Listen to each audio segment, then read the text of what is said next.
Hello, hello, hello.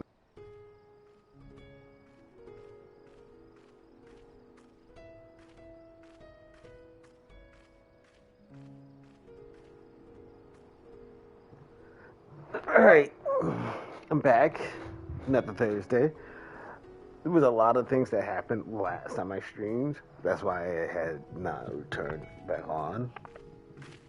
So, this day I do plan to actually just go through and do as much as I can. And I still have the same time plan, 6 hours. But without further ado, alright, this is indeed the Giants Gal grounds, and I am Zanoa. Is there something you require? Giants Gal for the alchemists, you say, but of course they shall have it. They labor tirelessly to deal with the tower, and 'tis the least we can do to provide them with the materials they need.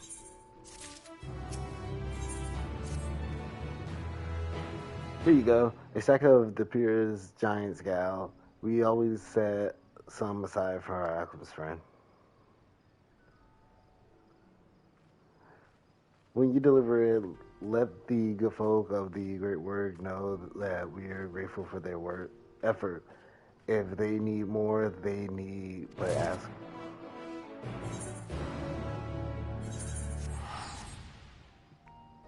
I've actually, in the last few days, been leveling up Monk to 80 and unlocking a lot of the other stuff from Shadowbringers.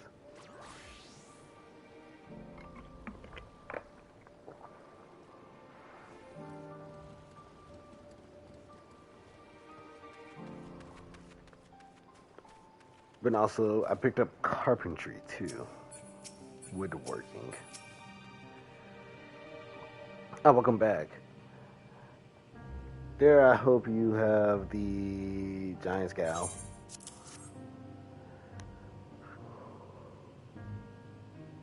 Oh my, such fine specimen. Thank you so much for bringing these.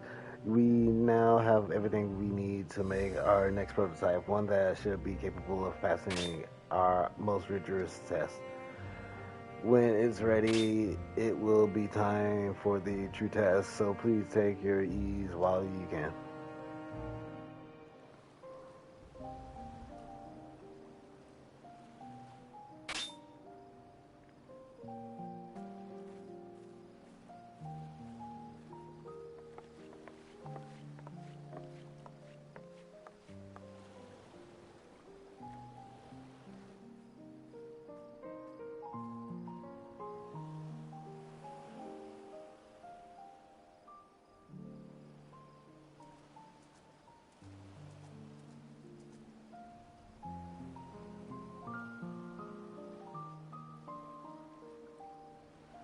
I see our taskmasters have allowed you a moment's respite as well.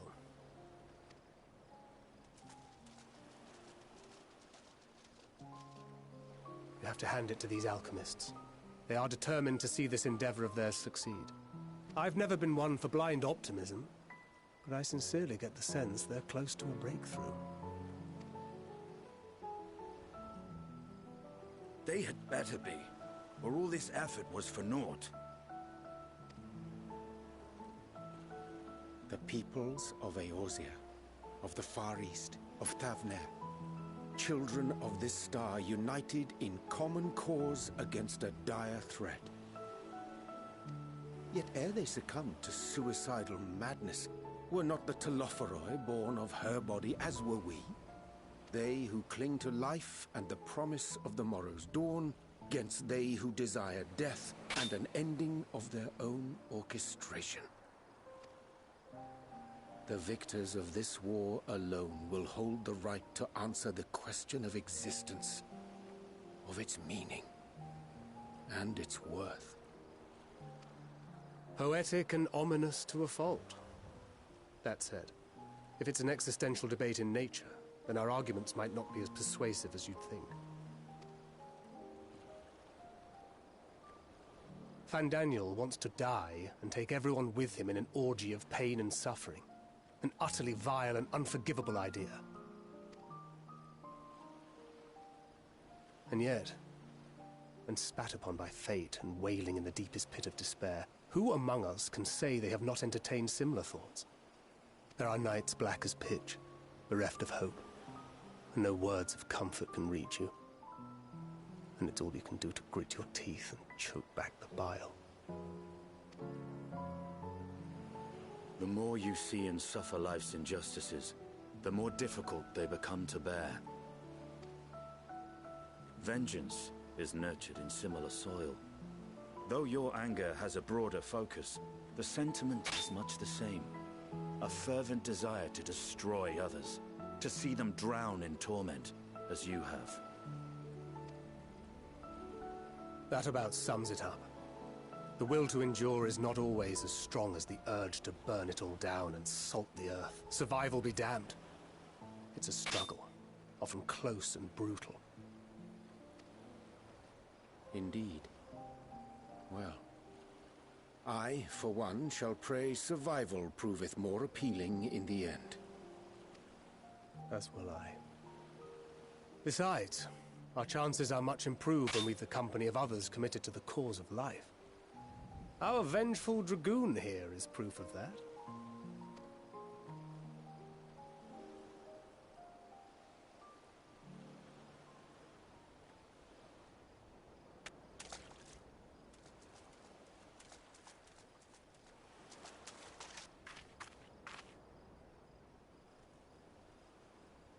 What is it?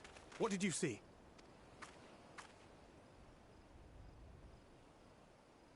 Fandaniel, are you sure? If he knows we've been working on a countermeasure. It holds. The vessel holds! This is the one! At long last!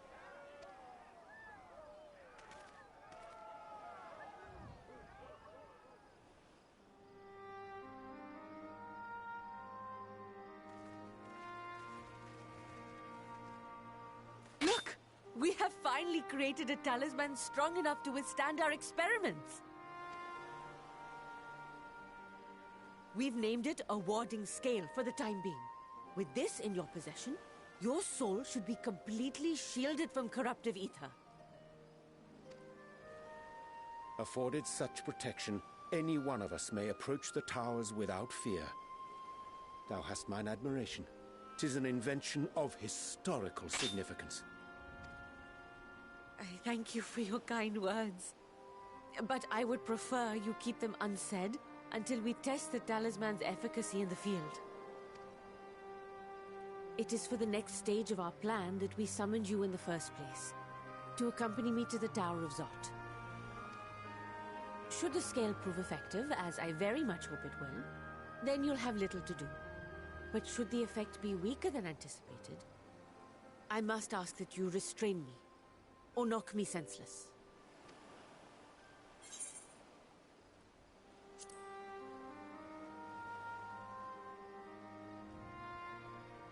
Either way, we are fortunate to have you with us.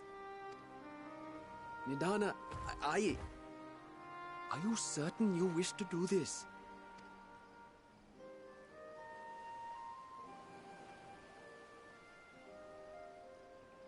If others are to trust our creations, then we must have faith in them first.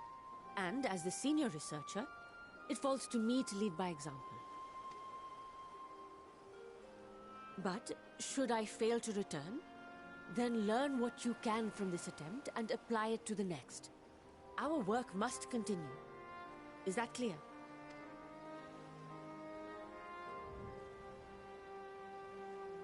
We'll keep an eye on the place while you're away.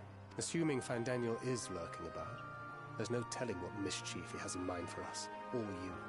Be on your guard.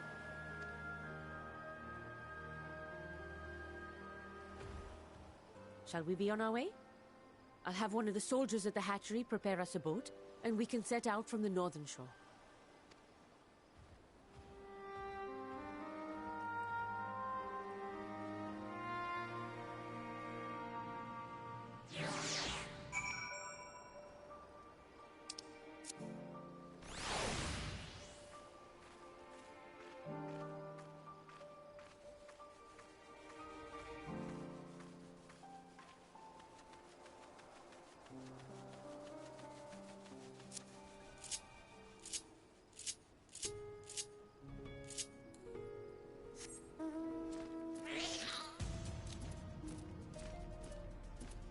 Oh, I forgot I can't fly here.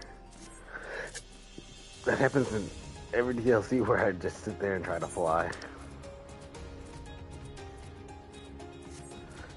And I feel like this island is like large, tremendous in fact. It makes sense, but it just feels that way.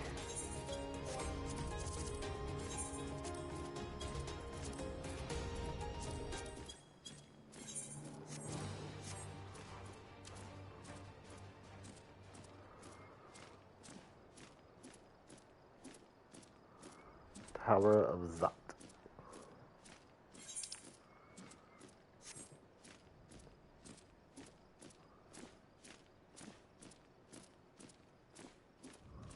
And the ominous silence of actually just traveling.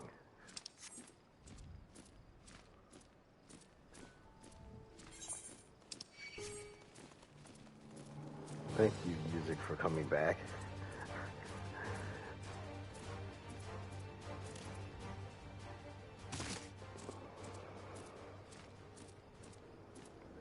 Why?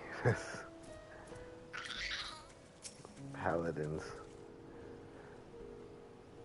This is a rather fine boat than I had expected, but I won't complain.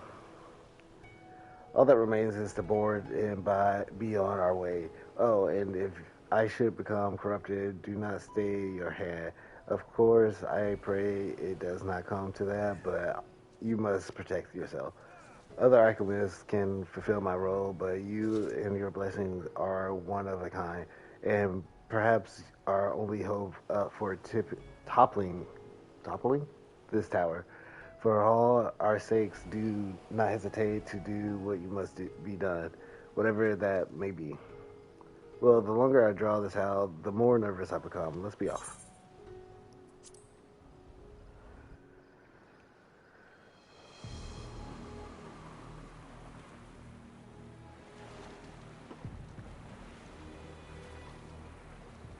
We should soon cross the threshold of the tower's influence.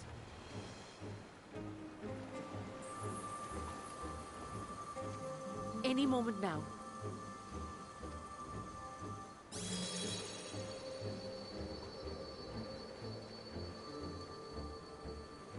It's working!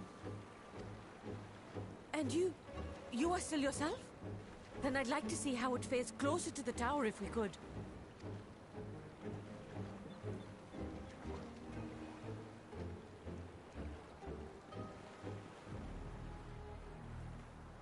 She might want to put that in a place where she can't lose it, not holding it in her hands.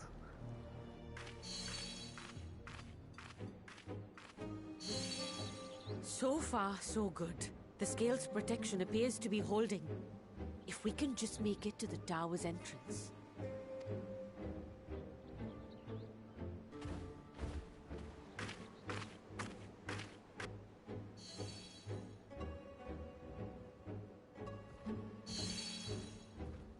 A few more steps.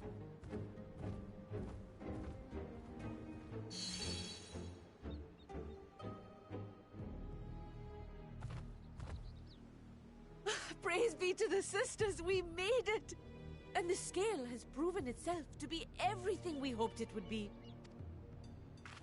Now we can focus on production. Once we've equipped and returned with an entire survey team, this menace will soon give up its secrets. What?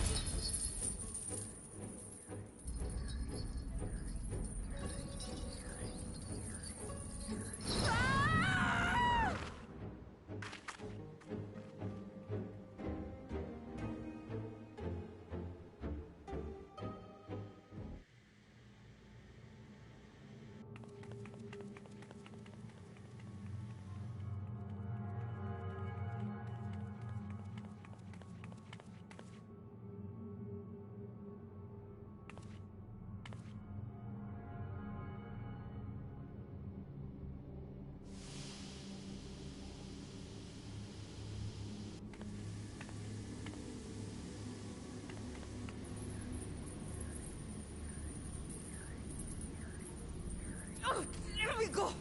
Oh, let me go! Oh. Oh, do calm down. You'll only hurt yourself thrashing about like that. Stop! Oh, you can't do this! Please!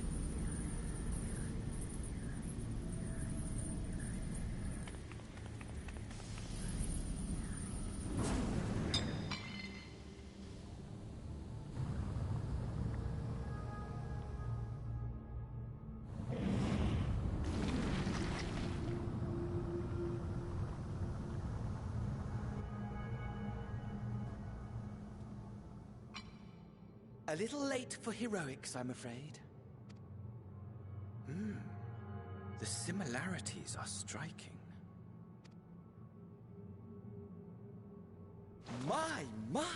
Such hostility! Never before has my artistry so displeased.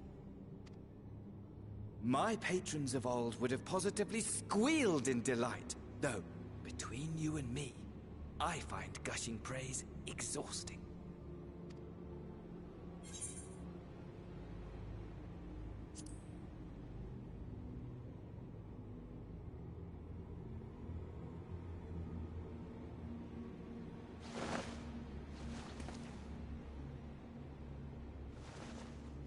Allow me to tell you a story. Surely you've yet to hear the one about Vandaniel, the sundered Ascian. I inherited the position and the soul of the Vandaniel who sat on the convocation in the time of the final days, theoretically speaking. Practically speaking, that fact is of no consequence. I was born and lived as, well, me. Eventually, I was recruited into the Ascians and imbued with the former Vandaniel's knowledge and memories, but I never felt that they were truly a part of who I am.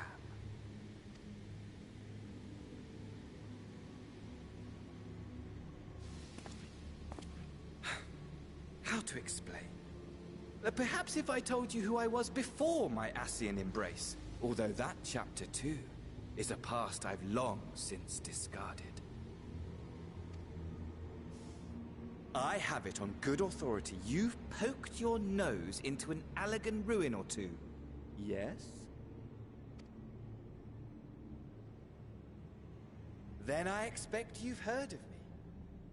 The old me.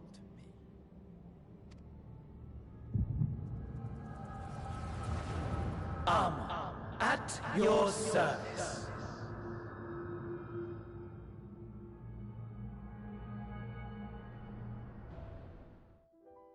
Imagine a nation of unbridled prosperity. Every need met, day after day of unbroken, unshakable peace. Existence fulfilled and ripe for decay.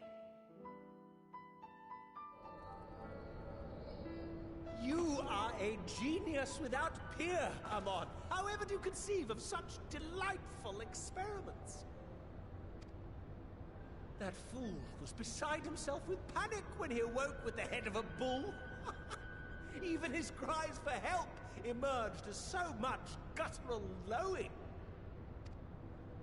Oh, the memory of it. My poor sides. My friends and I were so consumed by laughter we struggled to breathe. No more than entertainment for bored wastrels ignorant of its worth. My all-consuming work. But it was not their only indulgence.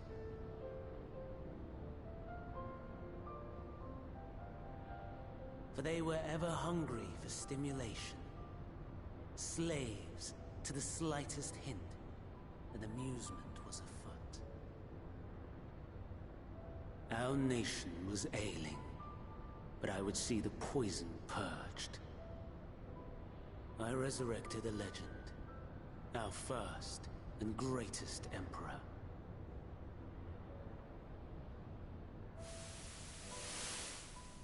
And just as I had planned, he set our wayward empire back on the path of conquest. An inexhaustible ambition carried us onwards, always onwards.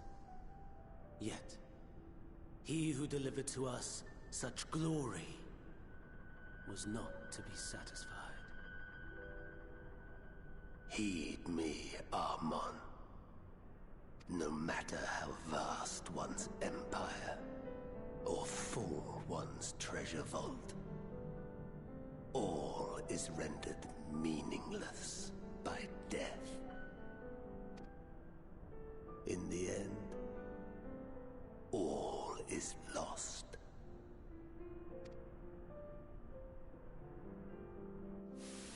You know as well as I that the Emperor stands to lose this war. And so I have come to claim you.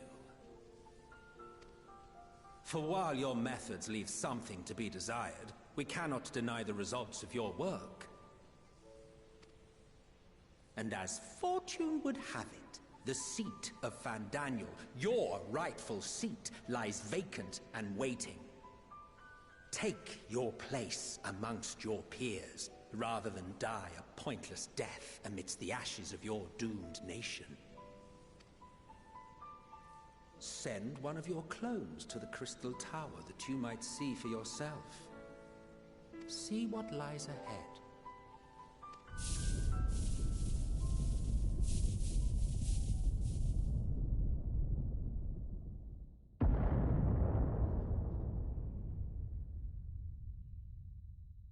The fall of the Empire affirmed the truth. Majestic and tragic, as the Emperor foresaw. Scheme as you like, build as you will, nothing endures. What is life but a brief jaunt ending in emptiness?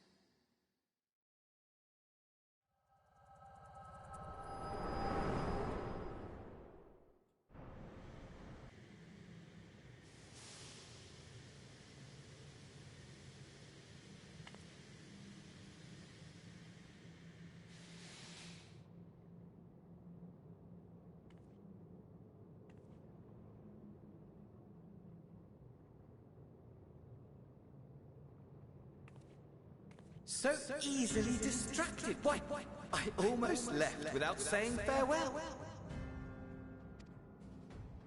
As for your friend, you needn't worry. These pawns are far more useful to me alive as fuel for the primals.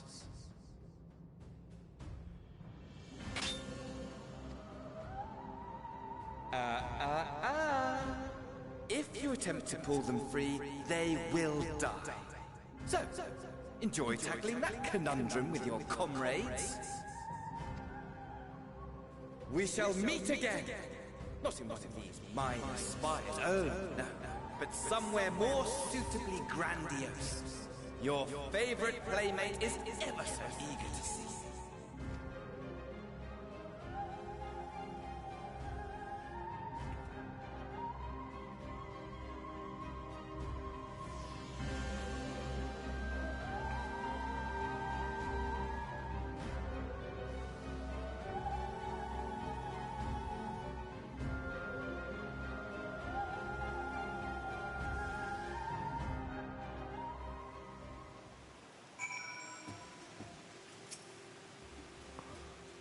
You returned, but where is Mistress Nehan?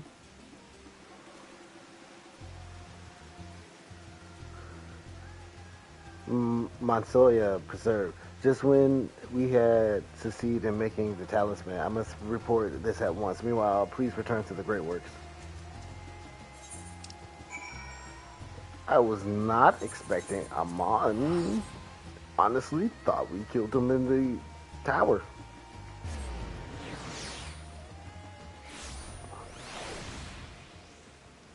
He was an annoying boss, too. And to think he was an Ashian descent, too. Something gone awry, hasn't it? What happened? So it was Fandaniel after all. I'm sure you wanted to do more, but you were right to return here first. We must tread warily lest we endanger Nirhana and the other captives. First, we must inform everyone of the situation, Nirhana's colleagues included. I called them together for a gathering, but I think it would be best if you were the one to explain.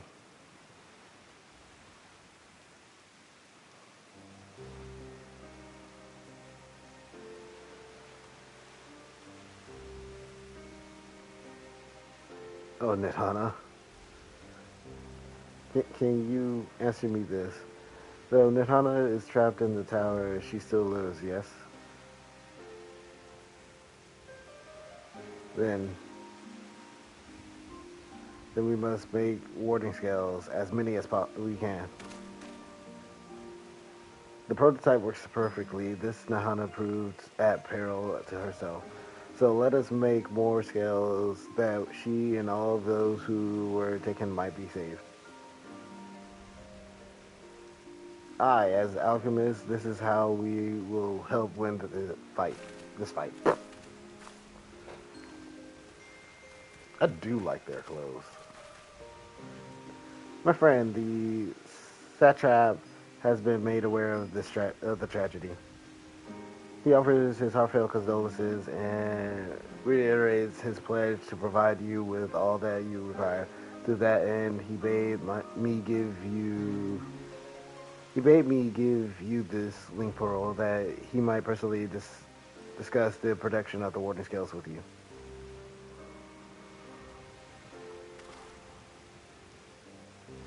And for the Eorzean visitors, I bear an invitation. In her report, Mistress Nirhana noted your vital contribution to the talisman creation. This fact came to the satrap's attention, and the recognition of your deeds, he wishes to meet you. In addition to thanking you in person, he would also discuss further avenues of collaboration. And so, if it is agreeable with, while you not accompany me to Razat Han for an audience with His Excellency,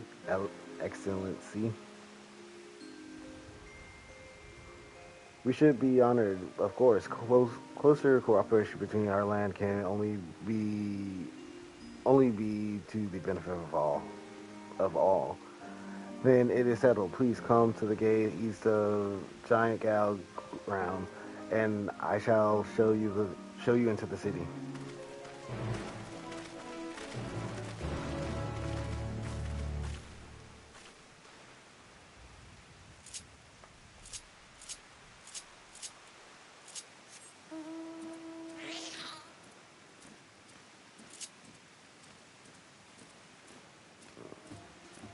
Someone's flying. I bet slowly, but flying nonetheless. Oh, this is such a long travel. And flying mouse doesn't make it feel any faster. Wow, you really want to show your head today. Get it, head. This is a disembodied head.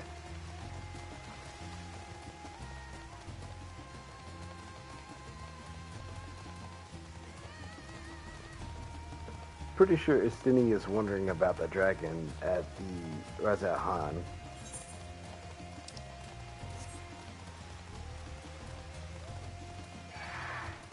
I don't think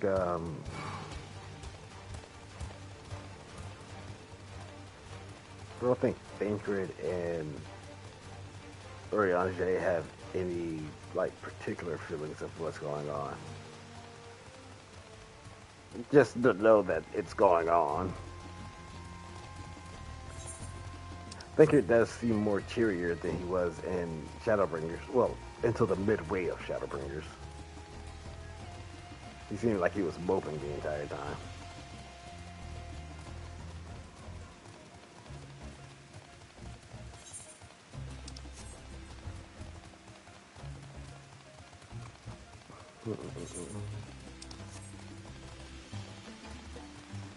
I still got to do the other team's quest too.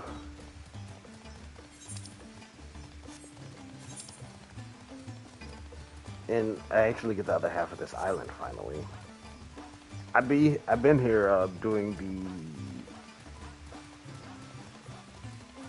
the face around here to see if I can get some stuff. Where does this show gemstones? I don't think it shows gemstones.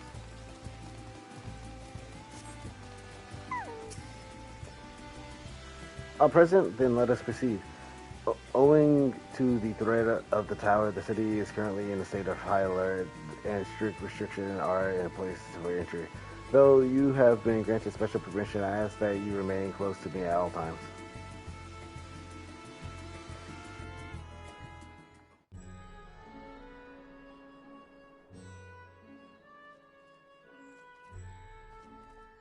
A vast rock squats upon Favnir, and to its stony surface clings the city of Rads at Han.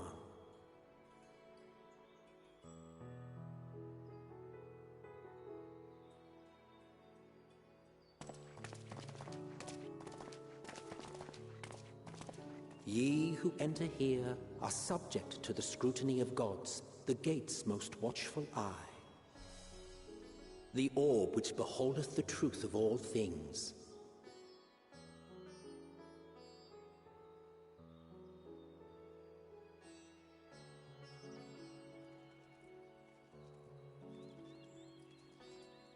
Pass beneath its hot and piercing gaze, bearing down like a second midday sun.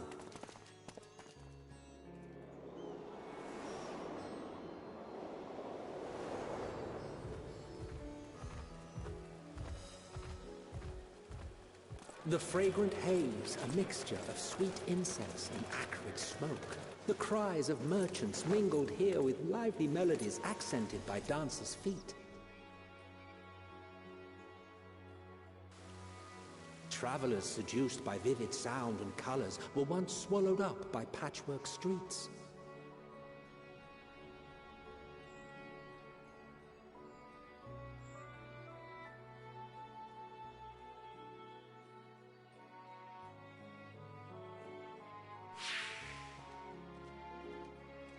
But no such scenes to savor now. To what somber present does that divine eye bear witness?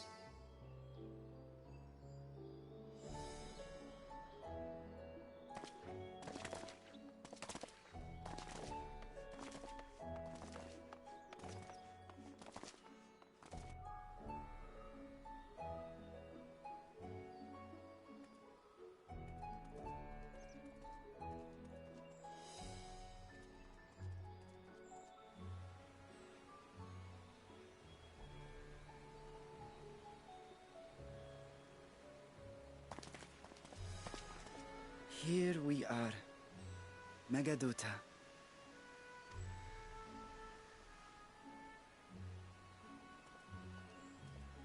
It seems a shame to bring you here directly. Under normal circumstances, it would have been my pleasure to show you the sights. And it would have been our pleasure to see them. Alas, it seems our tour of the city will have to wait. I'm afraid so. Come, we should head inside.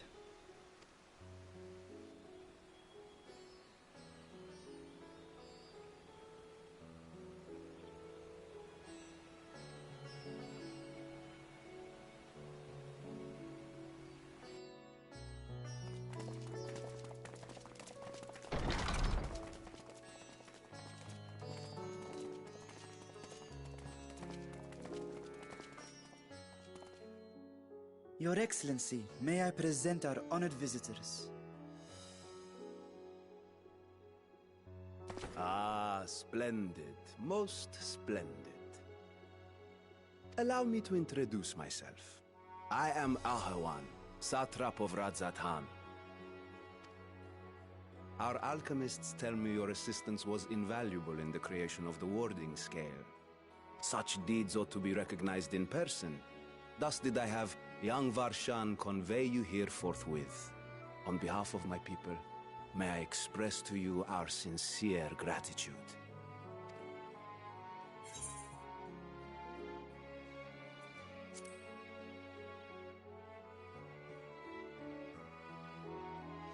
I assume you speak of Nadana. A regrettable incident indeed.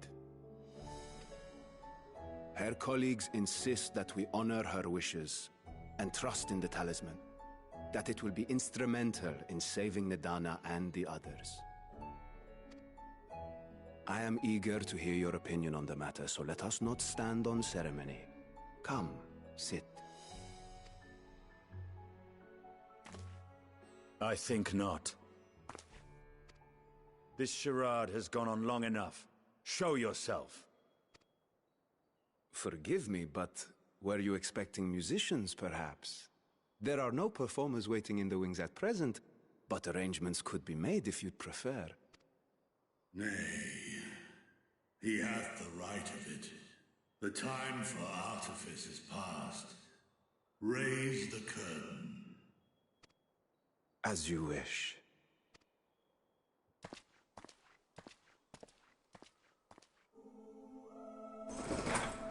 You travel as assistants to the students of Valdesian, but you are known to me.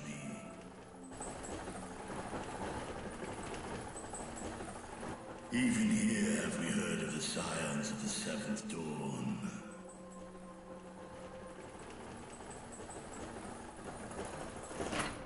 I am Vritra, and for years uncounted hath this isle served as mine abode.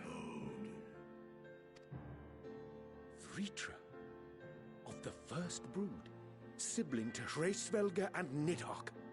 Aye, mine elder brothers, of Midgard's foremost spawn, I was last to hatch.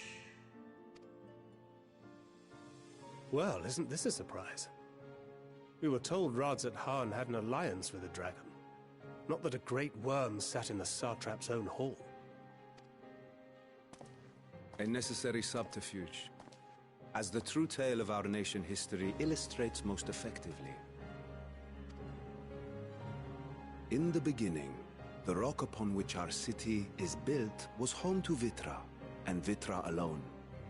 In time, the ancestors of the Matanga came to the island and established a foothold. But never did they dare disturb the worm's lair. Next to arrive were the Aura. Adopting the example of their Akasodra allies, they too treated Vitra with reverence and respect. And for many years, an understanding between our forefathers and the Great Worm endured. Until marauding heroes from the mainland came, threatening to shatter our peace and tranquility. When it seemed all would be drowned in blood, Vitra himself came forth and quelled the rising conflict. A peaceful accord was reached, and oaths sworn in Vitra's name. Thus began the dragon's governance of the fledgling state, which was to grow into Radzat Han. But if Vritra is still here, then your position as Satrap is just... A charade, yes. And one which my family has performed faithfully for generations. Many envy the Great Worms their power. Were it known that I ruled here, then the fires of war would burn without end. I would not be the flame which consumeth my people. Those few who join me in laying our country's foundations were, perforce, sworn to secrecy. Your eye. It was taken.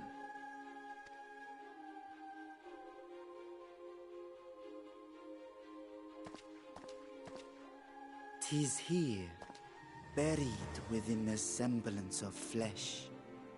The body before thee is but a simulacrum, constructed by the finest artisans of Radzat Han.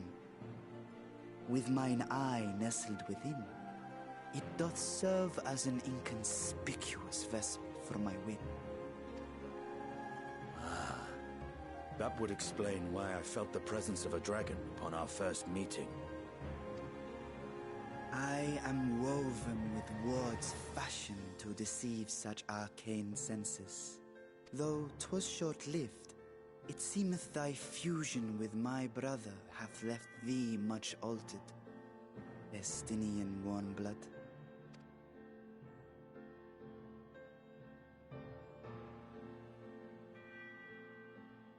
From the very first, we sensed the nature of one another.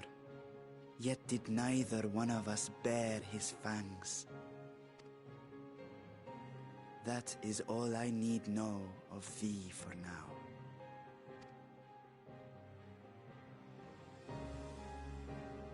With my secret thus revealed, I have for you a proposal. Not as a worm of the first brood, but as the ruler of Radz at Harn. With all haste must we take in hand the finished talismans and breach this foul spire. Thence, should it lay within our power, dispel its wicked influence. Yet even with the assurance of the warding scales, the narrow confines of the tower doth limit the size of our force. And thus denied strength in numbers, thou must choose thy soldiers with care. Just so. Yet though our radiant host is formidable, I see a surer path before me.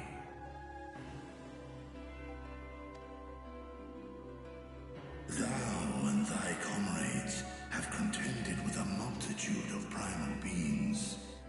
Most recently, thou didst cast down false gods in Pagalthan and Cartanau, I am told. 'Tis upon that strength I would call. The Scions have proven themselves the most capable, and I ask that you serve as the tip of our spear. Talismans would, of course, be provided for each of thy companions. And should you agree to this undertaking, more will be provided to make use of as you see fit. There's no denying it's a dangerous proposition, but the rewards may far outweigh the risk. Just think of what we might accomplish if we could equip all our allies with warding scales. I worry, however, that even the four of us may be too few for what you have in mind. Might we regroup with our friends first to discuss the matter? 'Tis no trifling task that I have laid before you. Go.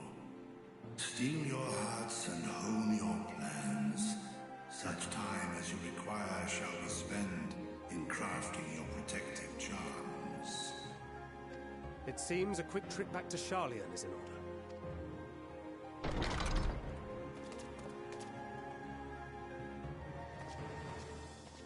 Wilt thou not lend thine aid?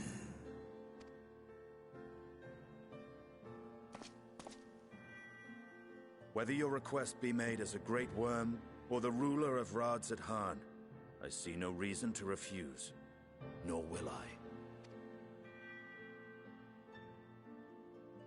I am in thy debt.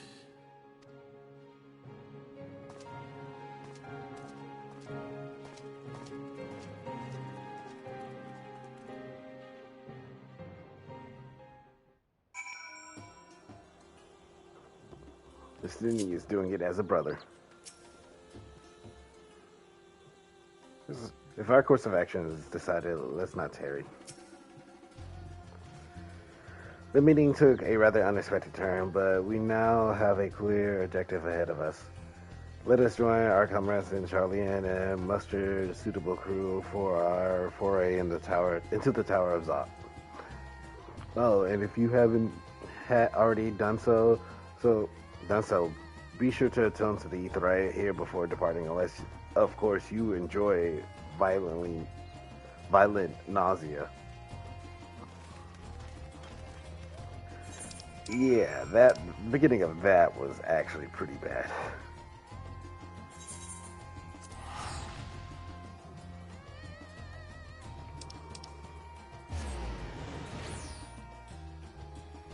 A-rank hunt. I should go pick up hunts.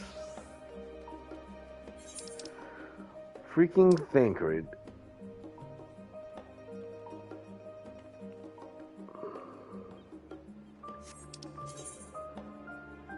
Okay, no, I did right. I did right.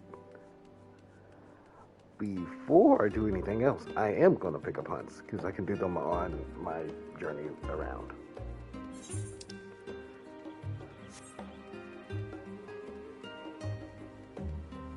Oh, do I have to turn this quest in as my original class? Mission. Okay.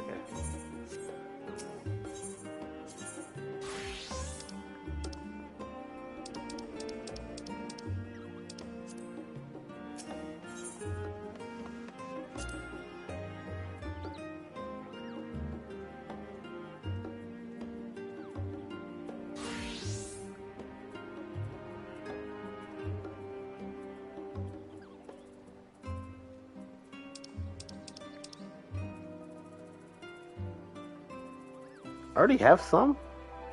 Why do I... Oh, sacks of nuts. Okay. That's really weird. Let's see. It's really weird that it's the same. Actually, would make somewhat sense.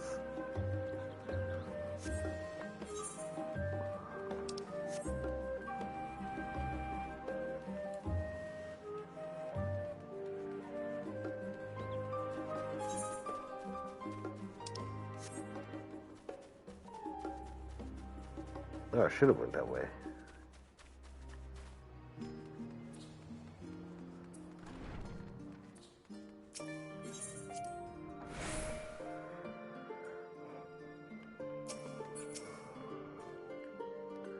Just as I was getting used to Balmy Thavnir, Weebag, and Chili Sharlayan. Take care not to catch your breath. We need you for the battles to come. Now then, your investigation here remains, but then when that's over, we can take stock of all the developments and discoveries.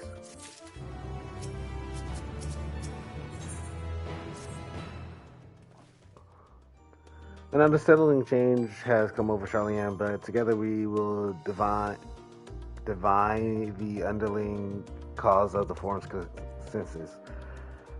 As I mentioned before, however, questioning the counselors directly is a fruitless endeavor. They seem to have already come to a consensus as to what and how little they are willing to divulge. Which is why I began scouring Sharlayan's archive of historical records for any hints of connection to the final days. Suffice it to say that progress has been slow. There are only so many dusty pages one can skim in a day, but now that I have this band of willing reinforcements, the search should proceed all the swifter.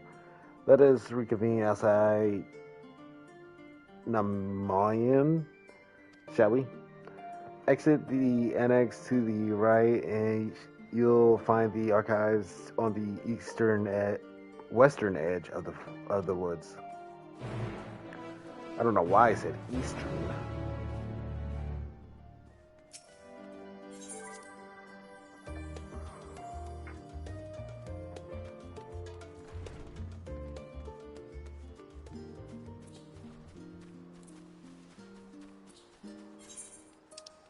Seems like Thavnir is going to be similar to how Kalusia was, where it's the main city is where we like get all of our tombstones and turn it in at, while the actual area is just part of the regular story, which I only got half of.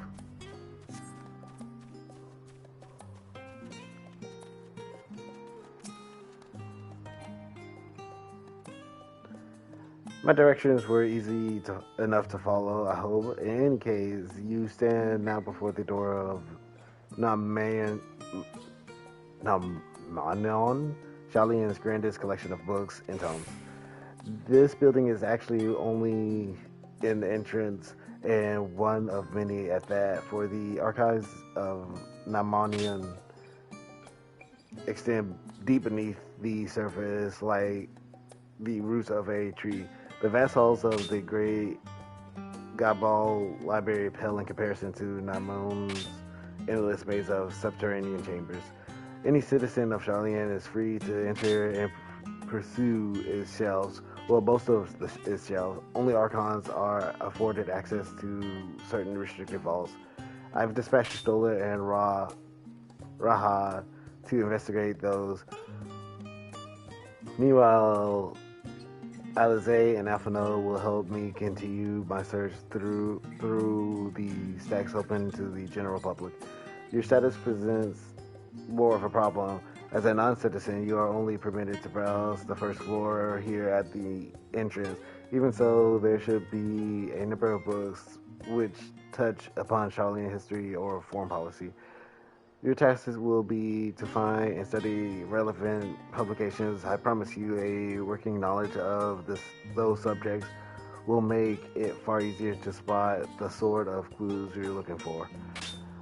Let us be about it, shall we? I've told the others to meet us at the stone benches over there once they have found some promising tomes. Happy reading.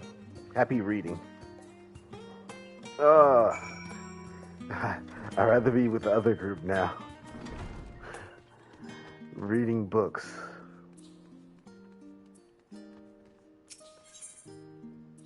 The story of Sharlayan, yes. Long, long ago, an island in the northern sea, there lived a Rogadan man by the name of Nykath. Nykath was a student of astrology, and he divined that a flood of terrifying proportions would soon sweep over the lands of Eorzea. So it was that he built a gigantic ship, assembled a crew, and set sail for that imperiled realm. The flood arrived as foretold, and to their horror, the strangely churning waters drove the people towards the ocean.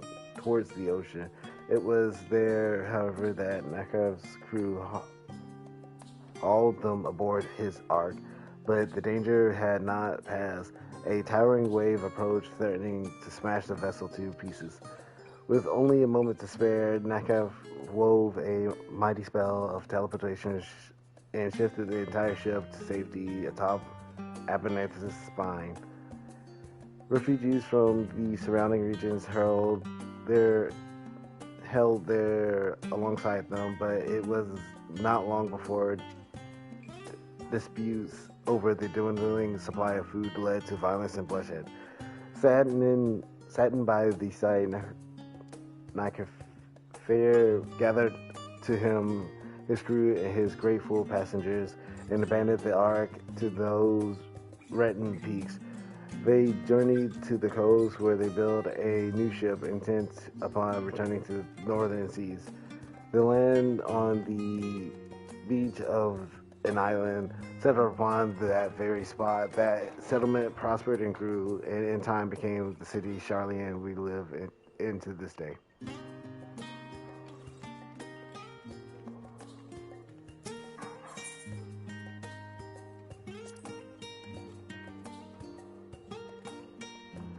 Many years on the banks of the Thalig and the Drevani hinterlands, a Sharlayan colony once thrived.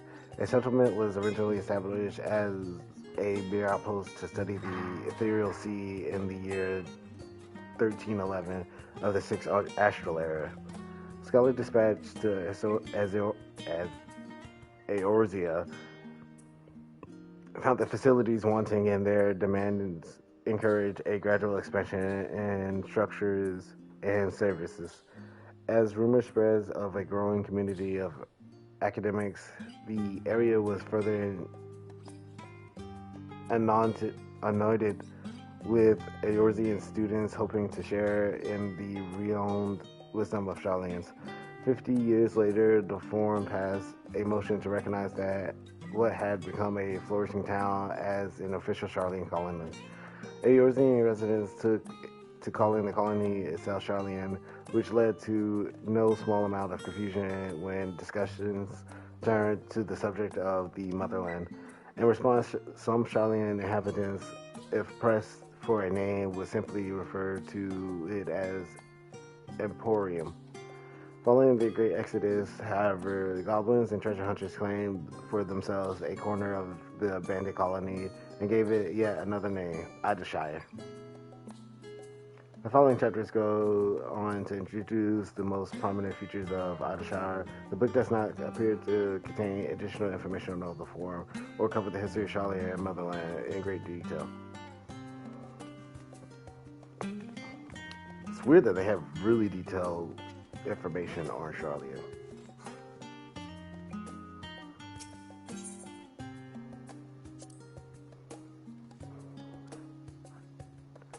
In the years which following the founding of Sharlayan, civics, policies, and other matters were of import were decided at the Ecclesias, a public forum at which every citizen was eligible to speak.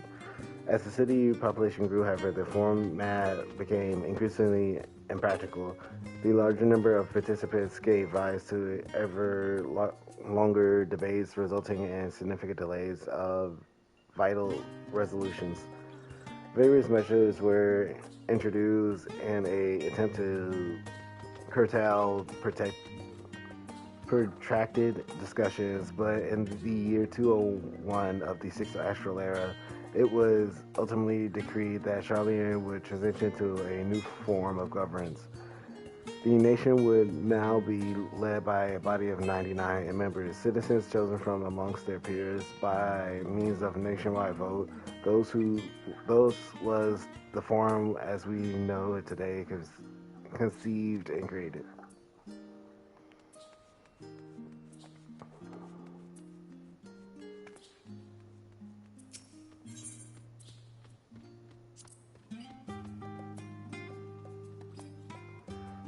Have you ever gazed at the skies above and contemplated the mysteries contained therein? I speak of shifting cloud patterns, but the vastness beyond of the sun and the twinkling tapestry of the night. Some think they dome above us to be infinite space, yet amongst the leading thinkers of our age, one scholar description of a boundless sea of stars has firmly taken root. Alas, this heavenly sea remains an unreachable, unknowable destination. There are few, indeed, who can explain in satisfaction why our own star is believed to be the text of Al, who came closest to understanding the laws which govern the starry abyss. It was they who launched Dalamode and sought to expand beyond the earthbound existence. Having grown of their ancient ambition, I wonder, has your interest in these fields waxed or waned? What if I were to tell you that the internal constellations were arranged differently in the distant past, that their positions continue to shift almost imperturbably but measurably as we journey into the future? Would it shock you to learn that the stars drift further and further apart and may indeed do so forever? Are you eager to learn more? This book is on the wrong subject. Search for works which contains details on Forum and it will mention the history of Sharlayan. How many more books is there? 1, 2. Just 2 more?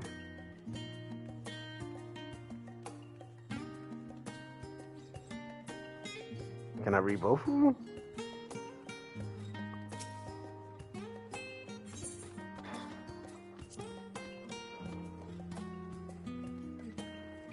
My beloved seekers of knowledge, have you ever put learning before your health and neglected to feed and neglected to feed and rest your body as you should.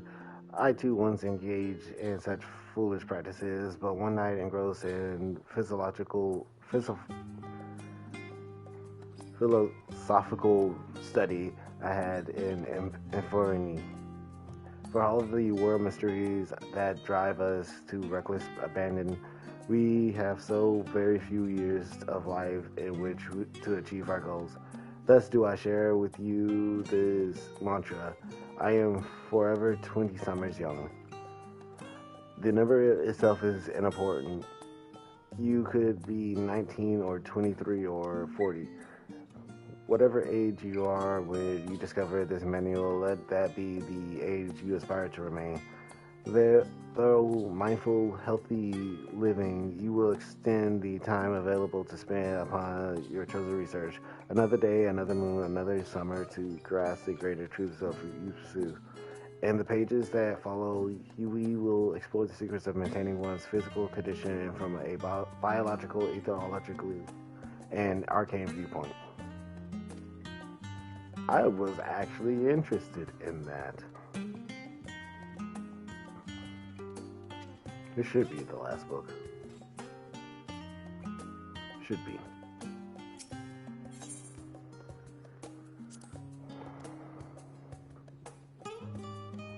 Then the case of the sixth Umbral Calamity, the Archon Nakuf, founder of Sharlayan, bore witness to the madness of savagery of men and brought to the brink of despair. Upon rising a settlement on an island in the northern MD, he instructed his people thus: renounce the ways of war and pursue enlightenment through knowledge and reason. The Sharlayans took to heart the words of their savior, and this force served as stewards of wisdom. Upon the foundation of accumulated learning, they built a homeland unlike any other, a nation born from strength of minds rather than strength of arms. The knowledge of economics came shrewd trading with knowledge of ecology, agriculture came bountiful crops, engineering brought well and sewers ending in squabbles over water. Wealth and expertise could be bartered for wealth and coin. And the more their wisdom spread throughout the world, the more mankind as a whole would thrive. And so it was that no matter the trials and tribulations of the age, the citizens of Sharlayan would live by their founder's teaching. For the sake of a better tomorrow, for the sake of a brighter star, they would eschew the tools of war and with knowledge deliver the world. You've gained the fundamental understandings of Sharlayan history and the foundation of the Forum. Head outside to Rendezvous Point and await your commands.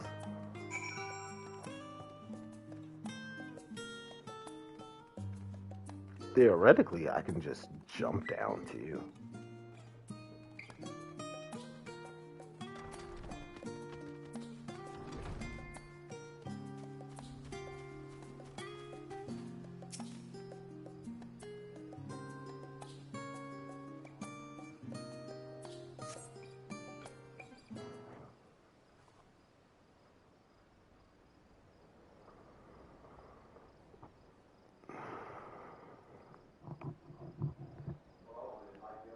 So, were you waiting all long? I wanted to make sure I borrowed at least a few promising volumes.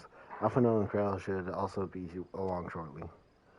I was delayed in similar fashion. As far as I can see, no title in the Archon stacks mentioned the final day specifically, so we have no choice but to start with the tangentiality relevant tomes, if they are even that. At present, the plan is to skim through as quickly as we dare and share our discoveries as we make them. It would have been nice to invite everyone to the estate, plenty of comfortable places to read, and ready supplies of hot tea. I was always quite fond of reading outside, but it's not about the little pleasures, is it? You miss your home. It's been difficult. After our arrival, we managed to speak with one of the family servants and asked how things were. It seemed our dear father has instructed the staff that even if Alpha and I were to return to Charlia, we were not to be allowed across the threshold.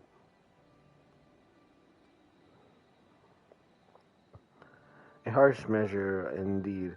I hope that our efforts to understand his position and that of the Forum will perhaps lead to reconciliation. Well, we'll mend this rift one day, I'm certain of it. And what of you, Graha? Have you been to visit your family, or do they not live here in the city? Ah, well, my situation is also somewhat complicated. I was raised in Charlian, yes, but I was born rather further away.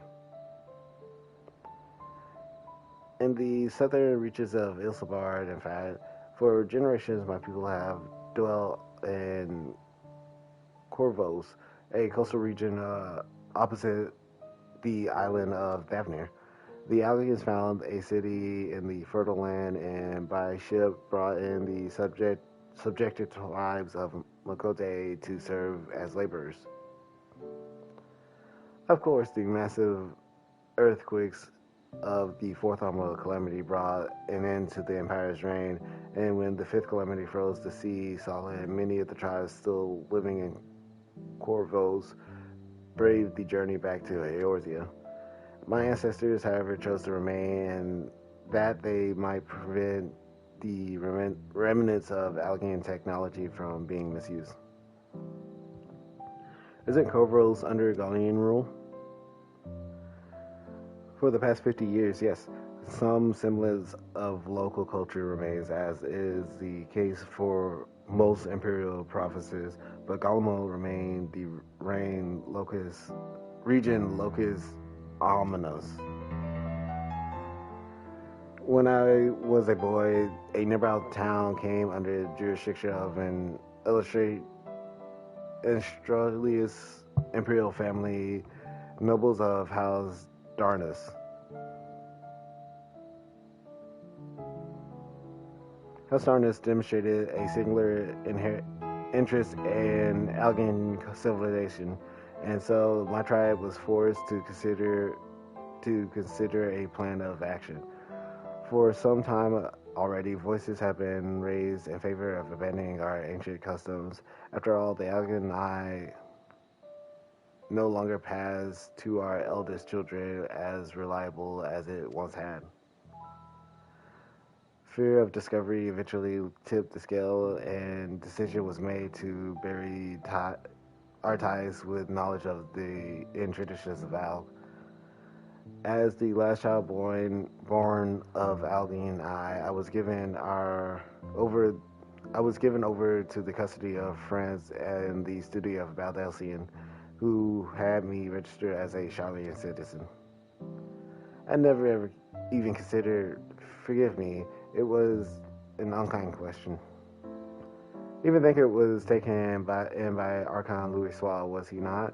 Stories of adopted waifs and rescued orphans are more common among Charlians than you might think.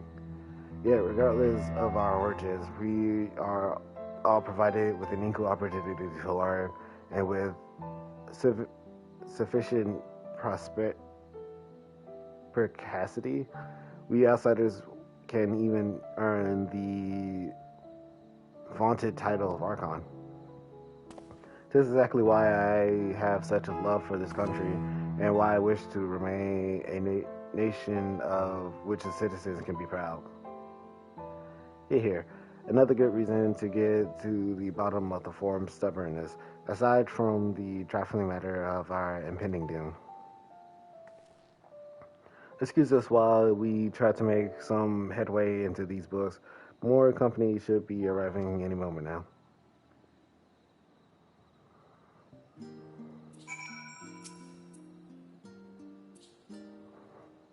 Actually, there are other better suited to poring over old history books, so I thought I'd try my luck with more recent events. If I can find anything better inform the Forum baffling behavior. What else do I know of Goros? Precious little, I'm afraid. I have not returned since Master Galuf first brought me here. I can tell you that Corvasi rebels still seek to slip the yoke of their Imperial masters through, though the fighting is far less fierce than it once was. Oh, and they have carpets, flying carpets. The legends are quite extraordinary. I want a flying carpet.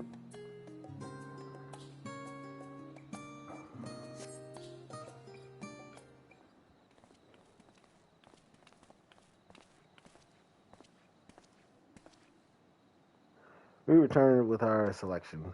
Although I must say the pickings were quite slim instead. Indeed, Mrs. Krail has already flickered through every history book devoted to disasters and more than few which barely made mention of them.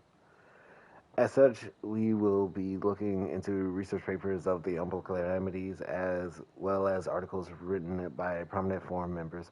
Perhaps their knowledge of final days comes from an unexpected source. Speaking of which, might I ask you a few questions related to the final days? I'm the only one here who didn't witness the events of Amarat firsthand, and fear I may be overlooking critical details.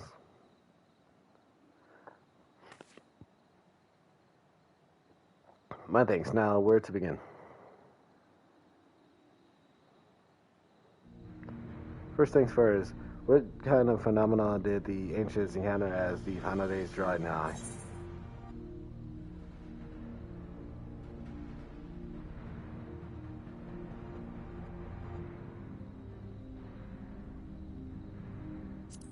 I think it was the stipulation of magics. Yes, the unfolding catastrophe wrought havoc of all manner of life.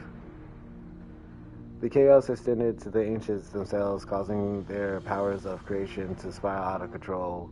Fear and despair manifested in terrible and tangible fashions. Meteors raining from the sky, fire erupting from the ground, indescribable abominations prowling in the streets. That more or less aligns with my understanding. If only the arts of creation had survived until the present day, we might have had something sustainable to analyze.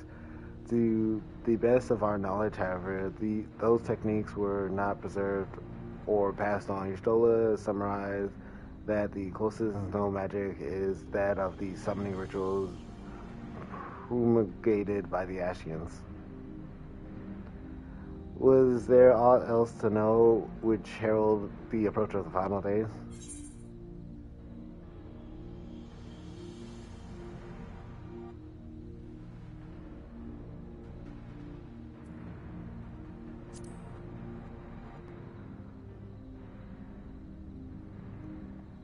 Oh yes, the Emeralds spoke of it, didn't they?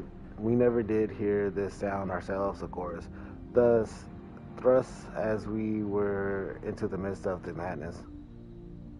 But it seems that each and every one of the catastrophes were preceded by the ominous noise. Eventually, the resounded all across the star, and not even Amarat was spared. So the ground was crying out, you say, to be considered the harbinger of doom. It must have been quite distinctive and probably quite loud. I have to speak with one of the Mnemonian's mummets and ask after any book which will make mention of such a sound. Last but not least, would you describe how the ancients sought to quell this unpredicted calamity? What definitive action did they take?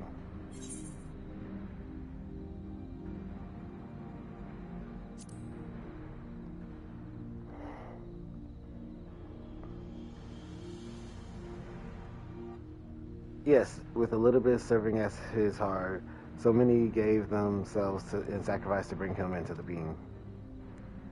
We don't know exactly how Zodiac brought salvation to the star, only that by his godlike will, where the laws of nature said are all right. Then, once the balance was readdressed, the ancients offered up a further sacrifice to heal the ravages of the final days. Life sprouted anew, and it was these fledgling souls they intend to render unto Zodiac a trade that would have allowed them to resurrect the shades of loved ones absorbed by the primal. Or might have had Venat and her followers not manifested their opposition in the form of Hydaelyn. Thank you, both of you, for the detailed review. I feel much more confident now in my understanding of events. With all that fresh in mind, it does make me wonder what the Tafori truly mean when they speak of bringing back the final days. We've seen what they're doing with these towers of theirs is forcing people to summon primals, a kind of catalyst. Are they attempting to mirror the Caduceus caused by unstable creation magics? Or are they simply using the final days as a figure of speech, a convenient metaphor for the scale of destruction they plan to unleash? But this is all just pointless conjecture at this point. Let us return our attentions to the forum, shall we? We should keep an eye out for your Stola, but 'tis time we began studying these research papers.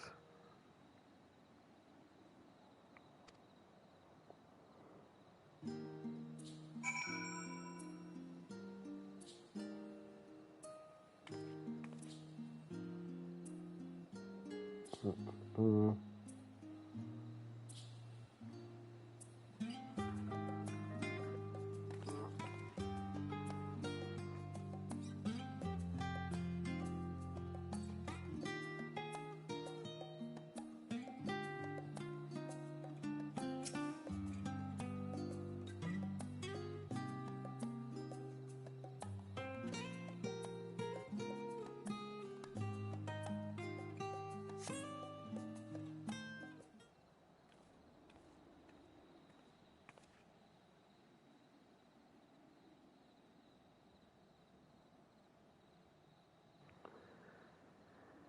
I'm the last one. Am I? Well, my extended search of the Archon stacks. I'm the last one. Am I? Well, my extended. I'm the last. Am I? Well, my extended search of the Archon stacks produced one or two possibly useful books, but I wouldn't go get your hopes up. If you recall, Urianger learned of the source reflections from the Gorham oracles, for its potential to cause panic and confusion. That Tomes was the Arcapha and sealed away in the Great Gubu Library. 'Tis even less likely that knowledge of the unsettled world, not to mention horrors of the final days, would be left sitting on the shelf of any curious scholar to find. It stands to reason that my colleagues by thy archons and counselors should perforce aid by large ignorance of the subject. Yet when you confronted Master Fortulant with knowledge of the Tafori and their mischiefs, he scoffed at the suggestion that they posed a threat. He seemed adamant that the Forum would know if the final days were truly upon us, which only supports the conclusion that whatever privileged wisdom is guiding the Forum behavior, it is being kept secret from the rest of the nation.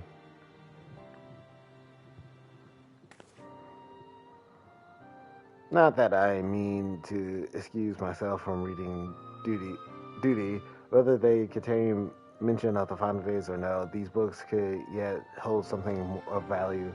You weren't thinking of leaving, were you? There's plenty of work for everyone. I was thinking of leaving.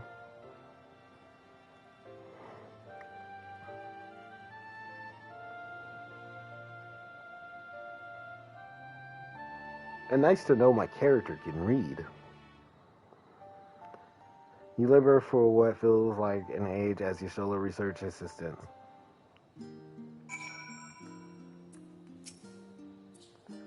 I found not of interest so far. I think Yashola might be right about not getting our hopes up.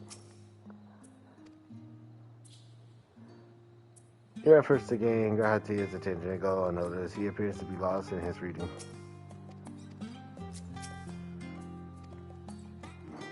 She's fed up. Thank you for your help, but I think I can manage the rest without your assistance. If I were you, I'd still a few quiet moments for myself.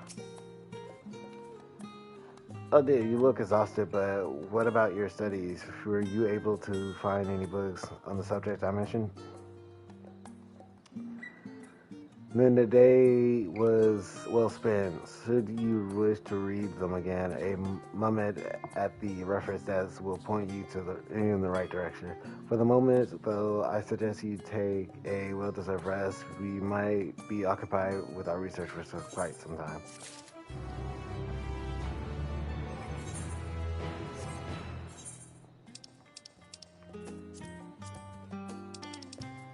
Now, let me throw that in.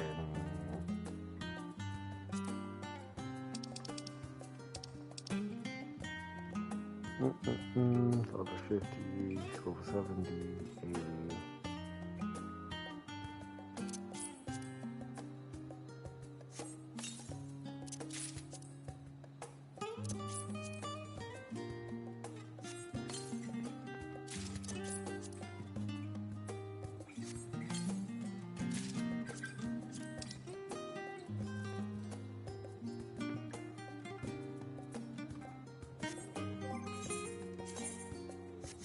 Oh, didn't even need them. Ready for a tea break? I know I am.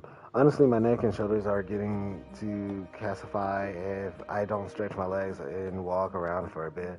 You know the last stand down at the harbor, don't you? Come, meet me near the outside table. I treat you to their coffee. It's quite good.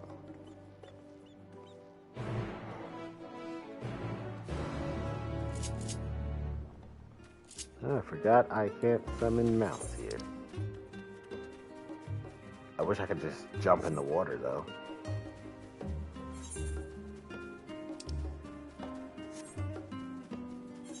Wait, I am stupid. I could have just went in here.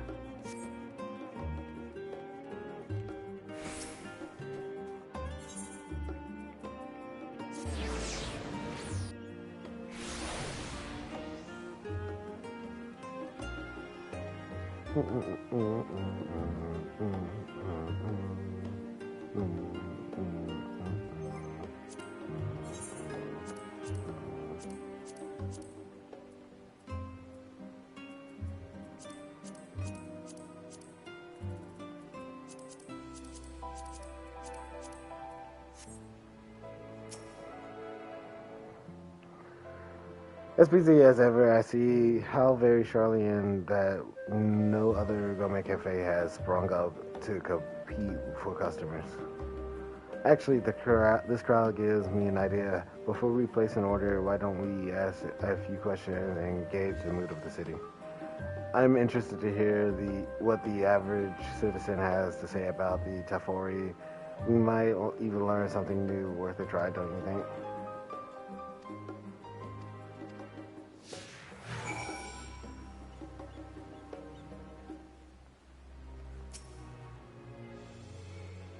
What is it? Can a man not enjoy a moment of private respite? If you're looking to share a table, then I respectfully request that you look elsewhere. You misunderstood, sir. We were simply wondering if you knew of the Tafori. These enemies of peace have promised, and all we hail, dear end. Wait, you're that House Levier girl, aren't you? And this woman with you is obviously a foreigner. I heard you were disowned for helping outsiders indulge their barbaric whims. And here you are giving truth to the rumor. I'll thank you to leave me be. I've not to say to the likes of you. Well, I must apologize. 'Twas foolish for me to expect an ounce of civility from one so enlightened. Come.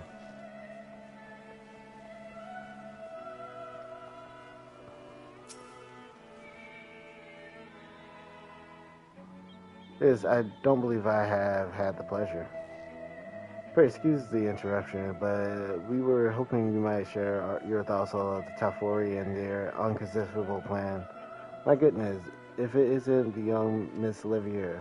My apologies, but I work in the office of the Forum, and if word reached Master Fortunate that I was helping you, I see. We're sorry to have bothered you.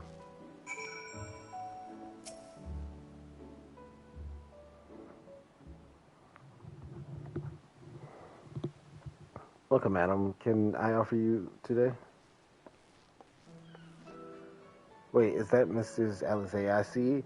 There. My word. How long has it been? Far too long. Meet Dickon, the owner of the Last Stand. I used to frequent his cafe on occasion and between lessons of the stadium.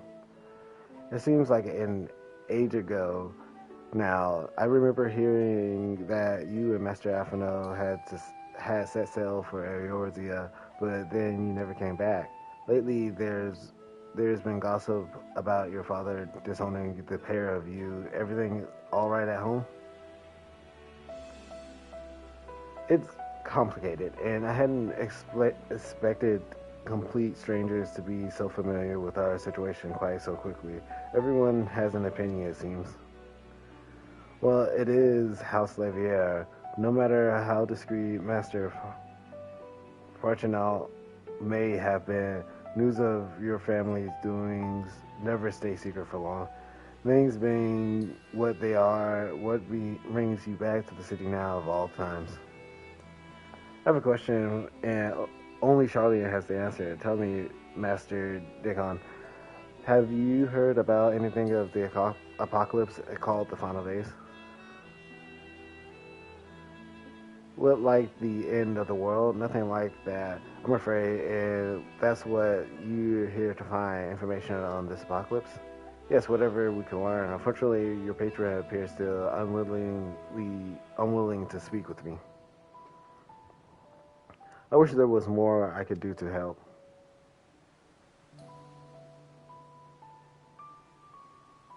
But maybe there is. You're a visitor to Charlene, aren't you? Then few will know your face. You should be able to pass you off as a server with none the wiser. We just finished preparing a few orders. Strike up some friendly conversation while you're setting down the food, and you might just get the answers you're looking for. Not a bad idea. I hate to ask, but what do you think?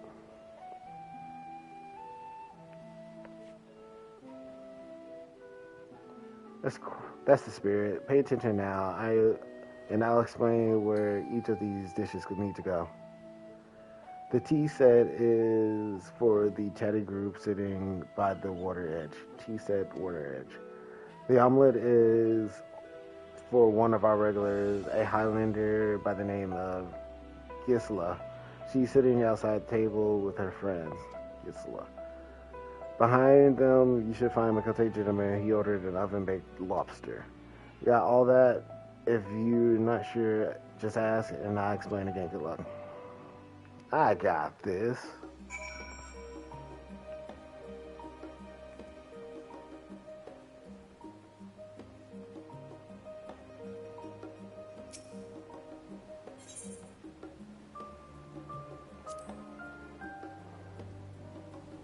Oh, my tea set. Lovely. Thank you. Trying to get a good view of everyone. It's much better.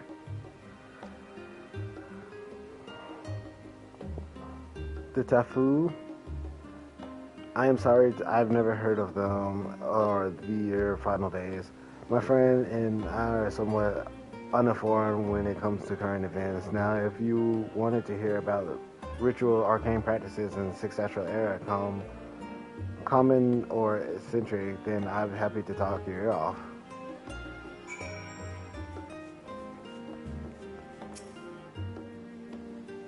You get a whole chest.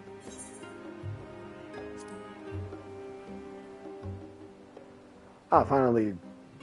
2, 4, 6, 8. Let's dine in and no time to wait.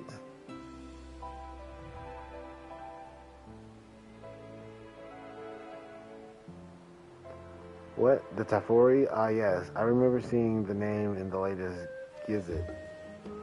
That and some grand claim about the end of days seem old senseless warmongering. When will these fools grow tired of spilling each other's blood? Best stay out of it, I say. The Forum made the right choice, and I finally support our decision to remain neutral.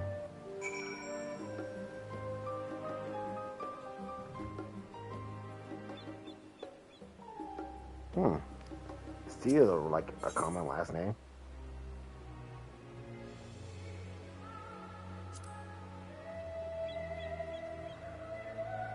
At last, the oven-baked lobster is mine. For you have no idea how long I've been scrambled, and saved and suffered for this heavenly dish.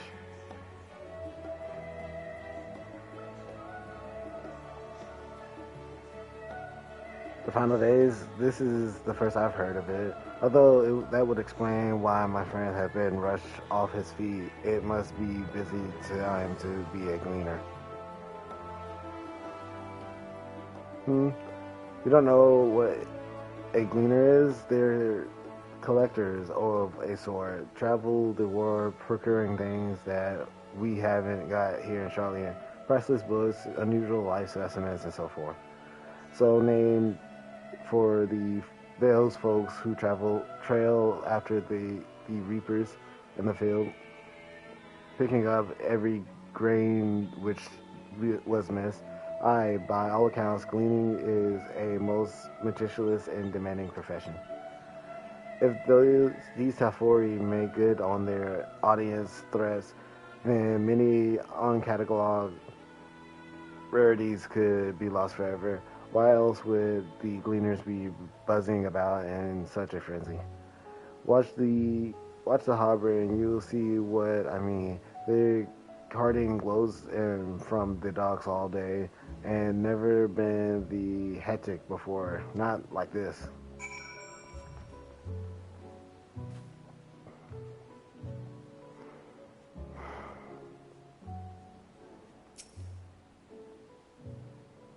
Any trouble with the customers? Were you able to get anyone to talk?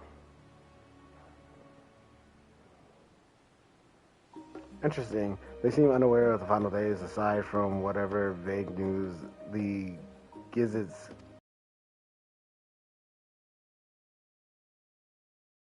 source of gospel in the city. If the Forum does have secret knowledge, then they've done an impressive job of ensuring no one whispers it in the wrong ear. In any case, thank you for playing the part, as well as here the cup of coffee I promise.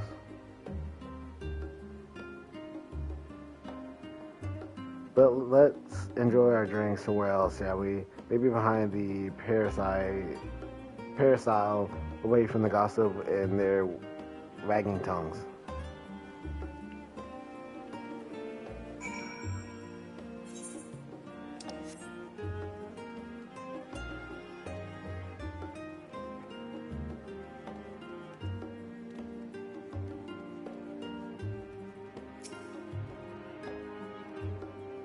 Guess this should do nicely out of the wind and out of sight.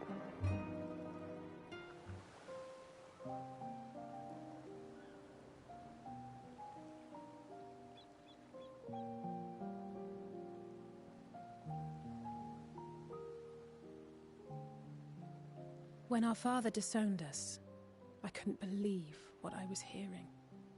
It wasn't until much later that his words began to sink in, that I began to feel the weight of what it meant. Do you remember when the decision was made to come to Charlian? Graham said that the Forum was determined to keep us in the dark, and that Father's venomous performance was part of that strategy, to keep us at arm's length. Perhaps it was. Father argued with Grandfather on many occasions, but never with such dismissive contempt. And when he demanded what justifies the sacrifices we make in war, I honestly didn't know what to say.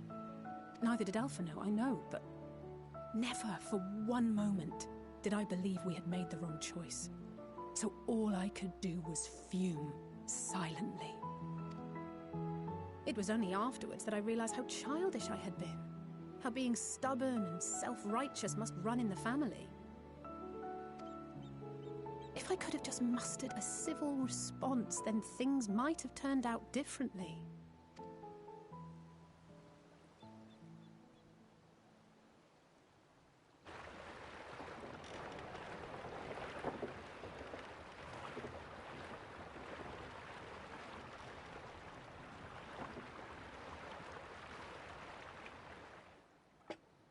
They must be ferrying goods to Labyrinthos.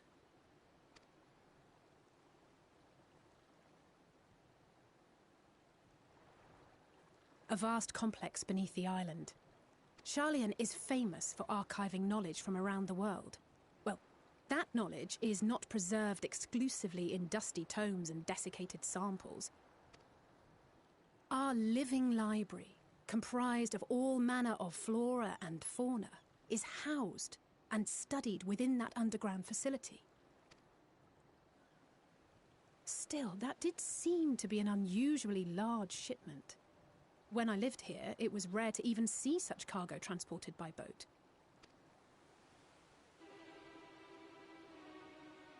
Wait! Didn't you hear something in the last stand about the Gleaners coming and going more than usual? Well, I think they're the ones we saw manning those boats. And Gleaners answer to the Forum.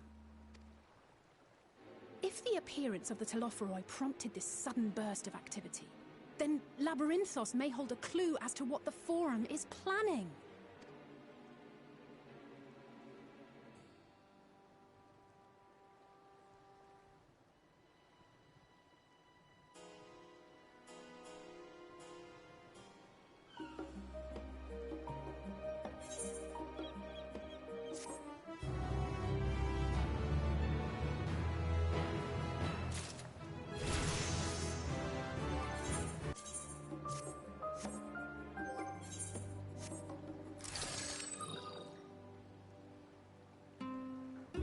Nice about these arms, I accidentally made them because I was doing some goldsmithing quests and I misread the words and made the wrong item. We should tell the others that what we have learned about the Gleaners. Go on to Norman. I'll join you in the moment. Master Dickon will want his compass back.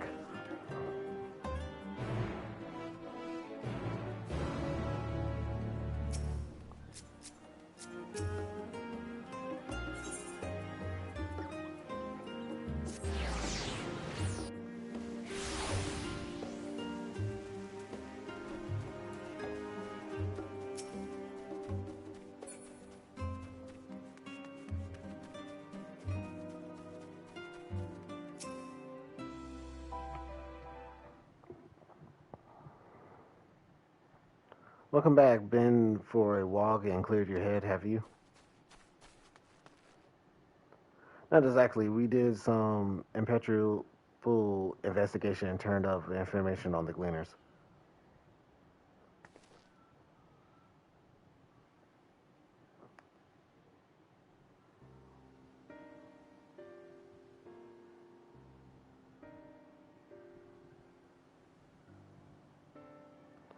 It makes sense. The Gleaners take requests directly from the institution and bureaucrats, but as you say, they ultimately answer to the Forum. A sudden and significant increase in Gleaners traffic and cargo it certainly gives the impression of an overarching plan being put into motion. Let us see what theory we can build from the facts. As Yustola observed earlier, Nomian's archives appear to contain no information concerning the final days. Coupled with the adventures and Alizé's learned in the last stand, we can be reasonably sure that most Sarlians know nothing of the particular period of ancient history. Yet my father and his colleagues are not only familiar with the final days, but are somehow certain that destruction being perpetuated by the Tafori is wholly unlike the apocalyptic events. Moreover, the Forum claims to be so occupied by a duty of such pressing importance that they saw unfit to unanimously deny a Yorzy request for aid. And now the Gleaners' official agents of the state have been mobilized on an unprecedented scale. I do not think it is a stretch to conclude that the Gleaners' recent activities are in service of the Forum's secretive ends. In which case, our next course of action seems obvious. We visit Lapithos, assess the situation for ourselves, and if we are lucky, the Gleaners will be far more receptive to our questions.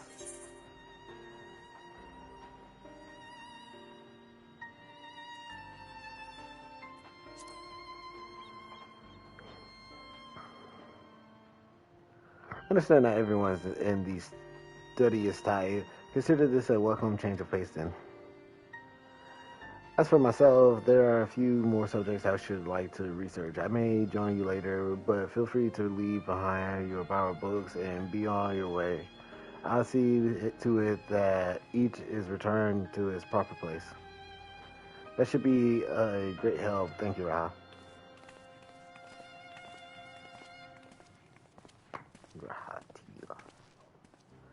Let's head down the stairs over there, and I'll show you where the entrance is.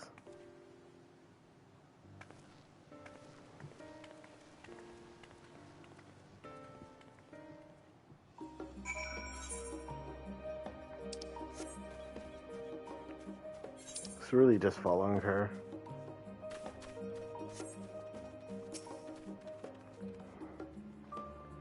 Already, Lapithos is not too far from here, but you may find the path a bit disorientating. I'll take the lead, so stay close. Oh, that's more annoying. I could have just teleported there.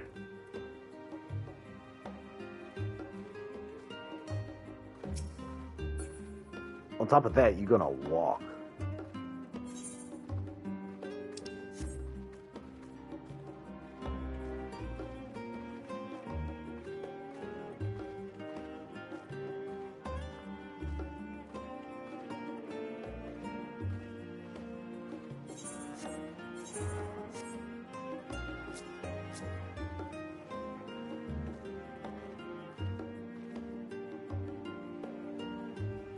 Now we run and try to keep...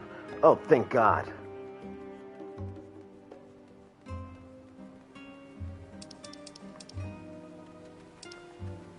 Get to the path straight ahead.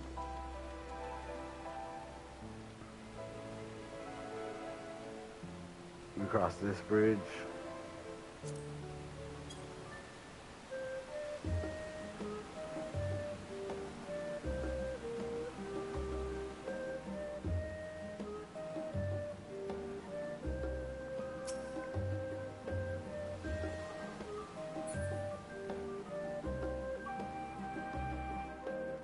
You didn't have to stop at that.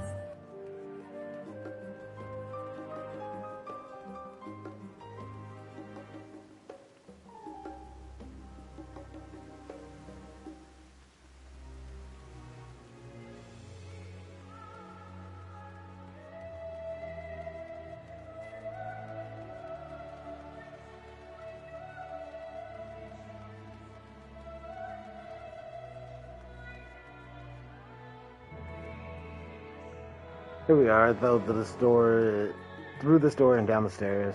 You did remember to atone to the Tribeck heir, didn't you? It will make your life much easier if you need to come back to in a hurry. Otherwise, we should keep moving.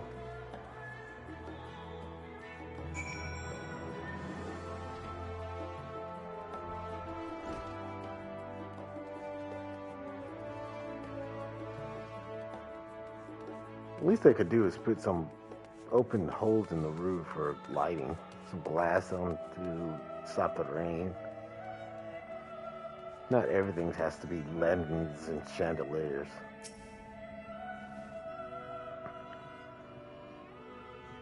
We all here now? Yes, I've taken the liberty of securing permission for our group to descend.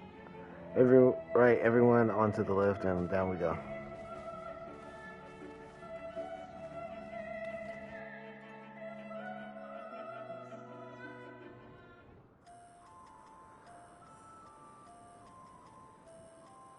Deep beneath the scholar's city shines a false sun within a fabricated sky. In any age exist those who consider the floor an extension of their bookshelves, and this vault's architects surely belonged to that special breed. If the stack grows too high, start a new one. If no room remains, then make more rooms. A simple solution at first, and then bit by bit, a profound transformation. Knowledge, buried beneath knowledge, a growing, creeping labyrinth from which there is no escape.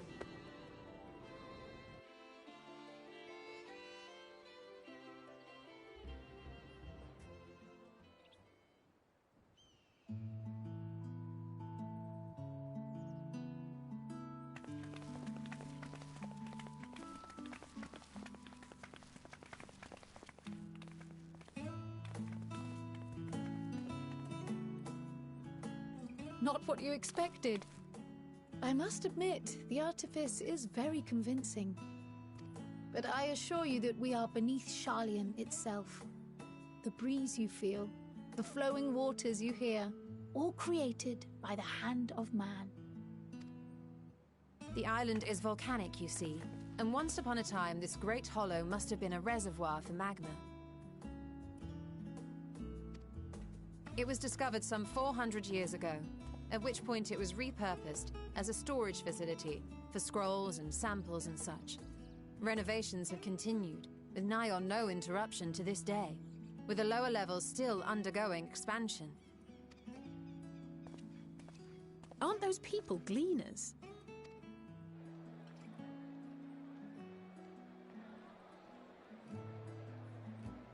Aye, judging by their dress. They are said to work alone as a rule, but 'twould seem that rule is being enthusiastically broken today. It may be as you suspected, that they are engaged in a task apart from the norm.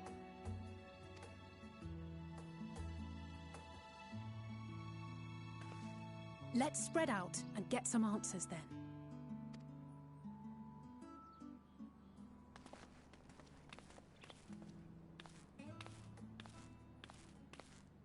Ugh.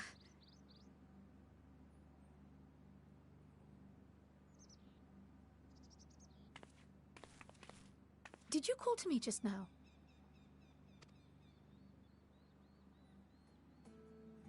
No. How odd. I must be a bit dizzy from the descent. I'll be fine, I'm sure. Let's get to work, shall we?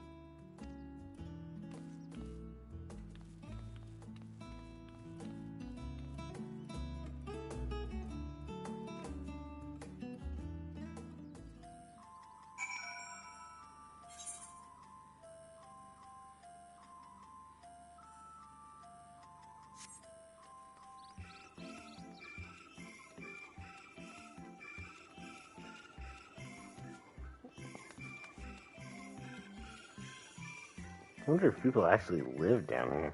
Well, of course they do. You know, you want to know what I'm doing? Hauling books and ore and fauna. If it needs hauling, I haul it.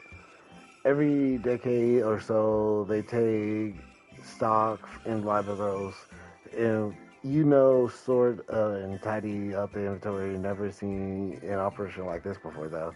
They just did one a few summers ago, even. Then, with no warning at all, this mess gets dropped in our laps. Orders from high demand. If I know the reason, could be that they changed the layout, preparing for the next big expansion.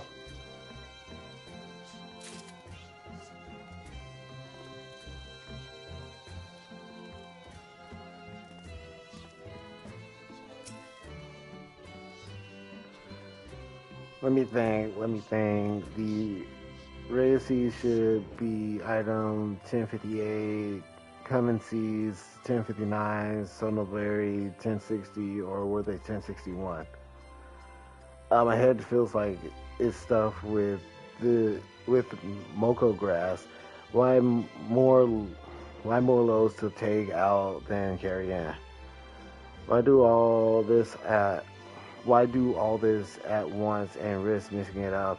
What if someone mistakes the Corinthian carrot for the Garbania carrot? What then?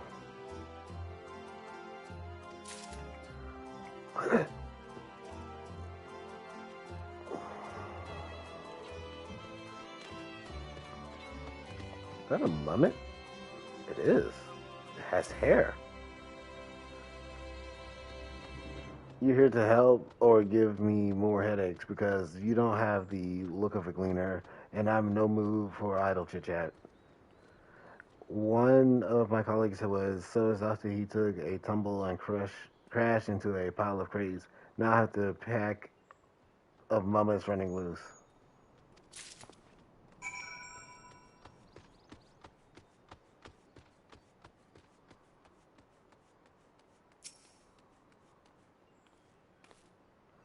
Any luck? What tales did the gleaners have to tell?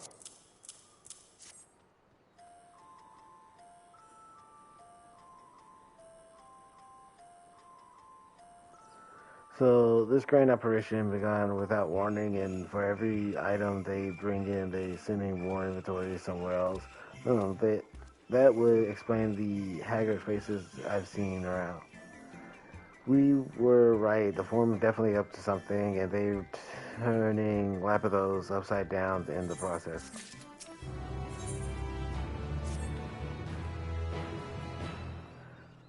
We would do well to learn more of what specifically the Gleaners are being tasked to do, as well as who has tasked them to do it. If you're game, I have an idea. Don't one of the Gleaners you question say something about escaped moments? Perhaps if you were to help him capture said creatures, he might be inclined to toward more friendly and enlightening conversation. In the meantime, I will turn my charm upon this Gleaner here. We can compare notes afterwards. Happy hunting.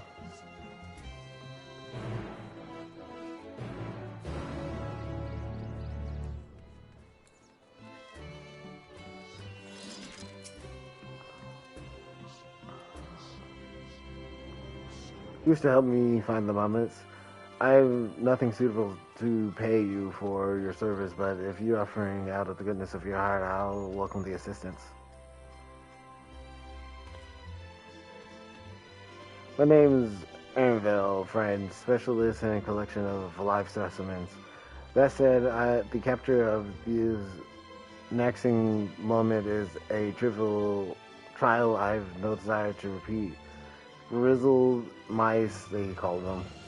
For a mercy, they are no other Mermot species on the tier at present, so they should be no mistaking our little fugitives. If we happen to catch any, stuff them in the sack and gently, of course. Where to begin?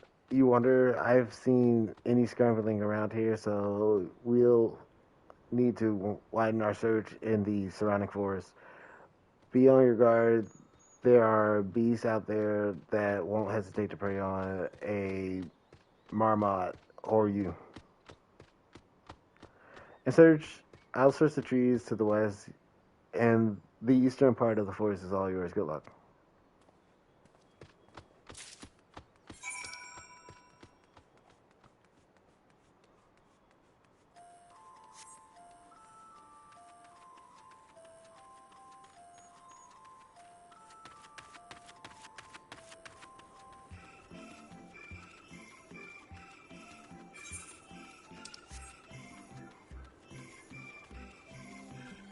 Sounds like some distorted.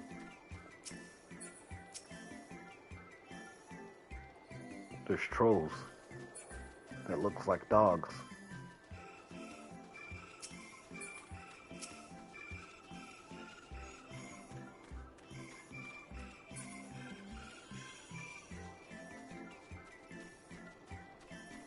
I thought that was gonna be bigger.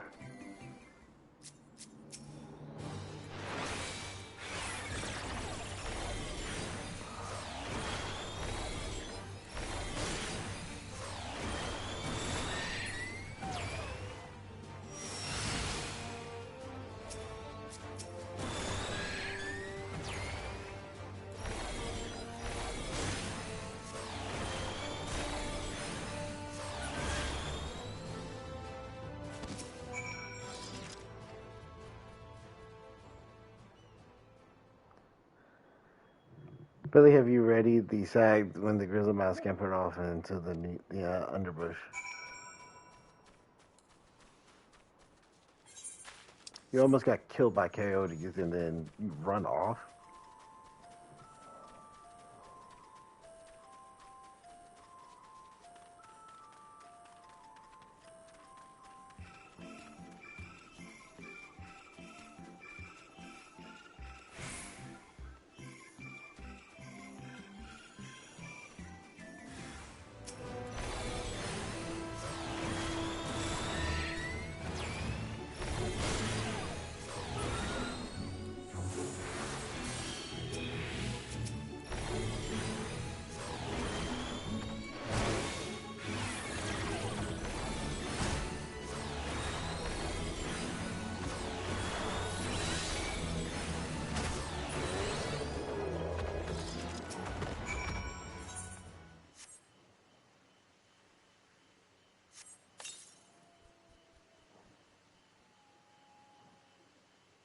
Raise your grasp before once more disappearing into the trees.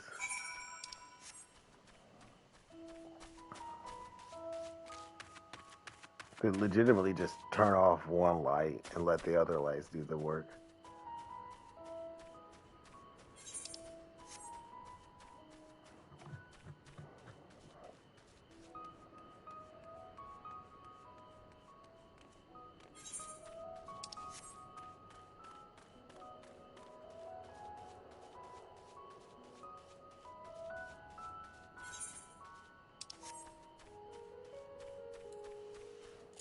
Oh wait, I can mount up here.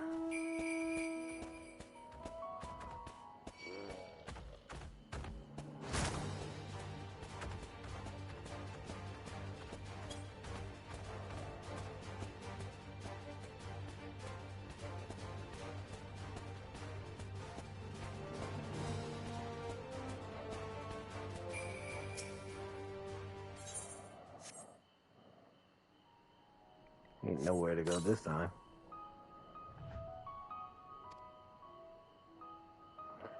More prepared for its speed this time, you succeed in closing the sack over the elusive scurry.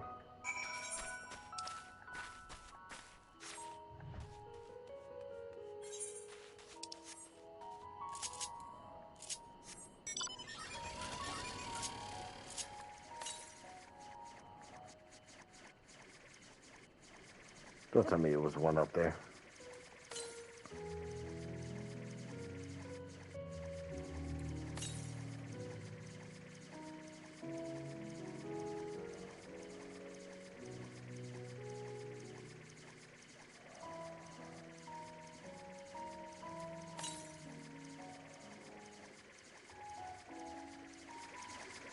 It was up there.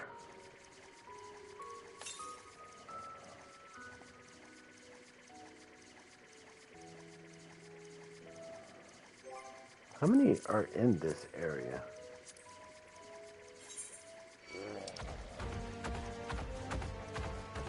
Can't tell, but I hope it's not just the same number as Davenir.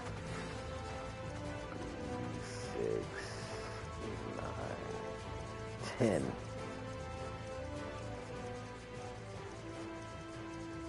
Got a pack of trolls hiding, protecting it too.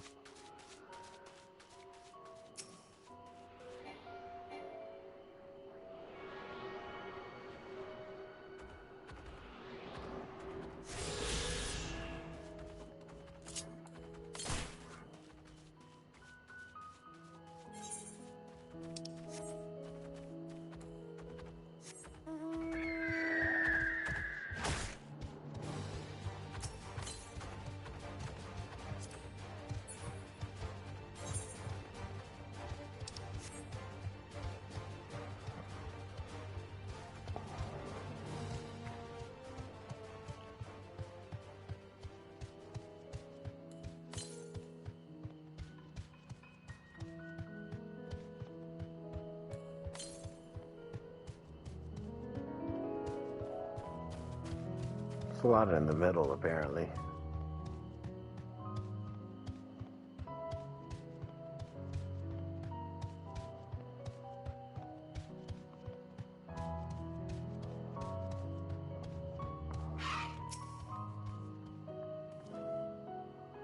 How did you fare? I tracked down 3 of the pack, which leaves 1 unaccounted for. There's the odd marmot. Wait here a moment while I put our friends in the holding cage.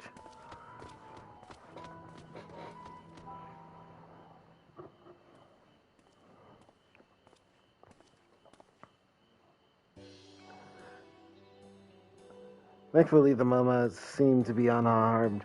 They held up well in the isolation, but it's much too soon to release them into the habitat. It's a good thing we were able to recapture them so swiftly. You have my thanks.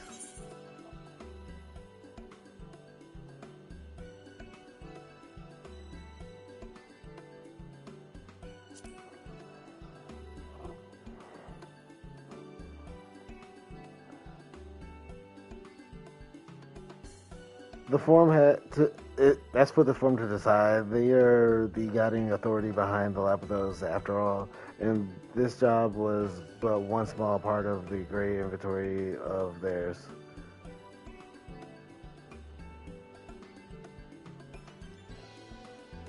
Suitable for consumption and easy to breed. Those were the 2 conditions I was given for the stock I was instructed to procure. I don't know what the Forum was planned for these creatures, but at the very least, I doubt they'll be served for dinner today or tomorrow. There you are. Is this the gleaner you mentioned? The one who was looking for the lost marmots? Mission company you keeping, friend. Who are you folk anyway? I'm Krell of the Students of Bethlehem. These others are my associates. Truth be told, the Forum decision of late have not sat entirely well with us. That is why we made the descent to Lapithos. We hope that by seeing those decisions put into action, we might more fully understand their reasoning. Wise and practical, never hurts to try and gain a broader perspective, does it? Anyway, duty calls other animals to capture and enclosures to empty. Once again, I am sorry that I can't offer you more for your service.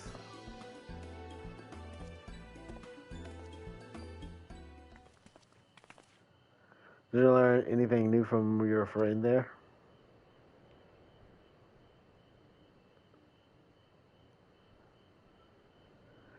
So they confirmed that the order for this ambition operation did indeed come directly from the Forum. However, the Gleaners have not been informed of its purpose. I say it fits with everything we've heard thus far. We also discovered that when the operation was begun, the Forum contacted the Gleaners Guild ship and put their people to this great work for some 4 days after the Sephori made their chilling declaration. We have seasoned travelers. The Gleaners keep abreast of news from every corner of the world out of necessity. Thus am I inclined to trust that their calendar of events is accurate. Although it gives the distinct impression that this undertaking was a sudden and unexpected development, yet I find it hard to believe that such comprehensive restricting of Lapithos and archives could have been planned in so brief a window. Nay, this plan was long in the making. They were but awaiting the right time to put it into effect. And the Sephori Declaration was what set it all in motion. It seems likely, but let us not leap to conclusions just yet. For the moment, I suggest we conduct a wider investigation of Lapithos. The more facilities we visit, the more pieces of the puzzle we stand to understand or to find. In that case, how about we head to the Archaon? From there, we can reach the lower.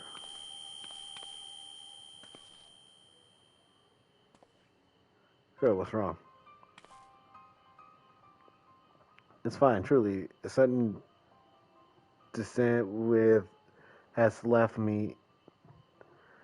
The sudden descent has left me with a bit of a headache, that's all. Nothing that will stop me from soldering on. Let's be about it then. At least allow me to take the lead.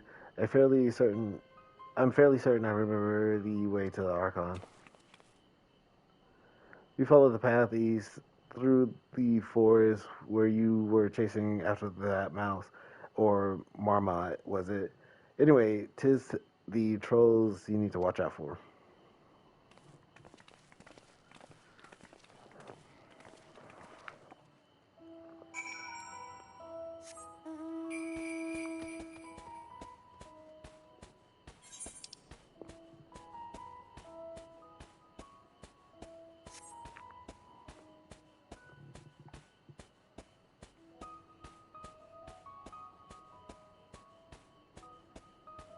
Reminds me of Blimsa Lamensa, really.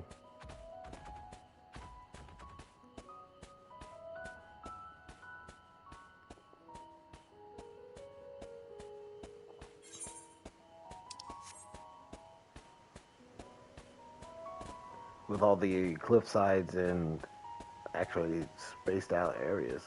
Even the buildings a little bit remind me of Blimsa Lamensa.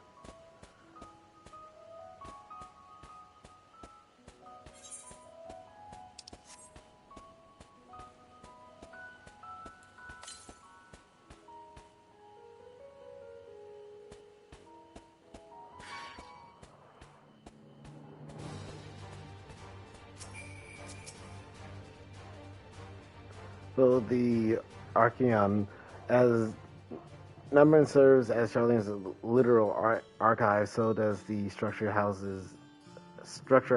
the city, well, the material data. The architecture too is similar. This building you see is merely the upper entrance as access point to the vaults carved into the cliffside itself. Within those vast rooms are stored countless samples and specimens, as well as detailed records which describe them.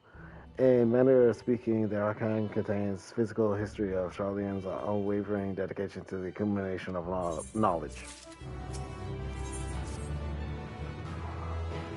Well, we won't learn anything of value standing out here. Let us proceed into the main building and speak with the custodian.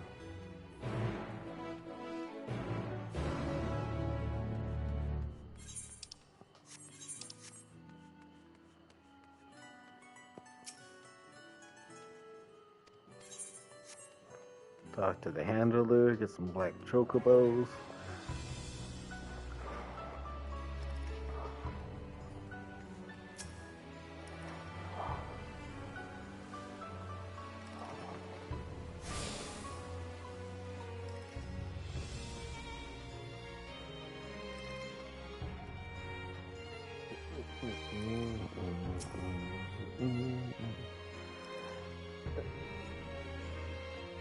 Talk to the bicolored gemstone. You have access to the region's gemstone exchange. Trade the bicolored gemstones rarity exclusive time. Successfully completing local phase will allow the safe deliveries of goods in the regions, increase the number of items available for exchange.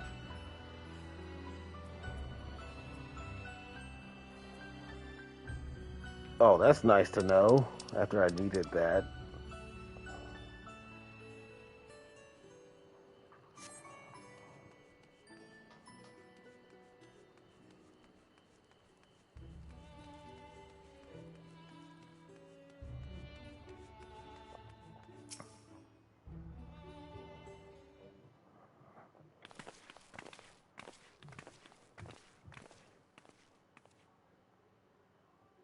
Gorgeous, we are here in pursuit of Archon's vaults. Pre-use. You are clearly not gleaners, then may I ask for your affiliation? We belong to the students of Balancian, but is that relevant? I was given to believe that the vaults that was open to the public, at least were open to the public. Ordinarily, yes, that would be the case. At present, however, the access is restricted only persons directly involved with reorganization efforts are permitted to enter. Not us then. I suppose we had better move along to another facility. This building was a lift which connects to the middle tier, yes? Might we at least make use of that? The service has also been suspended, I'm afraid. For the time being, priority has been given over the conveyance of inventory. What, so this is as far as we can go? I apologize for the inconvenience. Please come again after our restructuring operation is concluded. By that time, it will be too late. And we were so close to getting answers. We need to rethink our approach. Let us step outside for a moment, shall we?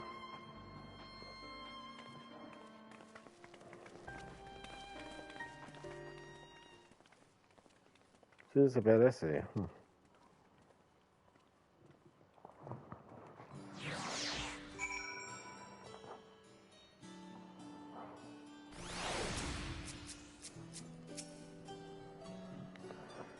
We are at an impasse. As we have no other leads, I should like to pursue this one further. But I doubt that our stone-faced custodian will be swayed by our heartfelt pleas. We must seek another means to access the lower levels.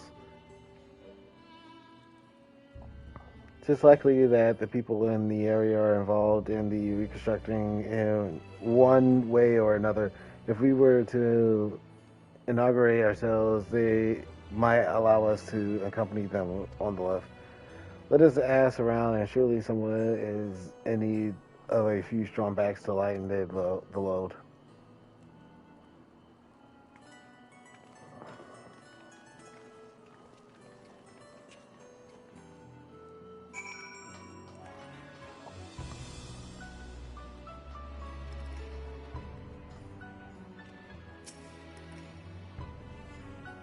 I'm taking the lift. Oh no, we're just students. They won't let us head into the Archon, even though we found... Actually, we have no idea what it is we found. There's no record of such a creature anywhere, but it was wandering around Tranquility, and so we thought to donate it to the vaults. Honest little squeal, don't you think? Anyway, I suppose we'll have to take care of it until the Archon is open again. Tranquility. Where is tranquility?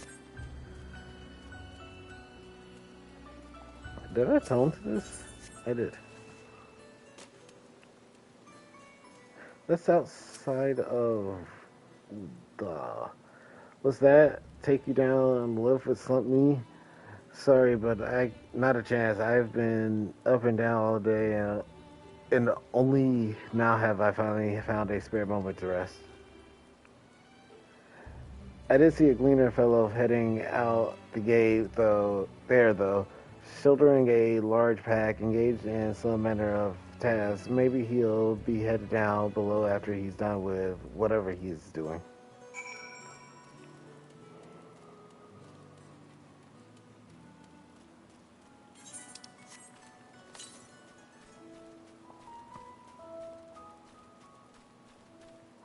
I think I see it too. If not that, it's a round green light.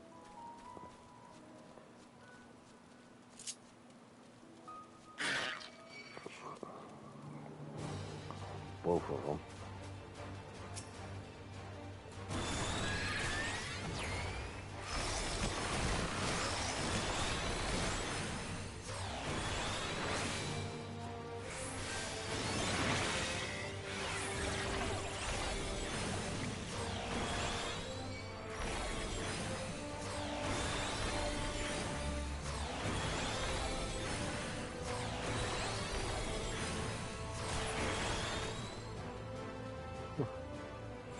I just decided to make it rain.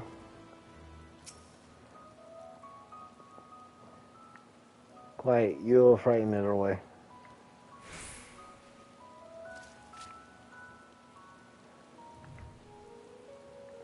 That's you again. I don't mean to be rude, but I'm in the middle of another task. The cloud can. I need to capture his close, very close.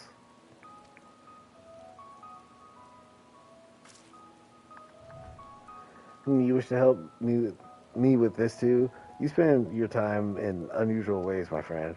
Still, 2 hunters are generally better than 1. Very well.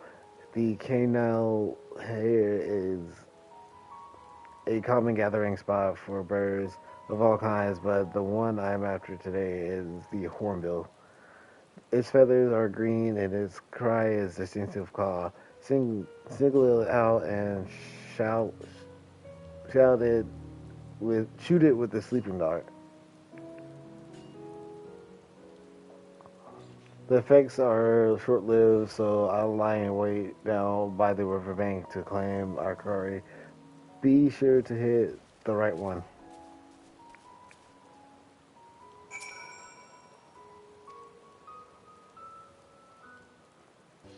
Wait, do I gotta listen after sound?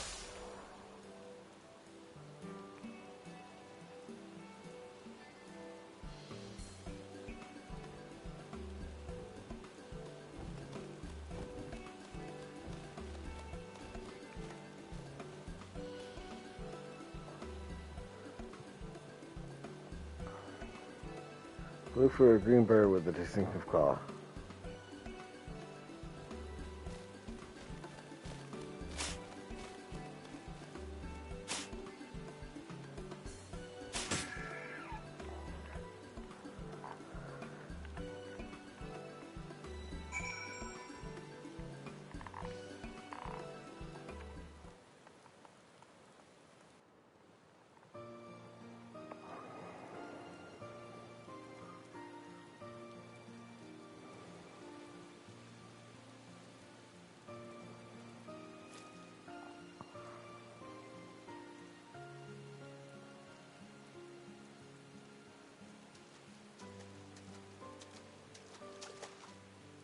Fair shot. Nicely done. Let me truss this one up, and I'll make my way over to you.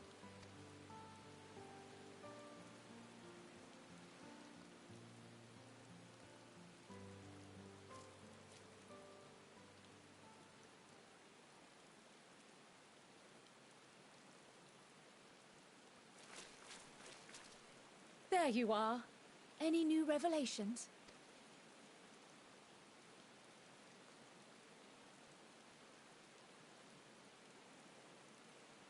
So you met with that gleaner again, this time to capture a hornbill. I understand catching and bringing in creatures from the outside, but what's the point of chasing after ones already here?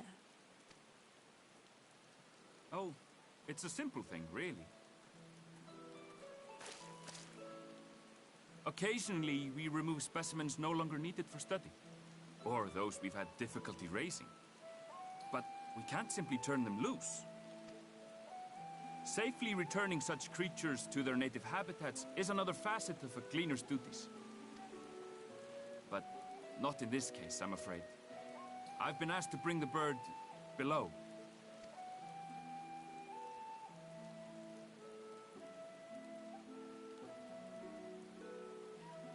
The restricted section in the lower levels of Labyrinthos. Open only to a select few researchers handpicked by the Forum. The projects down there are the subject of rumor and hearsay. Forbidden magics. Advanced technologies that can never be allowed to fall into outside hands. Even Archons are not privy to the truth. Those who are, the researchers involved in this secretive work, are not permitted to walk freely in the city, and are instead required to live in isolated quarters. What could a facility subject to such strict security protocols possibly need with a hornbill? An experiment? Possibly. I wasn't afforded an explanation. But judging by the requisition list given to me and my colleagues, I doubt it's for any kind of advanced research. I'd be more inclined to believe we were making preparations to migrate to the south. Mericidia or thereabouts. What? Why would you say that? Much of the flora and fauna we were asked to procure could serve as reliable sources of sustenance. They're comparatively hardy species, too, able to endure harsh climates. And among them are specimens known to be effective in improving soil quality and purifying water.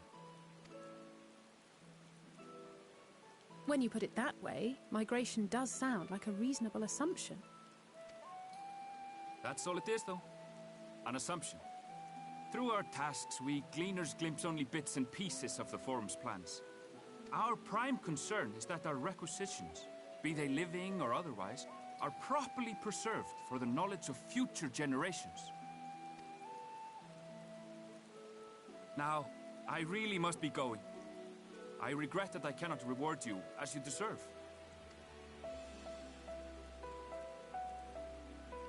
Perhaps you might reward us after a fashion, then.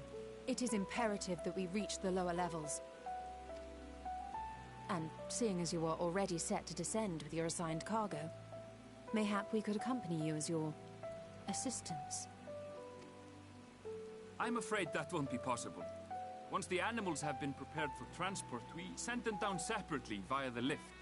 I will, of course, follow after to make my report, but I can hardly pass you off as porters when there's nothing left to carry. Indeed. Pray forget I said anything.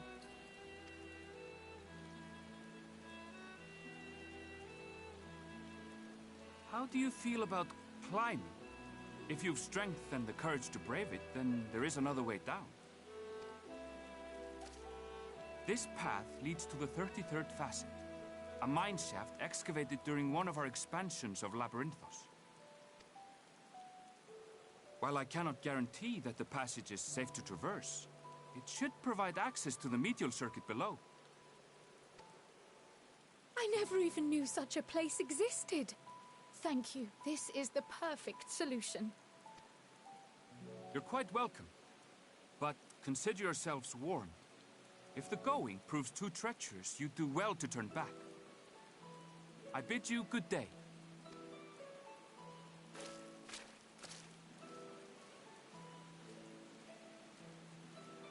Well, turning back is hardly an option, not when we've come this far. Let's go and take a look at this mine shaft.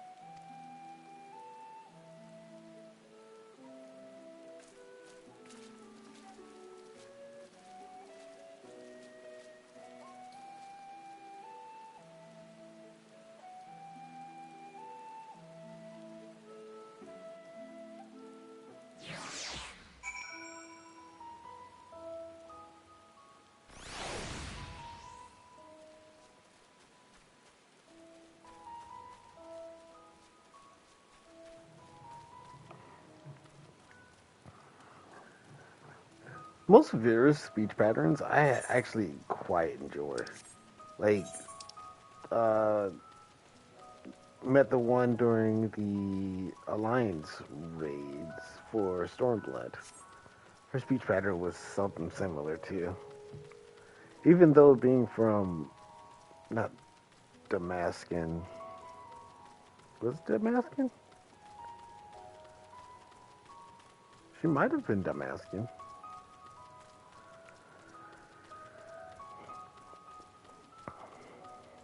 But that's where you first like hear of the Vera, really, and them staying in their forests.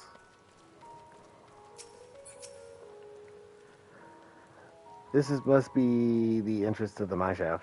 It's tis faint, but I hear something moving within. Creatures home there by the researchers, you think? Well, slavering beasts aside, we will need to watch our footing. We should tighten our straps and search before we continue.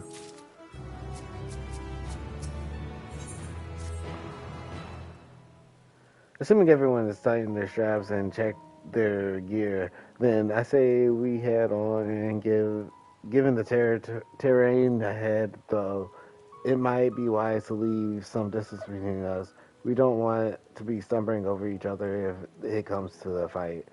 Take it slow, and don't forget to check your surroundings from time to time. We can't meet up again at the end of the tunnel.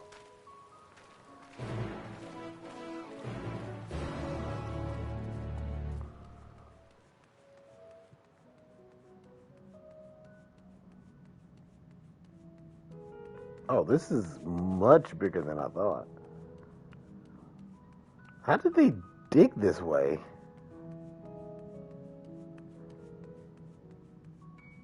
It's like they used explosives.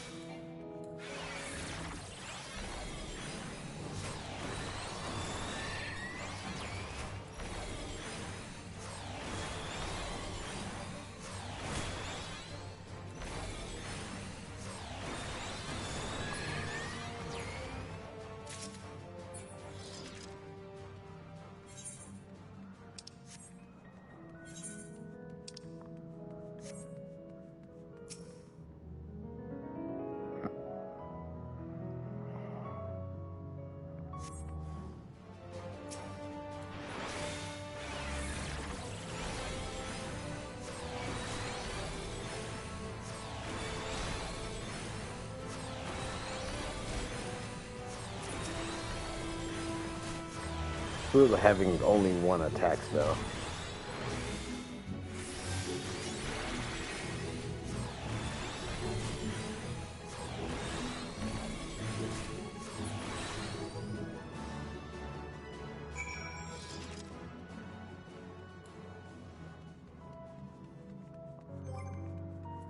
Speaking of attack spells, what's the next spell I get? 86. 85 is when I get enhanced magics.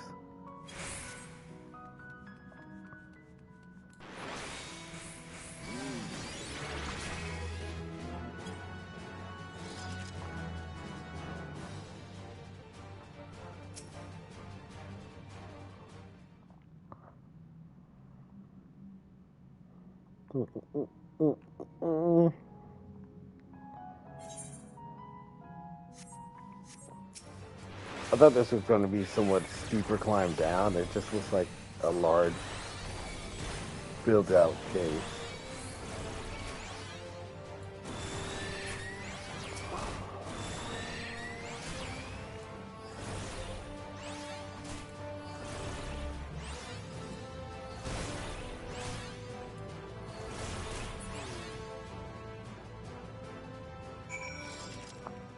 Pretty sure I'm the first one in the group going down. So they probably all behind me, not killing a thing. Yeah, this wasn't as steep as you think it would be.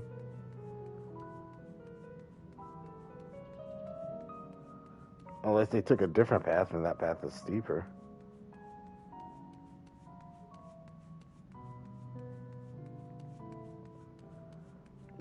That path looks more treacherous, yes. Treacherous.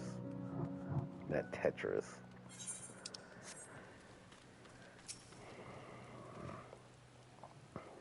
Everyone seems to have made it through without incident. Nothing of consequence, at least.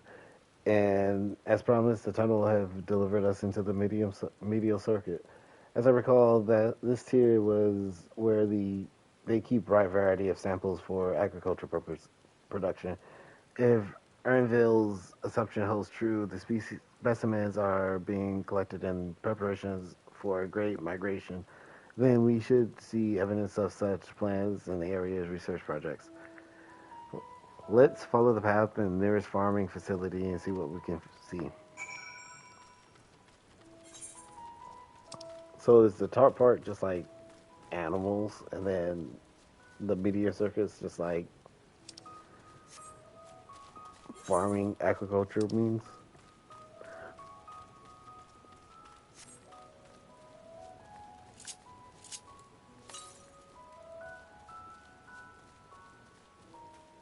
Oh, did I pass one?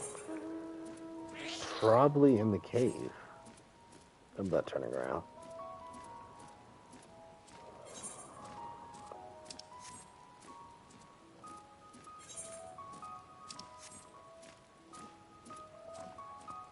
Straight garlic. Straight queen.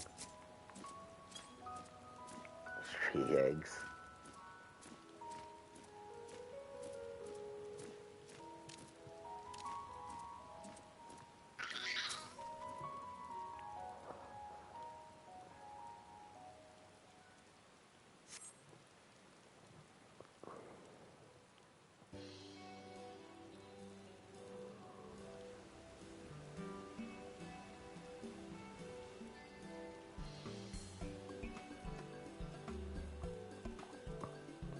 I know. Now I know where we are. This is Meryl's agronomics.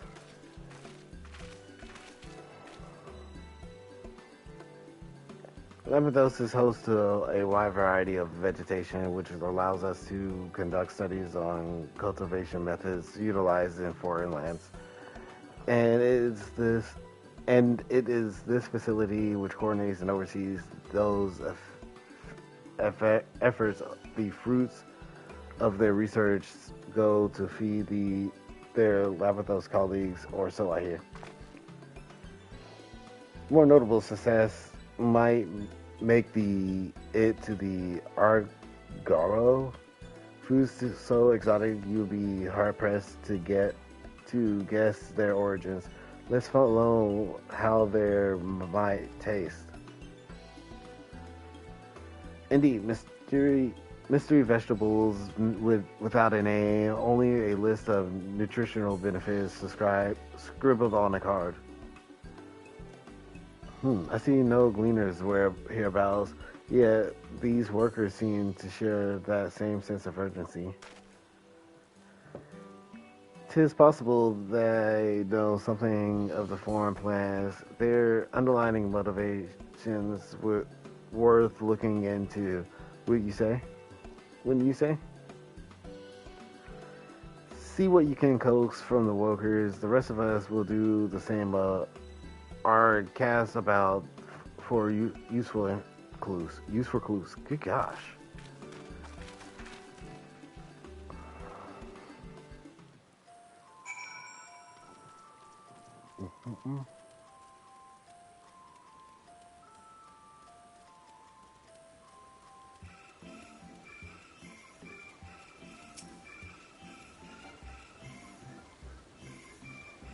Hello there. I can't even see him. We weren't expecting visitors, not with us, with the use of the lift being restricted. How did you make it down here anyway?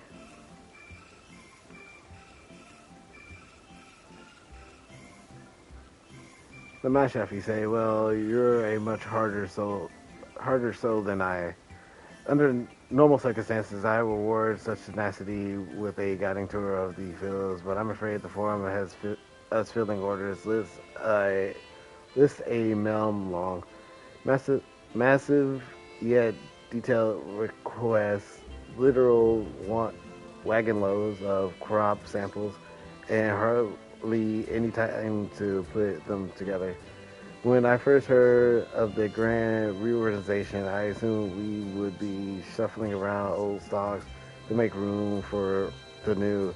Then came the orders for ridiculous quantities of seeds we've already thoroughly researched. Passing strange, eh? I pressed for an explanation and was met with vague assertions that all would be revealed in due course. Not the most satisfying answer.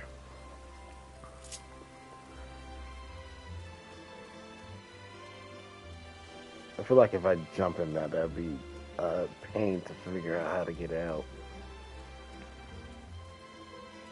For a second there, I thought it said Monongah. Like, what did Monongah do in here?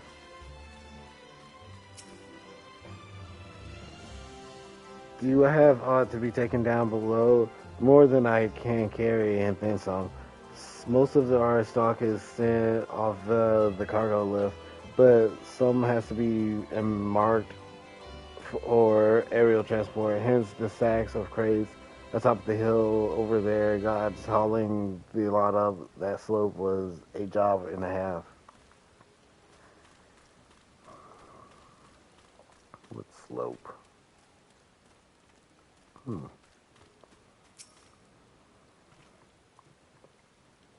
What crops are we raising? Well, as you can see, this one is a variety of grapes. Is there more than one walking? Yep. Only a good source of sunlight to grow, and the conditions here are nothing short of perfect. Hardly surprising given that it's native to a particular locale and the very place upon which Lapis was modeled, a region of in the south of Ilsabard. It's boasts remarkable habitat diversity, allowing the myriad flora and fauna to thrive. Chilly peaks in the north give way to swaths of temperature plains, which transition into hot, humid coastline. Such bountiful territory is ever contested, as you might expect. Used to be called Carvos, but before the Imperials renamed the Locus Ominos. The Forum saw it not as a prize, however, but a research ideal environment, one whose climate we strove to recreate within the confines of Lapithos. It since provides a rich foundation for countless experiments and cultivation. Grahati's homeland is the basis for the climate.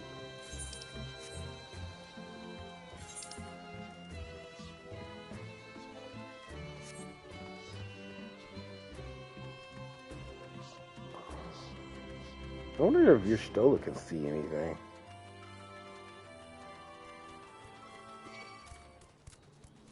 I knew that tomato was gonna lock onto me. If this is the hill he was referring to, that is most annoying.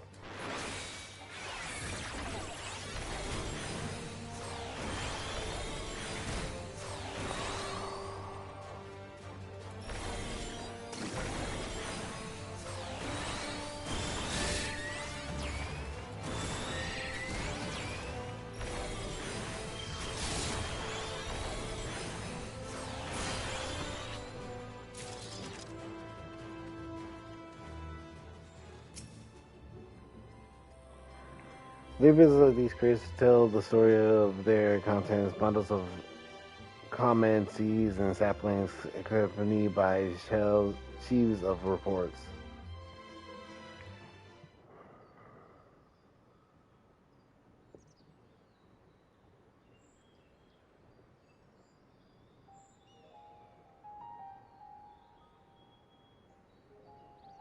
Those don't look intentionally planted, to be honest. That's hard to look away, isn't it?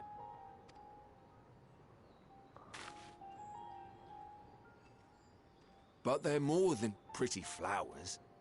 Heart blooms are attuned to ambient emotion.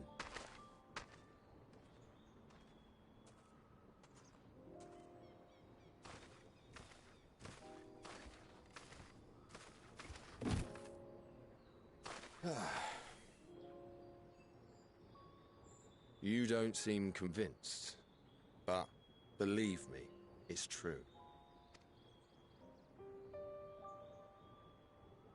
This ashen grey, for instance, it mirrors the anxiety and urgency of those working nearby as they rush to fulfill sudden orders.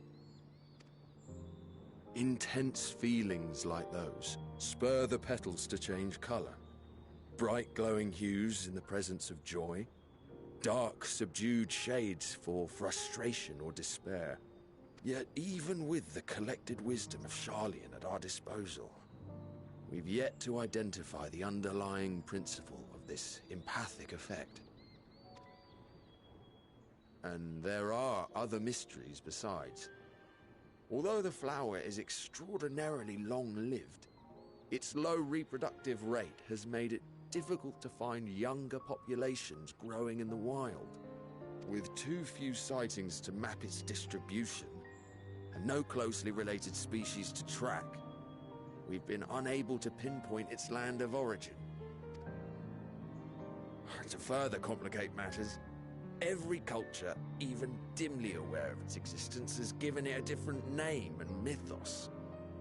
Our attempts to study it via the historical record have been an exercise in frustration. As an avid botanist myself, I should one day like to unravel the Heartbloom's secrets. But I'm afraid other duties must take precedence. I will leave you to your thoughts.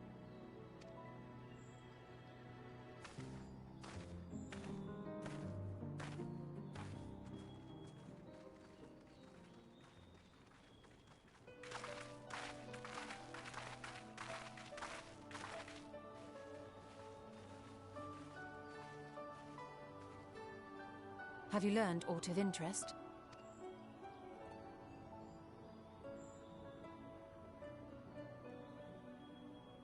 A flower that reacts to one's feelings. Strange. I must say, I have never heard of such a thing.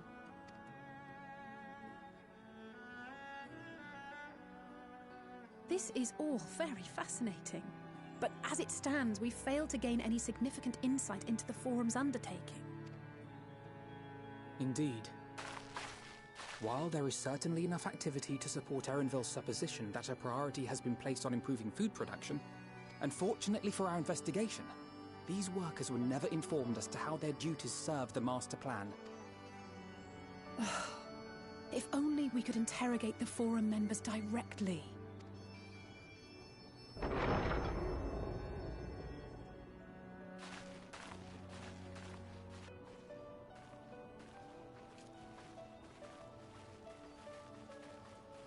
Isn't that the entrance to the Archaean?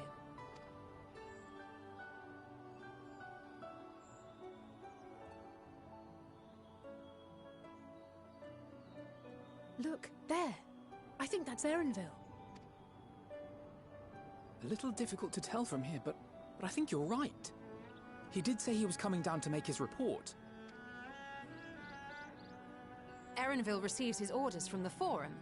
Would it not follow, then, that the superior to whom he reports is a Forum member, or at least a close associate? You mean to eavesdrop on their conversation? What of the risks? Ours alone to bear. We won't interfere with Erenville's work, nor will he be implicated as an accomplice. If you're not comfortable taking part, I can do this alone. Nay. I said myself that I wished to know Father's intentions. And no answers will be forthcoming should we simply ask nicely. We can apologize later, should it come to it. Right now, we need every crumb of information we can get our hands on. Consequences be damned. It might be best if you came along as well. In fact, we should all...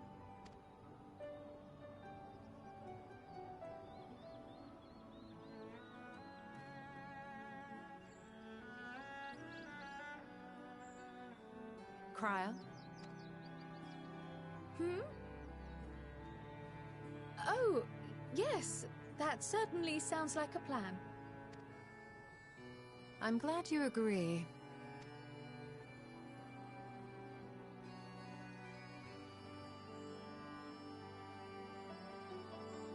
Quickly! Erenville is on the move. We need to get closer before we lose him.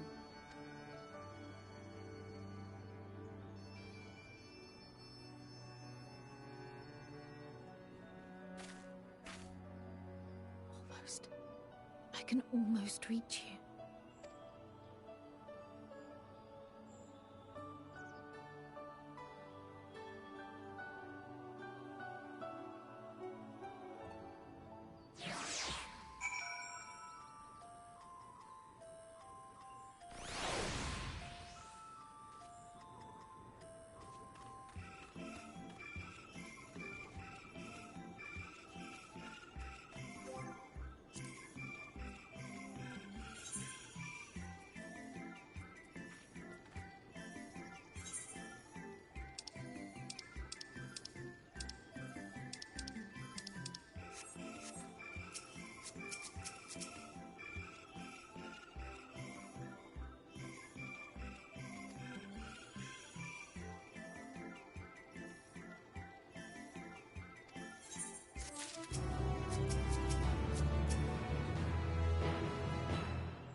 Just realized I was mute.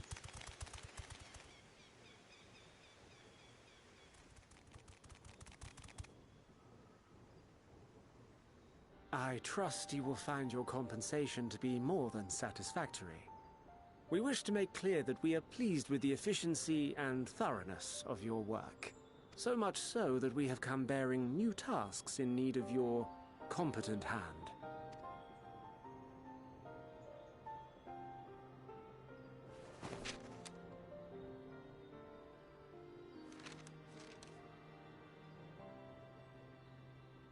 Another lengthy list. If I may speak frankly, the Gleaners have been pushed to the point of collapse by your unending demands. We are not familiars to be exploited. We are Sharlayan scholars, and we deserve an explanation for this unseemly treatment. What warrants such urgency?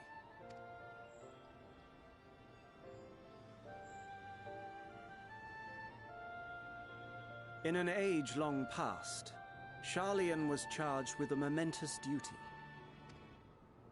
And now that word of the final days hangs heavy in the air, the time has come for us to fulfill that charge. I can say no more, but I promise you this. All will be revealed in due course.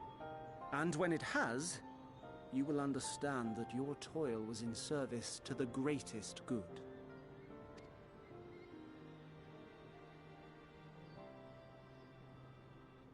Then I will do your bidding.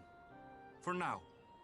But unless you wish the Gleaners to rise up in protest, I advise you to offer tangible improvements for our working conditions. Your promised revelation does nothing to address present circumstances. A fair point. Your concerns will be conveyed to the Forum.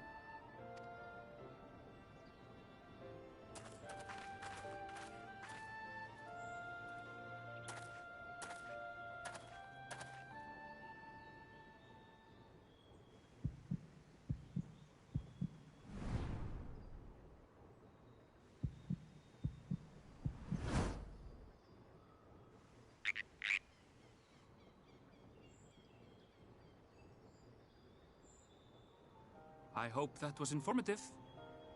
You may consider my debt to you repaid in full. While I do have my reservations about the Forum, I want to believe that they have our best interests at heart. Which is why I'm reassured that you're busy sniffing out the truth of things. We can ill afford to place all our eggs in one basket, this master plan of theirs, without first understanding the risks involved.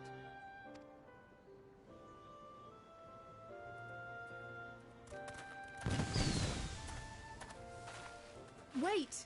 How did you know it was us? If you mean to impersonate a toad, try studying the real thing. And don't try to fool an expert.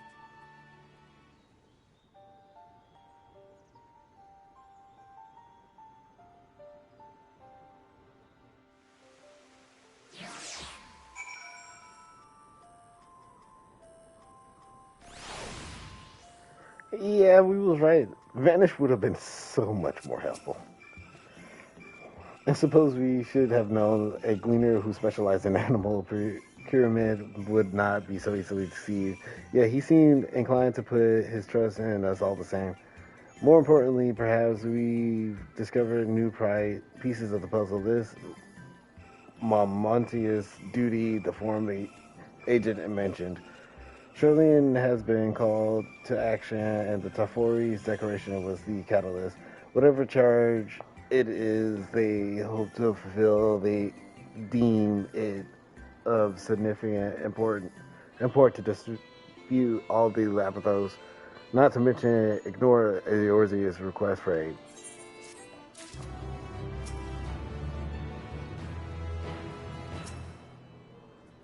If I happen to cross paths with Arnvale again, I should like to thank him properly. What duty would warrant a direct involvement of the Forum and the commitment of all the resources? Judging by what we just heard, none of the Gleaners were offered any kind of explanation at this point. It seems abundantly clear that we've learned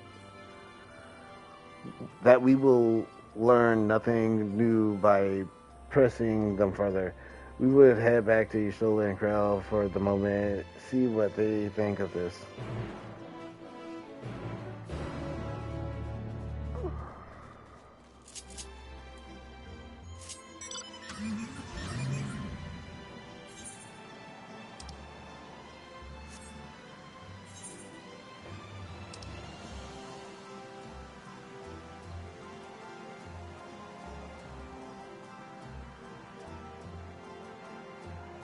That's by the farm still. So is there a way to get in between that area?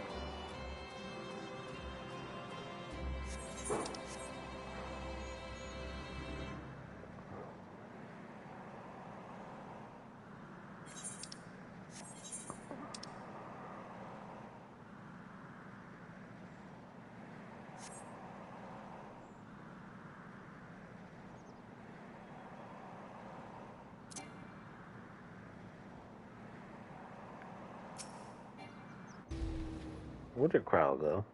Welcome back. I trust you found Arnvel then?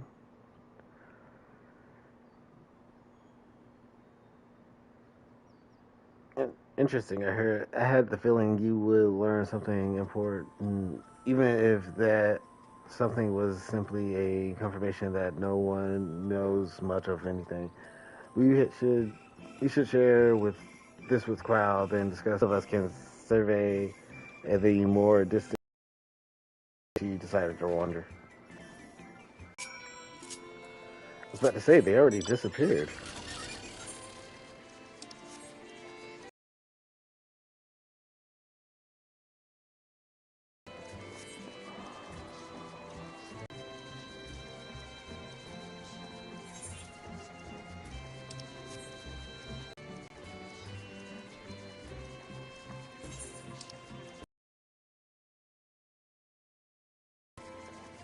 And that's just from like small glances, and I still don't understand the layout really well either.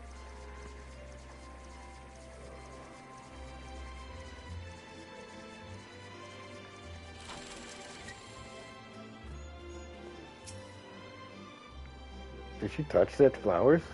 Some of them turned green. Oh, no. Okay, no, my imagination.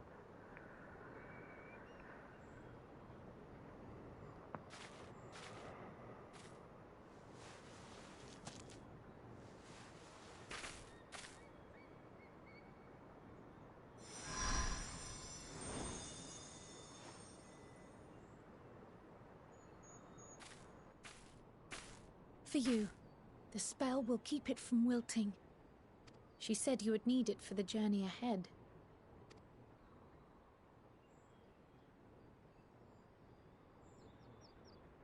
Will you speak with her now? I cannot hope to match Minfilia's clarity, of course, but...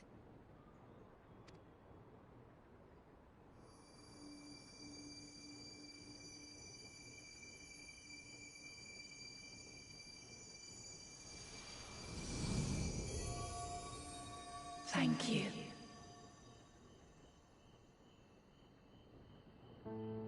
Do not worry. She has lent me her body for only a moment. Just as I could not save the First from the flood of light, it has become arduous for me to interact with the physical world without assistance. Though I might converse with you for a time, the incorporeal form I assumed on the ship would be incapable of casting even the simplest enchantment. It is in the depths of the ethereal sea, the place to which all life returns, where my influence is greatest. After Minfilia's sacrifice on the First, it was to the sea, here in the Source, where I ferried her soul. I wished that gentle spirit to find rest in the world she loved so well. Her, and another who may yet have a part to play, though that will depend on you. Take the flower, walk free, for you are free, to go where you wish, to believe what you will.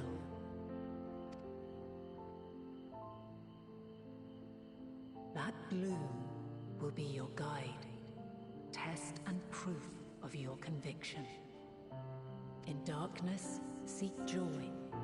Surrender not to sadness, and see beyond despair.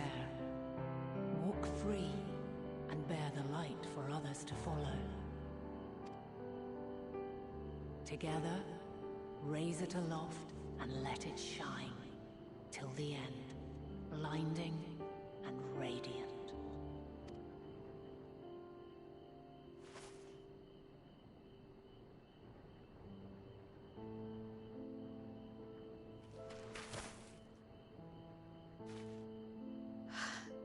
That was all too brief.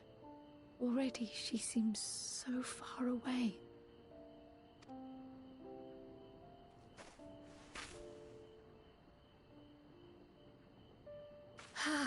My apologies if I startled you. Ever since we began our descent into Labyrinthos, I had sensed another's will, straining to reach out.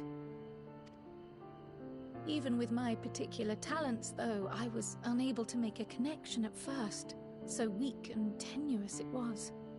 Once I took hold of that wispy thread, imagine my surprise to discover it was Hydaelyn herself.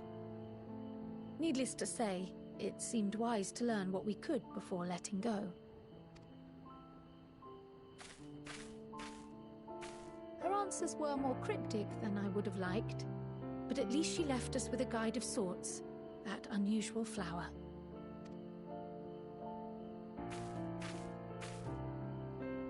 Yes, we are definitely making progress. You can't be serious! We've done nothing wrong!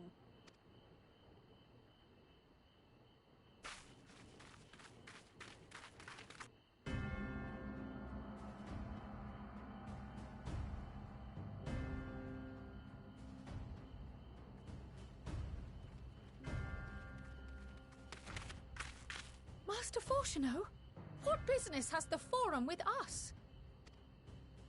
Obstruction and suppression, apparently.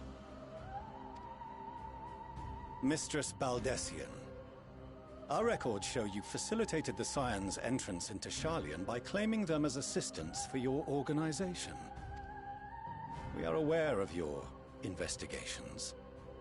After alerting the major institutions to the presence of potential troublemakers, we received word from an Archaean custodian.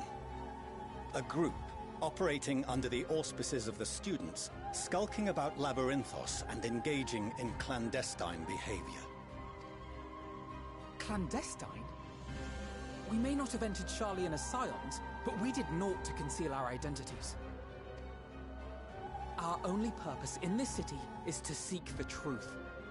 I can think of no reason why our actions should warrant the Forum's intervention. 'Tis not our way to discourage the pursuit of knowledge, but the timing of such pursuits must be considered, not to mention their potential impact. With the world in chaos, we, the true caretakers of wisdom, have committed ourselves to an undertaking that demands the utmost discretion.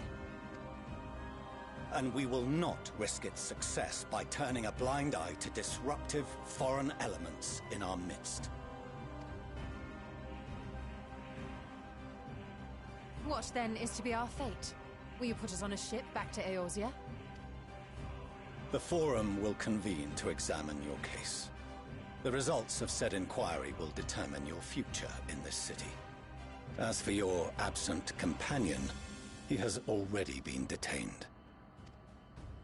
G'raha! But why? Is reading a crime now, too? Reading is encouraged, celebrated even. Not, however, of the volumes shelved in the restricted section of the library.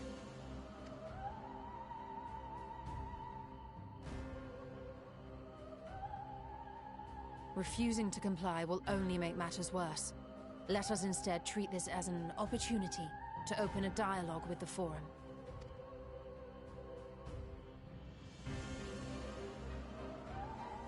Silence is often one's best defense. I would advise against prolonging the proceedings with frivolous discourse. But enough. This is not the place for debate. The rostra await.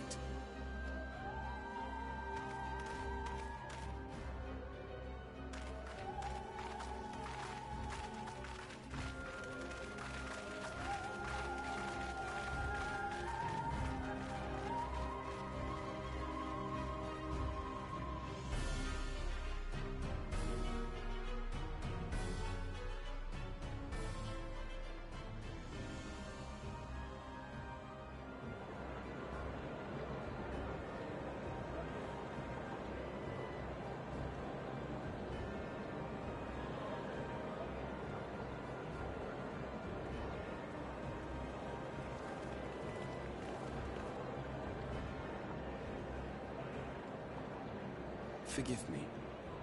I was careless. We would have been detained regardless. This way, at least, we managed to stay together. I trust your time within the Forbidden Archives was well spent.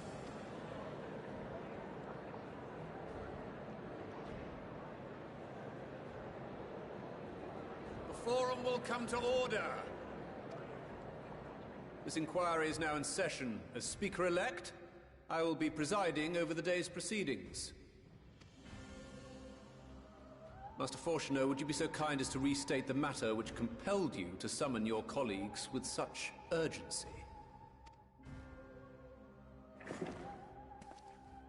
As you are all aware, we recently denied Eorzea's request for Sharlayan assistance. Since then, certain individuals dissatisfied with our decision have taken it upon themselves to interfere with our work.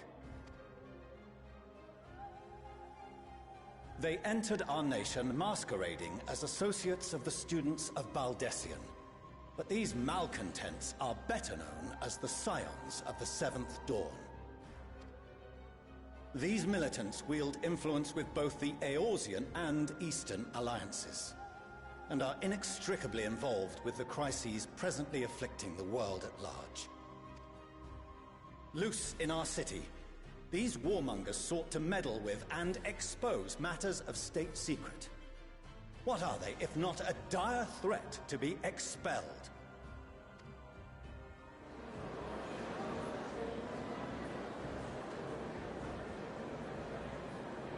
You have tarnished the good name of the students. Galuf would be ashamed.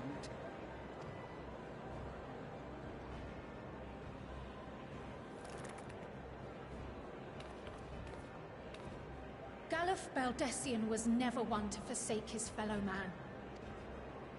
Even if this nation closed every door and retreated from the world, he would have found a way to help the Scions, help every soul of this star fight back against the coming doom.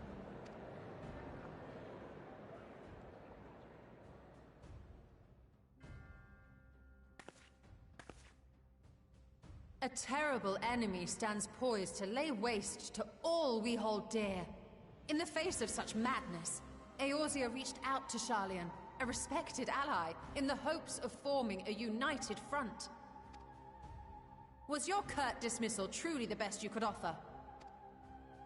Or are you so preoccupied with your momentous duty of an age long past that even the end of the world is unworthy of your attention?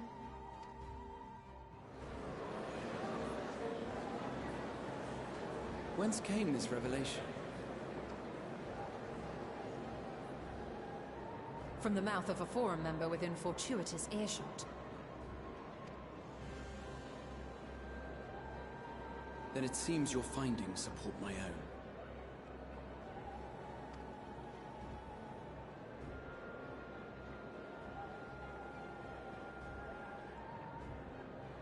The reason I visited the restricted shelves was to study records of the Forum's policy-making process, to better understand the historical trends underlying their most major decisions. At first glance, the positions of neutrality in war and the accumulation of knowledge above all else appear constant and consistent, the unchanging pillars of Sharlayan society. And once upon a time, I might have left it at that. These days, however, I am more attuned to the subtleties of governance And so I noticed something odd.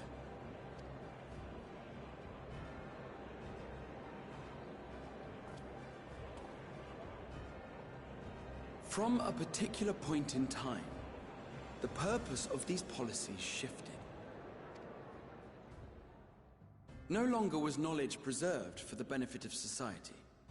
Rather, society was to be gradually reshaped to ensure the preservation of knowledge.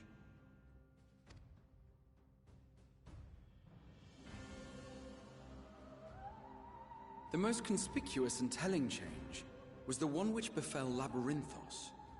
Once little more than an oversized storehouse, an enormous allocation of funds saw it transformed into an advanced research and archival facility.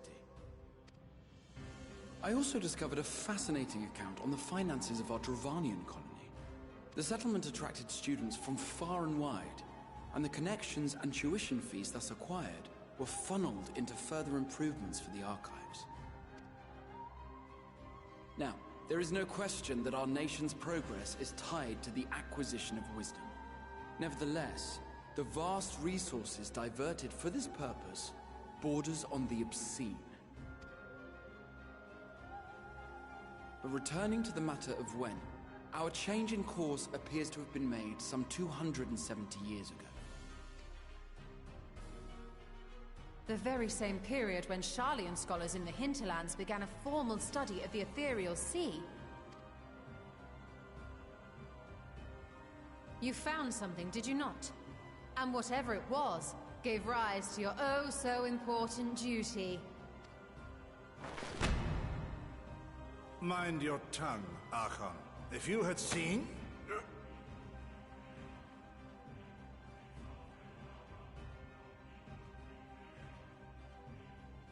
Yes, we are bound by a duty we cannot ignore.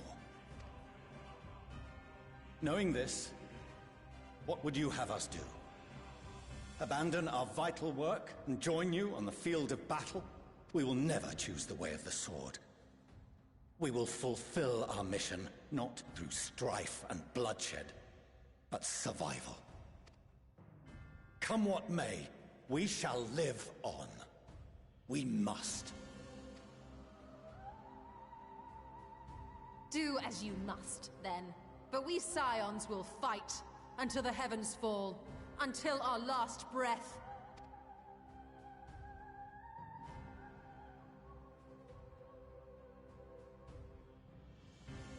Such misguided zeal.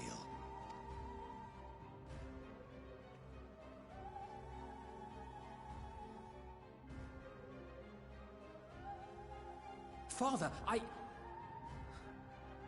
Master Fortuno, I fail to understand the stance you have elected to take. But by the same token, I have yet to find a compelling argument to counter the challenge you put to us in Gridania.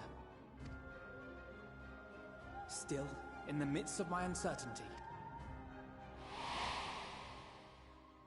I must trust in myself to do what is right, as others have chosen to trust in me.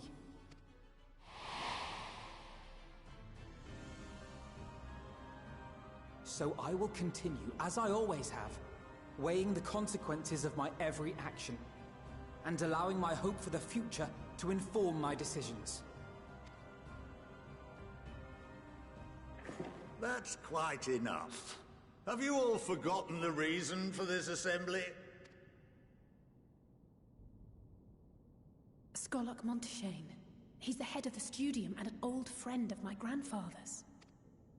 Honestly, every discussion devolves into some interminable debate. Terrible habit. Let's return to the topic at hand, By their own hands have resolved to fight alongside the Sharlayan. You will also refrain from any further investigation into the Forum's decisions and duties. Failure to comply with these restrictions will result in the immediate expulsion of your Scion associates. Let us put this judgment to a vote. All in favor, raise your hand.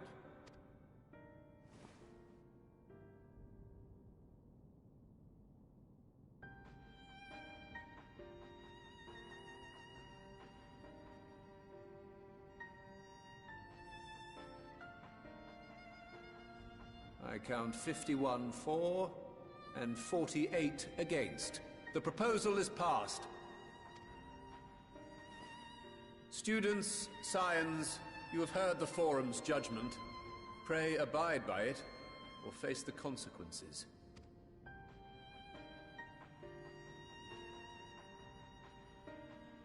Honored members, I thank you for your time.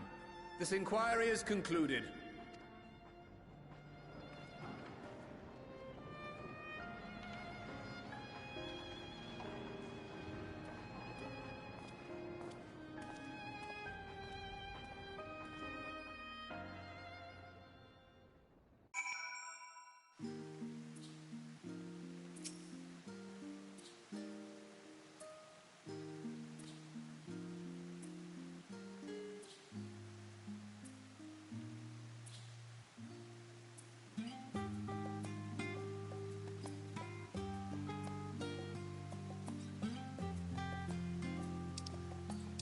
I was mute. Well, at least we've been allowed to remain in the city, and our endless investigations have not been in vain. We now know that the mysterious duty of theirs begun with whatever the Forum discovered in the Ethereal Sea. With our freedom so sorely curtailed, however, we will struggle to learn a lot more of substance here in Sharlayan.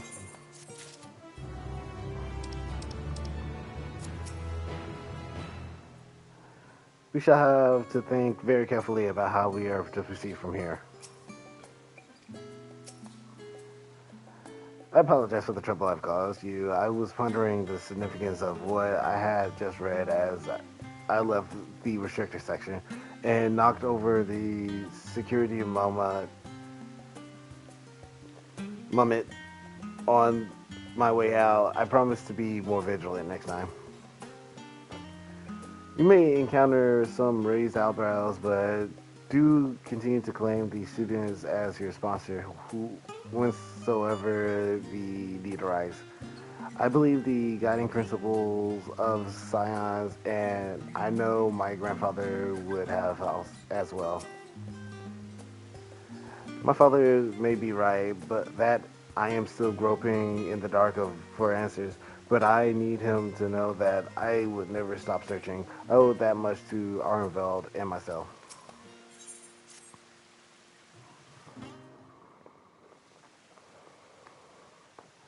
The overall picture has grown clearer. Yes, but that's in spite of the Forum being so maddeningly vague about the duty of theirs. Why are they so reluctant to explain their actions as plain words? Survival come what may, is father's work so vital that it takes prudence over his own family? I don't know, Alisaeus, it is you. When I heard you've been dragged before the Forum, I came as swiftly as I could. I am so glad they allowed you to stay. Mother?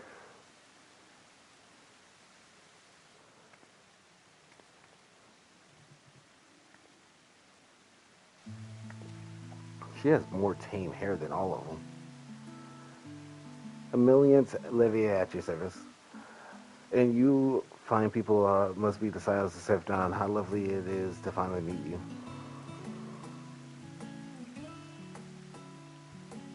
Mother, please. We don't wish to make things difficult for you. If word reaches Father that we're here. Oh, bother that. Am I to be chastised for speaking with my own children? I am well aware that you, a master Fortune, are not on the best of terms at the moment, but I've been absolutely desperate to see my darlings again. You will come by the house, won't you? I have gifts waiting. Timing couldn't be better. As matters stands, we shan't be going anywhere until we discuss matters with Thancred Group. We consider our oppositions. Go visit your home. We will be back in the annex when you are ready to rejoin us. I'm not sure what do you think?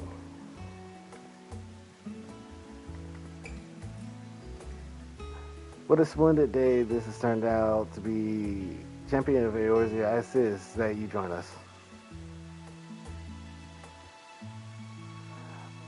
But we must be quick about it. Not for my own benefit, but should my husband return and find you enjoying our hospitality, the servants will be made to suffer the consequences. If you would be so kind as to escort my children to the estate.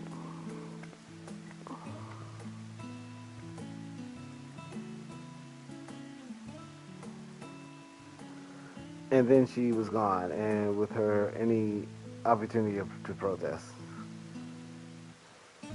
Indeed, the matter is settled. Enjoy yourselves, you three.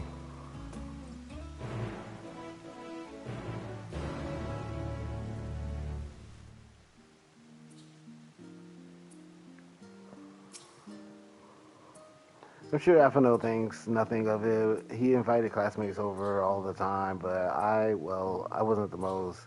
It was a different time for me, alright. I apologize. My mother is not one to take no for an answer. I still am glad, relieved even to see her in such high spirits.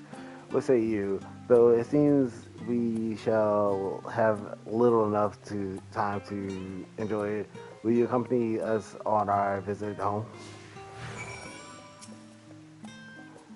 Fine. If we're going, then let's get it over with. But be sure to stay in the entrance hall. No peeking into our private chambers. Thank you very much. Why ever not? Your room was always perfectly neat and tidy. Everyone has things they'd rather keep to themselves, did they? Cherished mementos you couldn't bring yourself to throw away, childhood toys. I mean, never mind. Levier Estate is that way. Straight down these stairs come.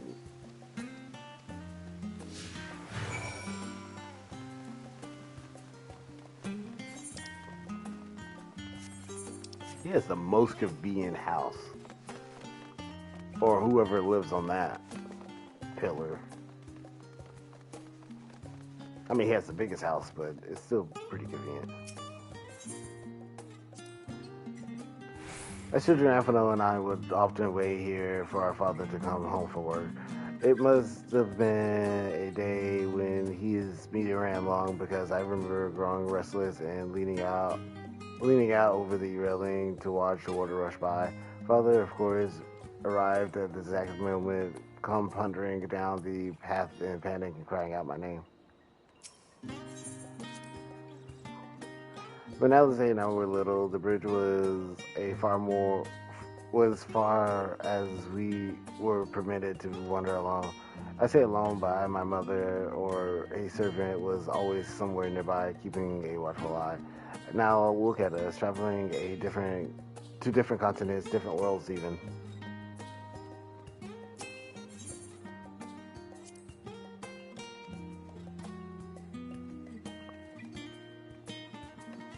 Oh, that was just information. Okay.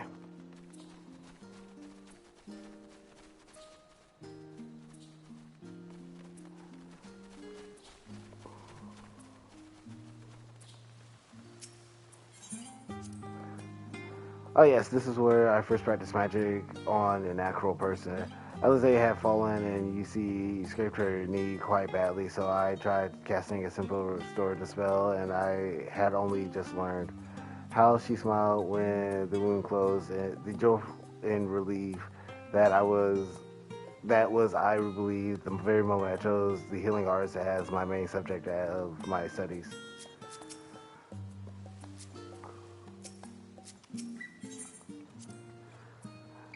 We used to come here all the time with grandfather in the summers. I would dip my hands and feet in the fountains and splash about. Not often though, even back then he wasn't very fond of playing in the water. He'd make any excuse to avoid it, which would explain how I came to swim like an ox and he sank like a stone.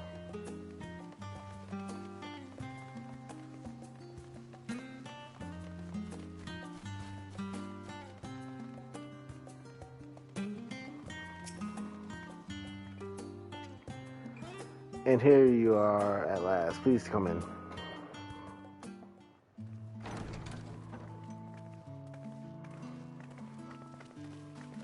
Huge doors. What's with big doors? Welcome home, my lady.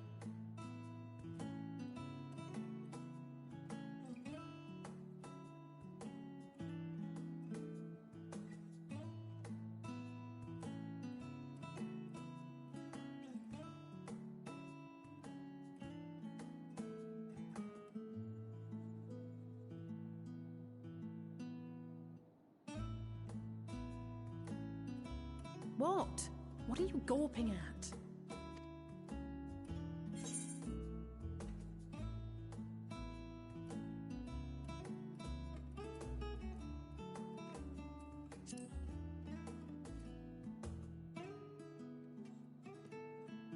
Oh, I suppose I never gave the decor much thought. I'm glad that you approve, I think.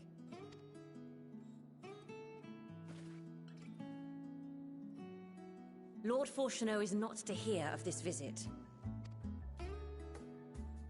And I should also like the children to have their gifts, ere my husband makes his return. As you wish, my lady.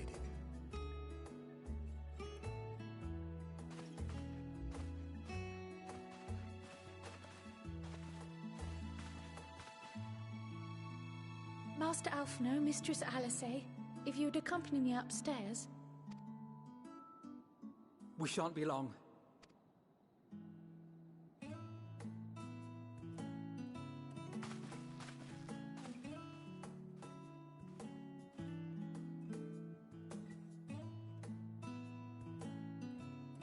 The twins have been sending letters home from time to time, recounting their latest adventures. I am sure they withhold certain details, of course, if only to keep me from worrying. Yet a mother worries all the same. In the early days especially, I tried to support them as best I could, sending the Scion's coin and other such donations. Fortunately, they have found the strength to overcome adversity time and time again. Their words grow more confident with every letter, their depictions more vivid. The triumphs and defeats, the joys and sorrows. 'Tis clear that they have come to find value in every experience. But of those they treasure most, it would seem that meeting you might be the most impactful. Why, since that fateful day, I do believe there has not been a single missive in which you were not mentioned by name.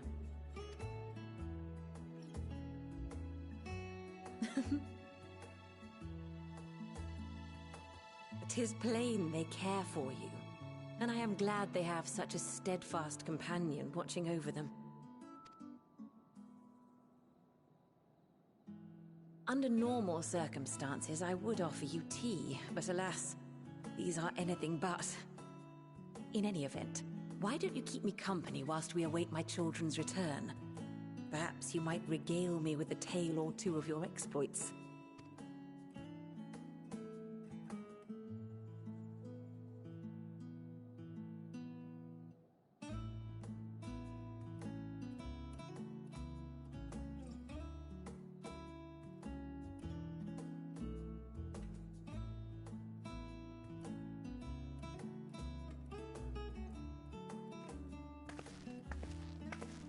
When you mentioned gifts, I wasn't sure what to expect. Mother, Oh, look how well it fits you. And the style is to your liking?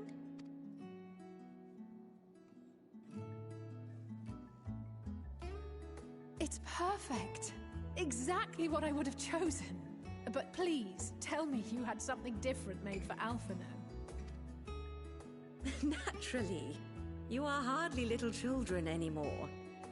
And while I shall miss dressing you in those precious matching outfits, I must respect the individuals you have grown to become. See for yourself.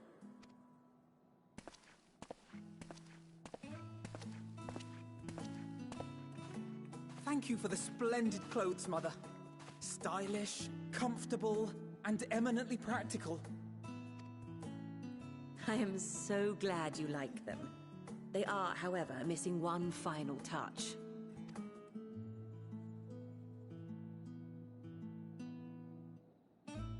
If you would allow me, Master Alphinaud.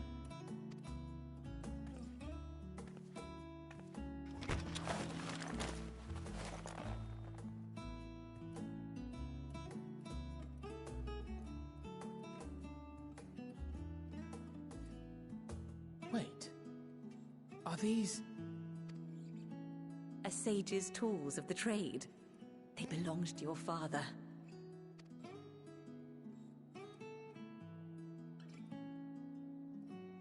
Though he may as well be chained to his desk these days, as a student he was often called upon to venture into the field.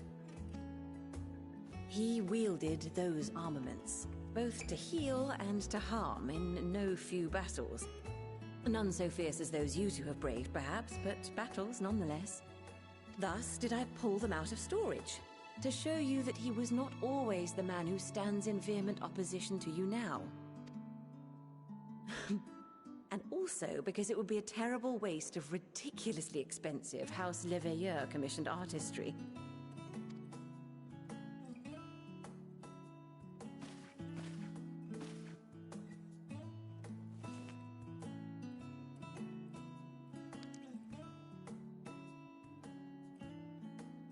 I am told these devices are quite difficult to master, but someone of your extensive experience should soon have them darting about with grace and aplomb. May the wisdom in that crystal serve you well.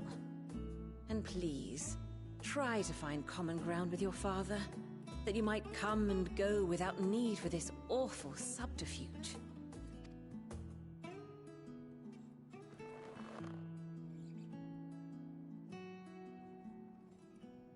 We will, Mother. I promise. My final gifts to you, before you run off, are an observation and a suggestion. Firstly, Fourchenault has ever been a serious man, but it was only after you were born that he truly lost himself in his work. I may not know the Forum's inner workings, but I know your father's. The timing of that change in him holds some significance. Secondly, do not seek to best your father with words. Far better that you simply show him. Let him discover the merit of your actions, after they cannot be undone.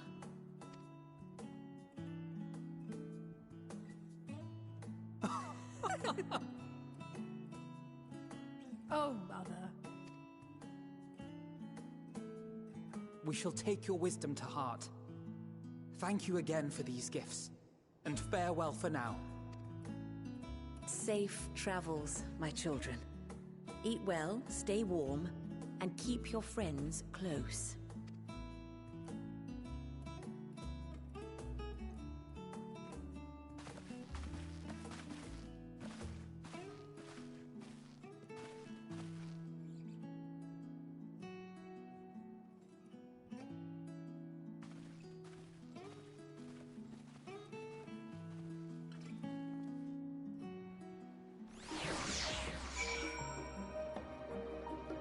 Alphinaud got his change of arms now.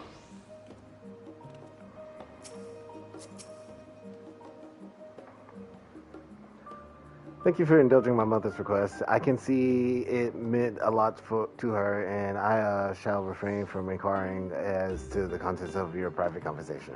Our visit was all too brief for now, however, it will have to suffice as will these tokens of home that we carry with us. These gifts to help us remember who we are and whence we came. But enough sentimental. Let us return to the annex and rejoin our campaigns.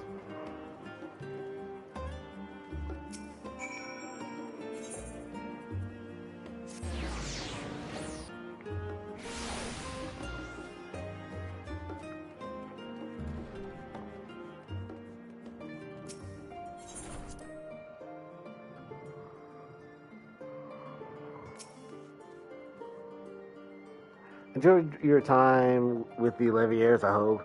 I would ask how the twins fare, but their new outfits tell the tale. I only hope we can help them to reconcile with their father, that they might return home one day with their heads held high.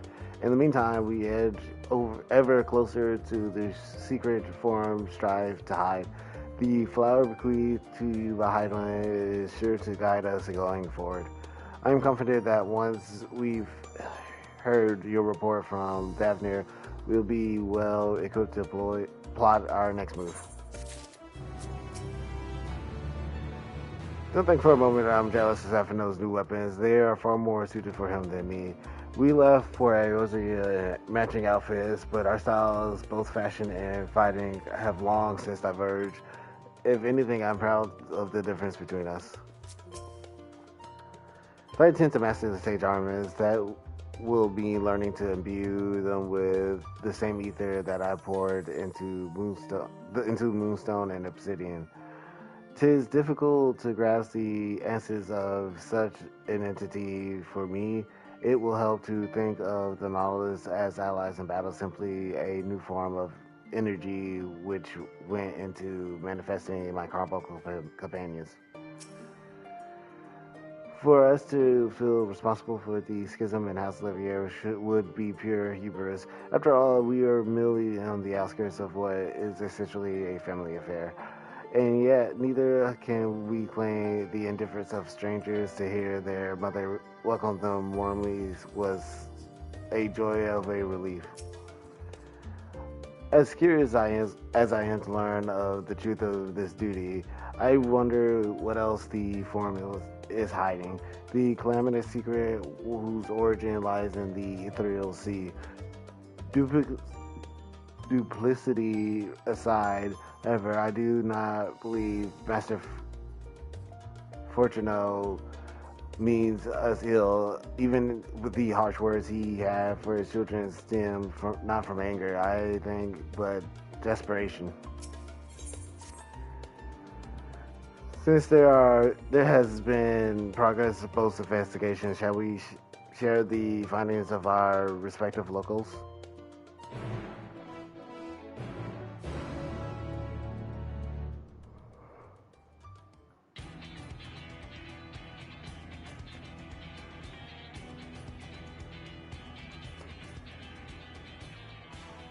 Your time in Thavnair has certainly been eventful.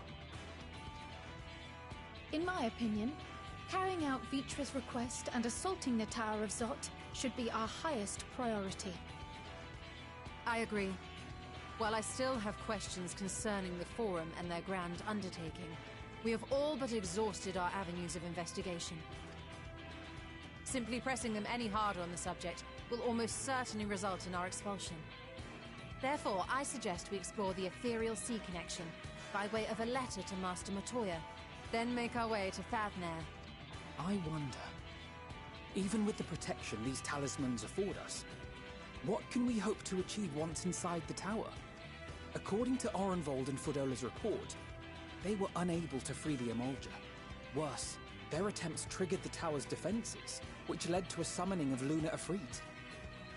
What does it tell us that the Spires even have such defenses? Simply pulling a prisoner from the wall is fatal, thus the direct approach is doomed to failure from the outset. Any further measures to dissuade such actions seem unnecessary. Unless, of course, there is a way to free the prisoners without killing them. Then it stands to reason that any intruders will be met with overwhelming force. The towers appeared throughout the world in but the twinkling of an eye. 'Twas by magical means these structures were raised, I surmise. A spire thus conjured must needs be maintained, and I suspect an arcane catalyst, some manner of core, doth lie hidden within. Destroy the core, and the tower ceaseth to be, thus liberating the captives without harm. So we can hope, and I would prefer to enter the tower with a working theory than with no plan at all. Assuming Y'shtola's reasoning is correct, the chances of the defenses remaining dormant are small to none. Any primals will have to be dealt with, and defeating one will likely only lead to the summoning of another. Our every victory will only compound the prisoner's suffering. May we not then divide our forces? Those proficient in healing will focus on sustaining the captives. That duty can be covered by Urianger, Kryl, Jostola, and myself. The remaining scions will proceed with the search for the core. Admittedly, this strategy puts both parties at greater risk, but it should bolster our chances of saving the Archosaurus by a considerable margin.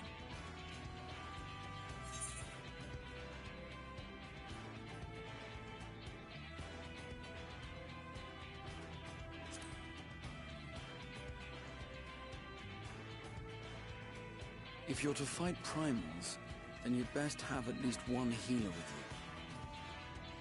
And I am more than happy to fulfill that role.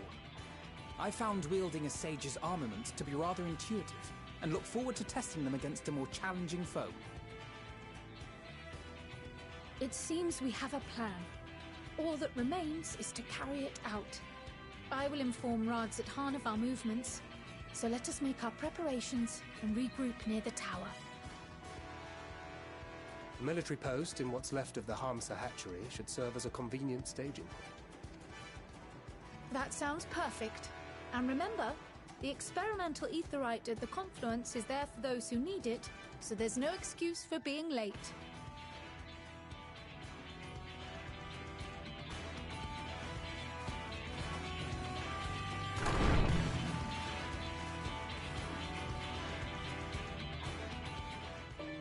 I feel truly sorry for those who needs it. She is setting them up. These are some lengthy teleports.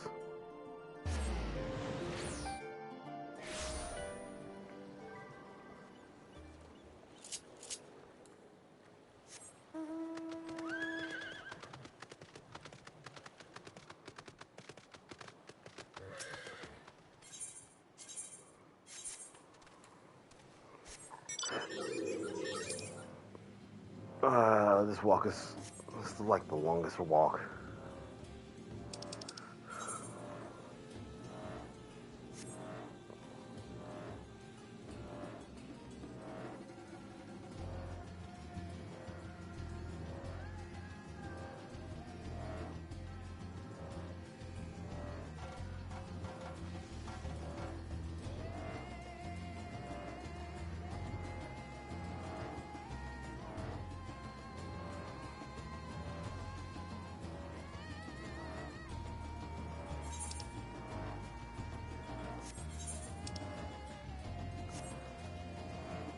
I do like the aesthetics of Vazmir though.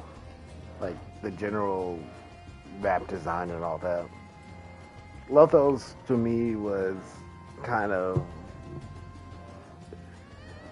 it was a miss for me. But I don't think I like sat there and actually determined how it was. Like here I've been around here for a couple of times. I did a lot of the fades. Actually went around this portion of the map.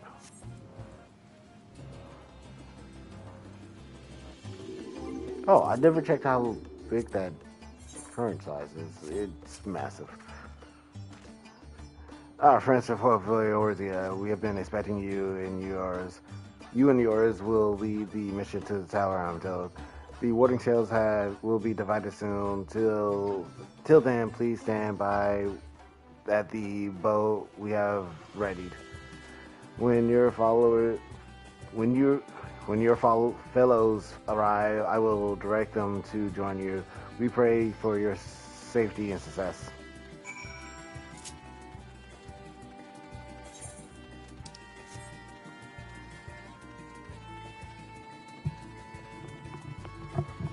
Well, since the purification of people that is tempered, would that technically mean there can be more summoners? Since they have been directly influenced by the ether of said primal.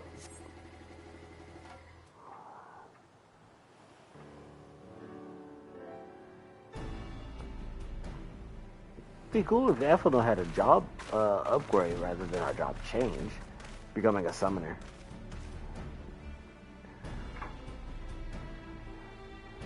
If this is the future of Aetheryte travel, I think I'll stick with 2 boats. No warning, however empathetic could have prepared me for that. On account of which we are a little late by fighting fit mostly.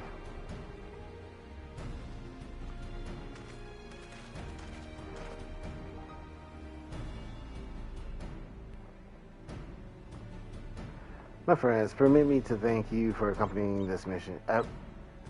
You must be, we should still call you Varshan, I suppose.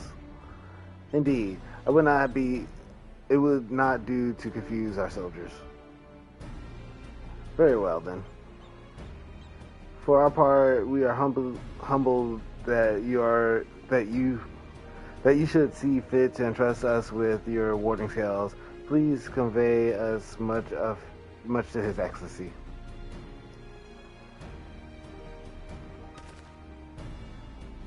One of each of you, please accept them with my blessings. Our thanks. With these, we can go anywhere those with the blessing of light can go. Not only for this operation either, but all of the ones to come, we can finally break your monopoly on primals.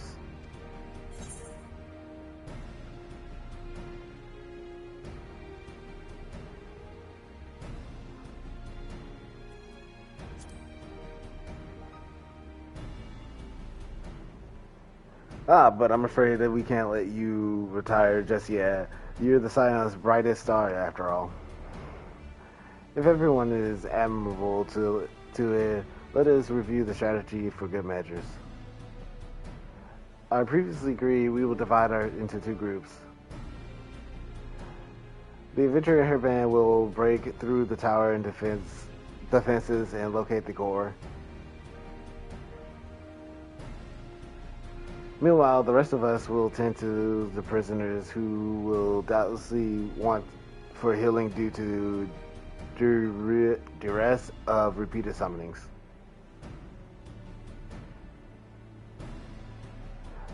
The primal which the tower bringeth forth shall be deities of Davenir myth. As we have no prior experience with such foes, pray exercise the utmost caution when confronting them.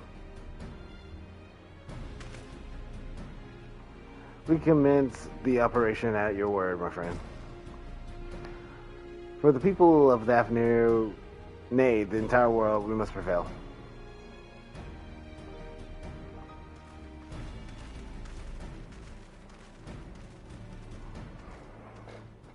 Tower of Zot.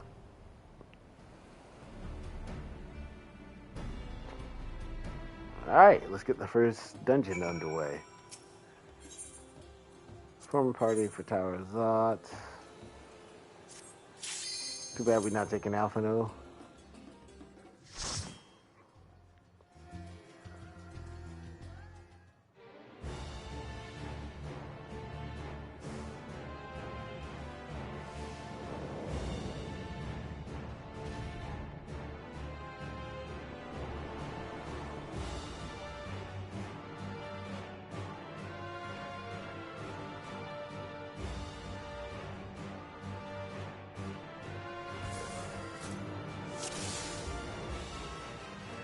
Foul place this is, let us proceed with caution.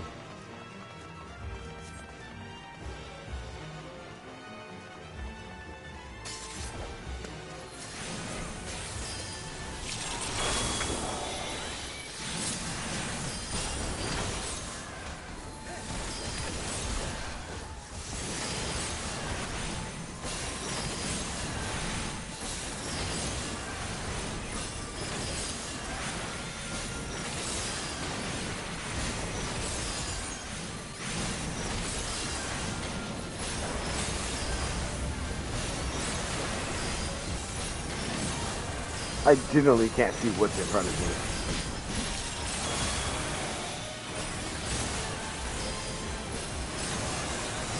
There's just so much damage just going on.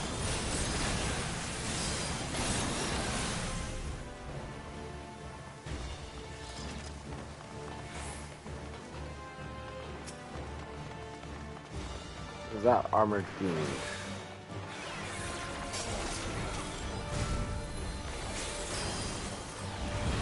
Is she really right here? She was actually just like in the first spot of the tower.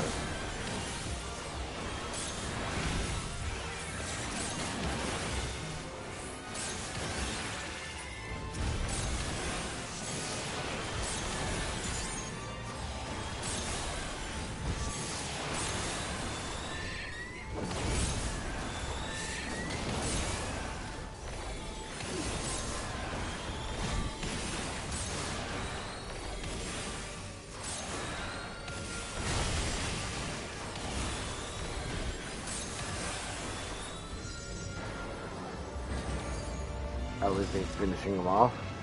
Since a surge of ether as if some summoning has half begun.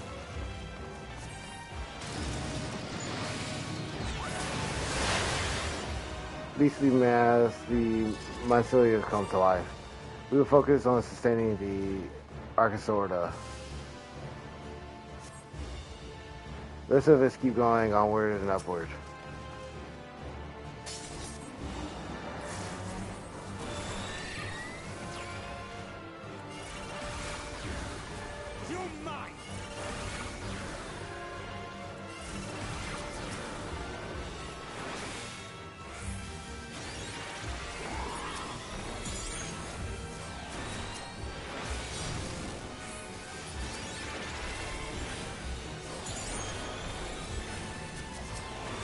Underestimate me!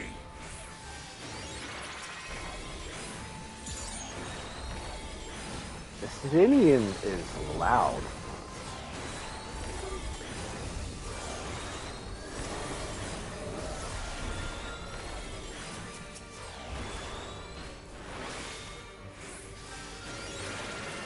And they are giving poor damage.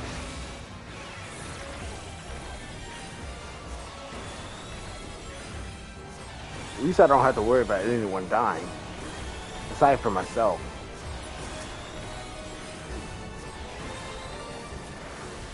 That's not what I wanted to do.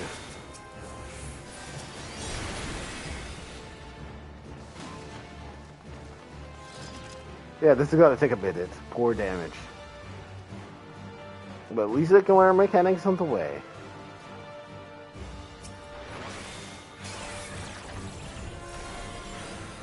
At least they both are ready to just jump in there.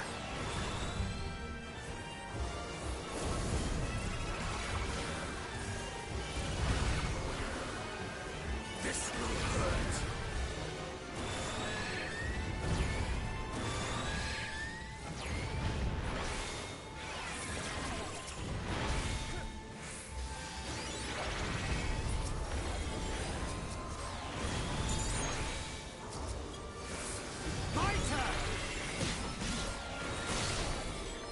Oh, that's bad.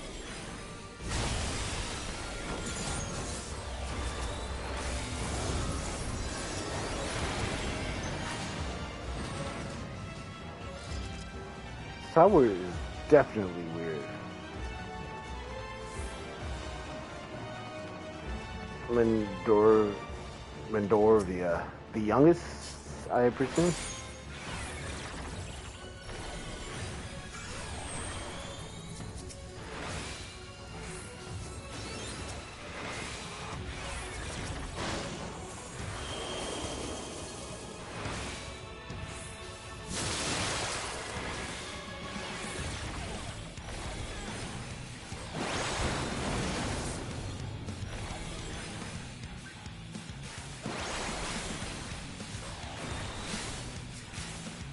I'm hit by this.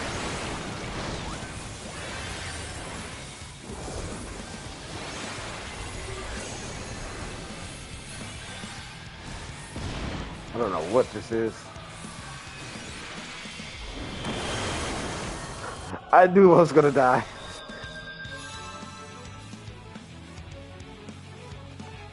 Alright, that's fine. Be gone or become prey for the Magas, who guardian to use magics. At least she's like completely. What was I about to say?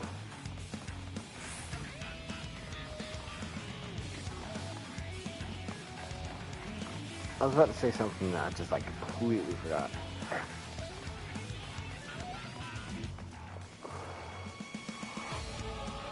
Are they just lined up against the tower?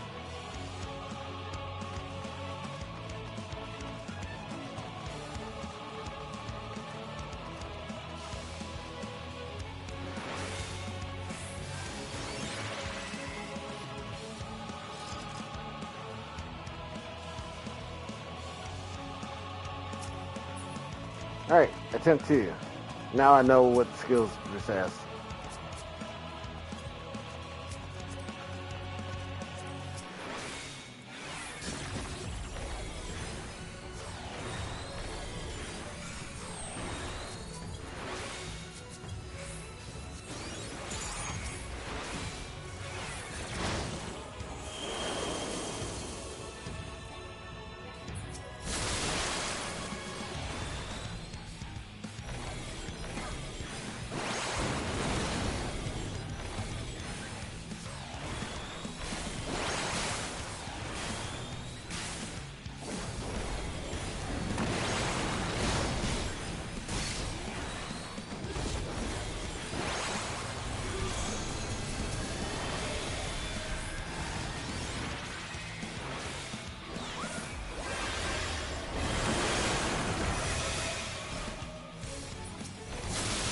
Ah, I see what that means.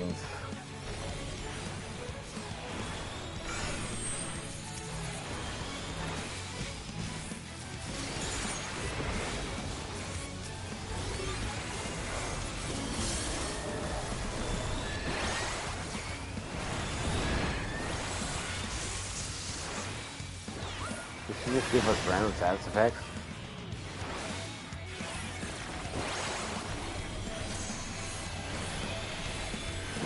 Fire.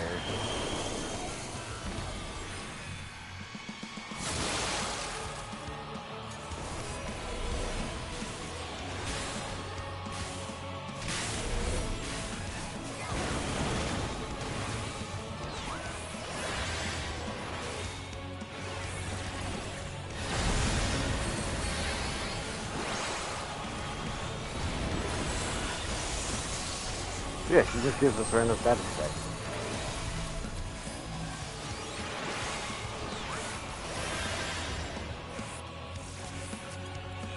Except for the tank, who she gives poison, which can be cured.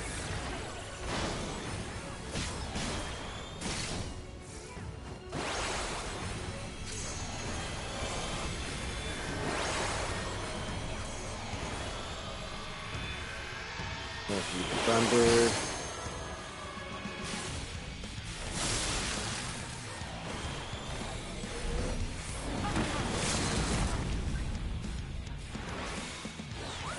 It's like you tried to do limit break. Oh, okay.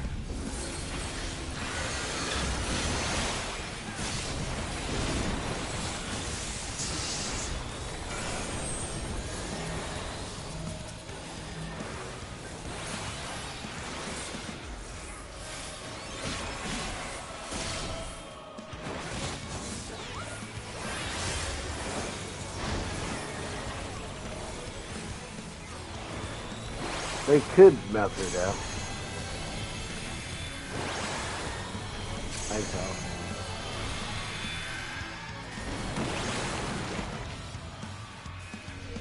Did not make that one.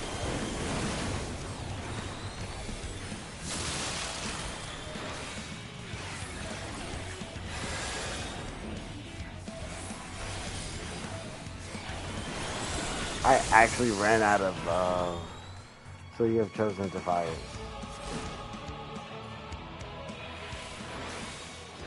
I've actually ran out of mana for that.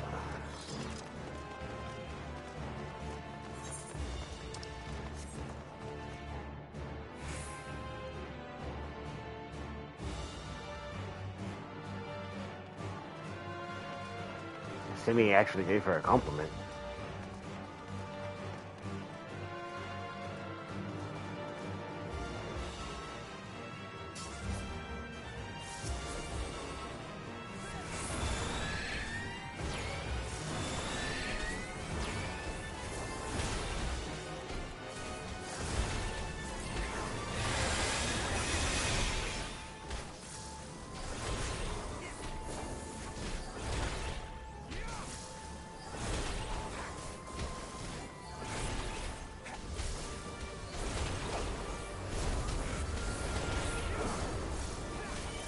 You know, I completely forgot to use that against her.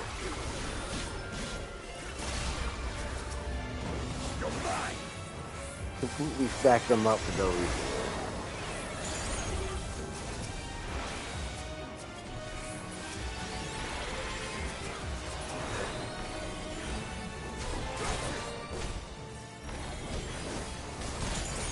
They've been tempered for a while as their bodies are actually getting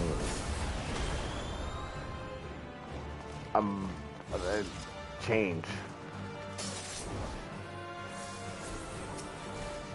This place tests my teeth near this edge.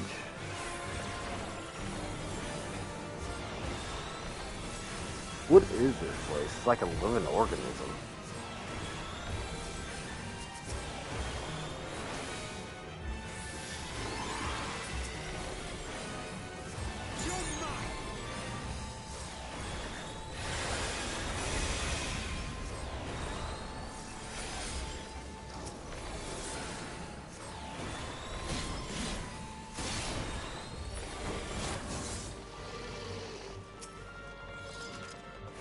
Zot Deathclaw.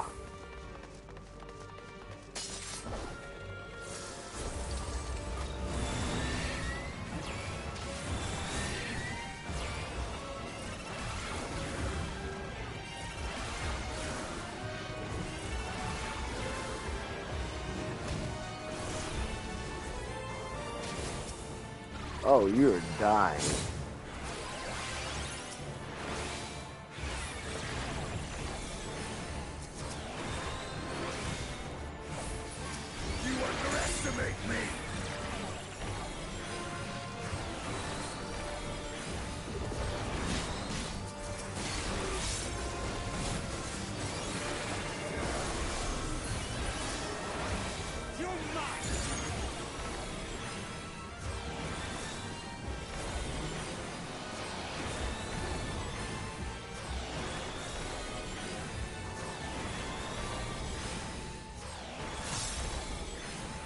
Oh, I completely forgot about the chests.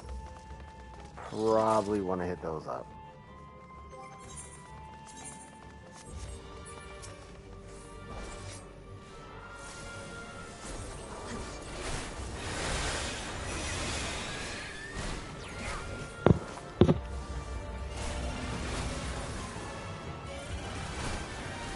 Are they aiming after me, or are they actually fighting Bankard? Holy crap, these things are weird.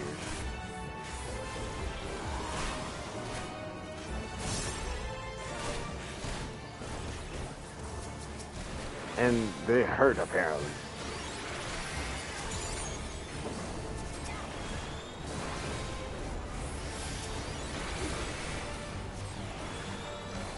Shadow of the Dragon.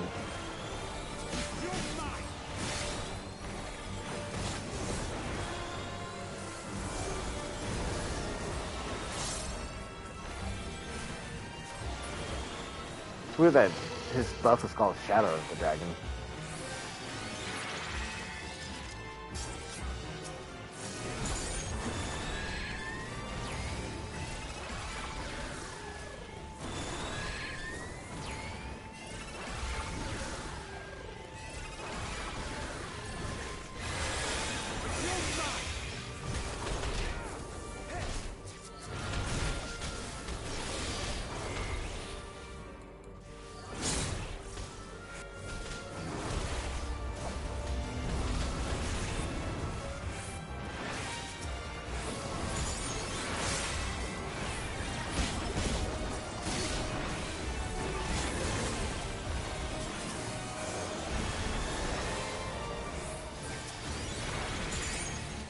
Did you get the sour change from the beginning?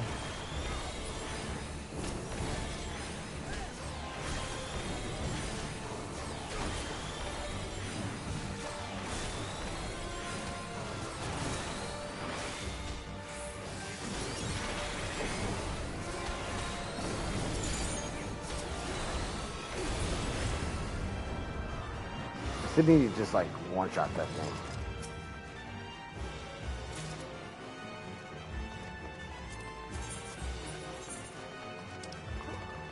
This should be the end of the second floor. There should be 3 bosses.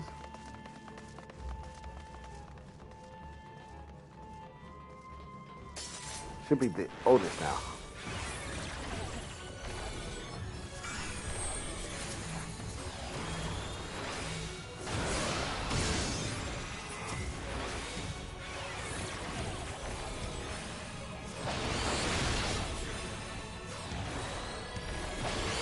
Supposedly fights like a dragoon.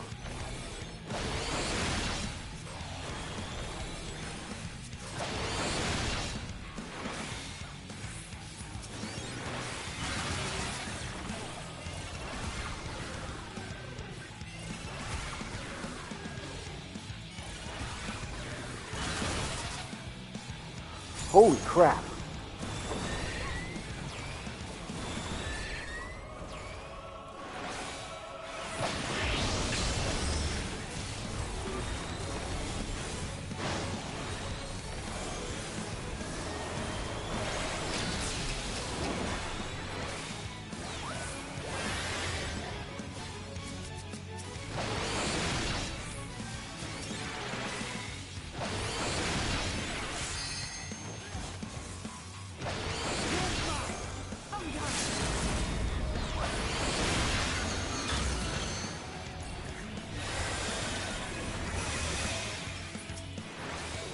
I genuinely don't know how to stop that. Confusion.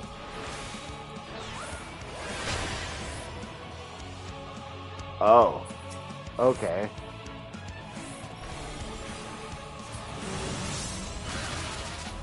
Nope.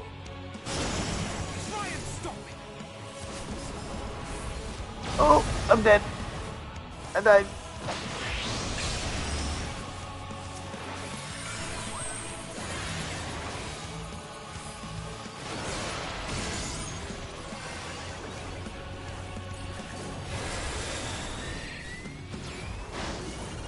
Oh, your shields are very annoying.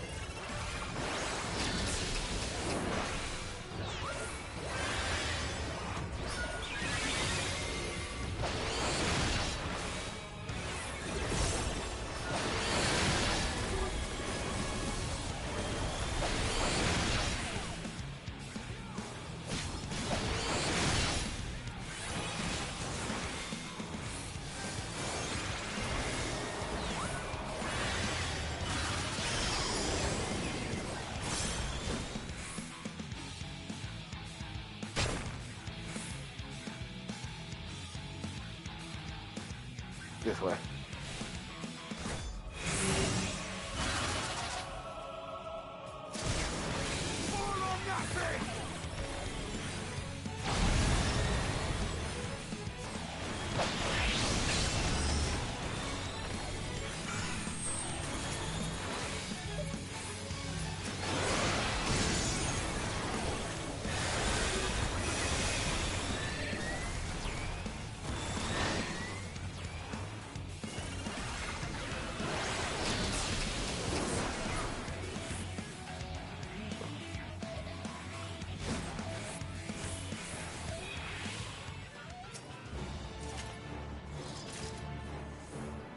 And hopefully, okay, yeah, I was gonna say hopefully you don't get stopped by her magics.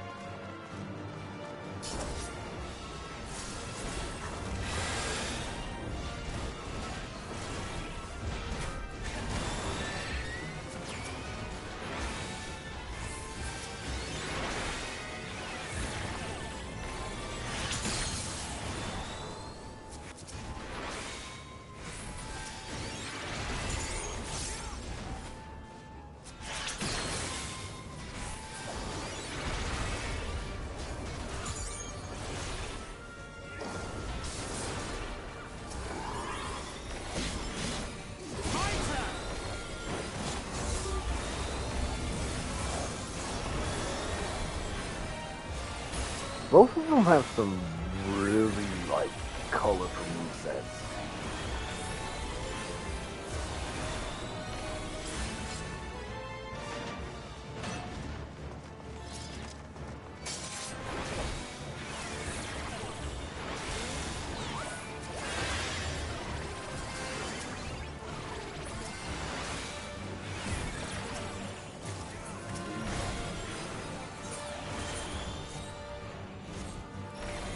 I forgot I'm in the middle of fighting something. I can't equip something.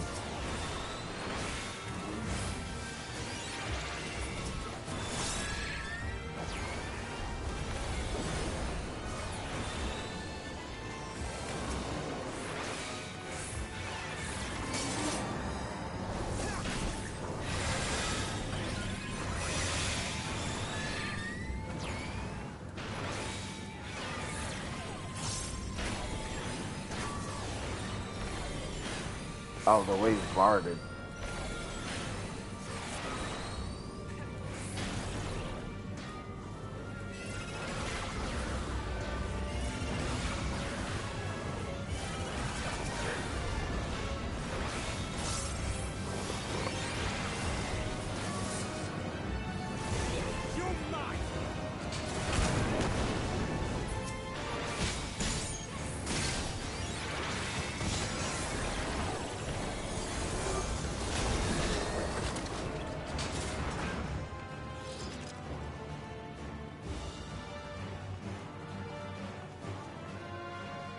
This is like in the middle of the underneath the tower.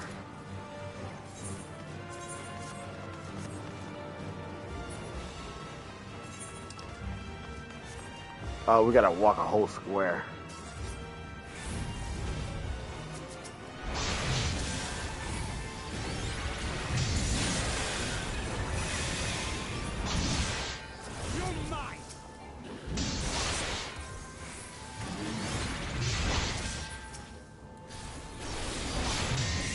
That's not the move I wanted to use.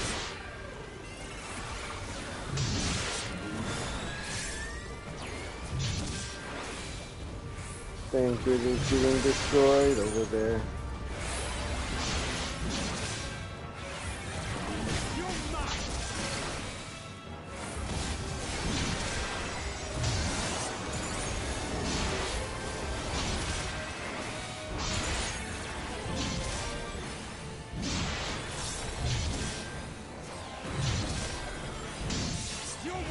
I did think healing would assist slowly, so maybe the next shot I won't use the trial trust system. I did want to try it out though.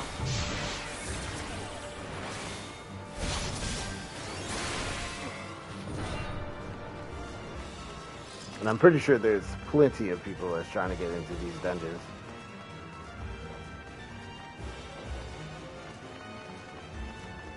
Is that a tank?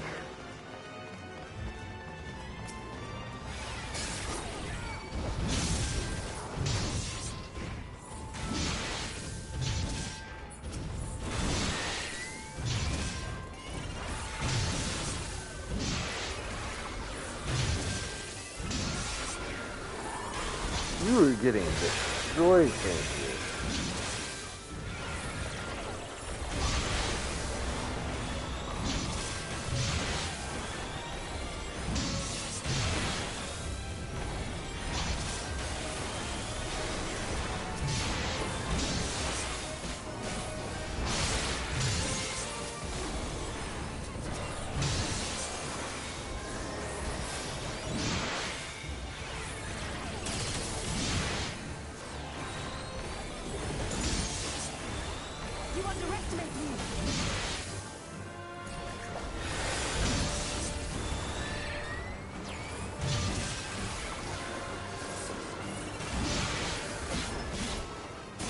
I'm pretty sure there's going to be 2 phases to this boss. Just for the sake of clearance that the middle won't be alone.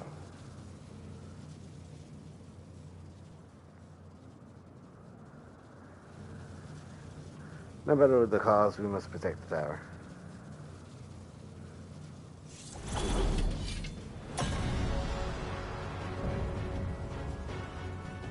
The Magus Sisters. Magus Sisters. Arbiters of Light.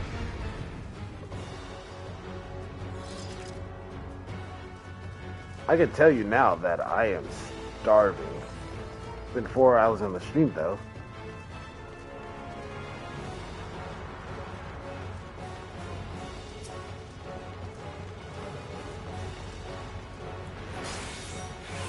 Just say it like that.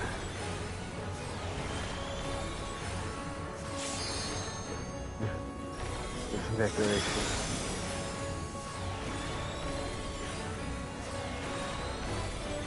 Face the full wrath of the Magus.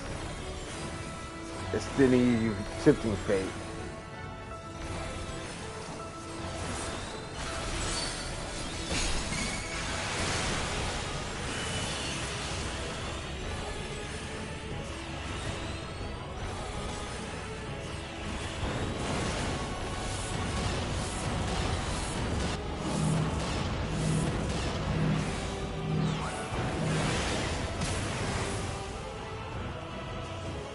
Okay.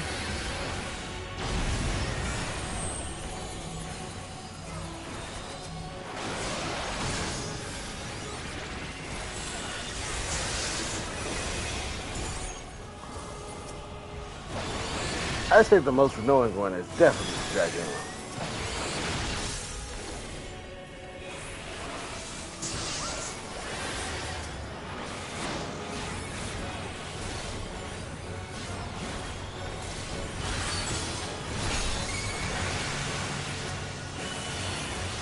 Ice.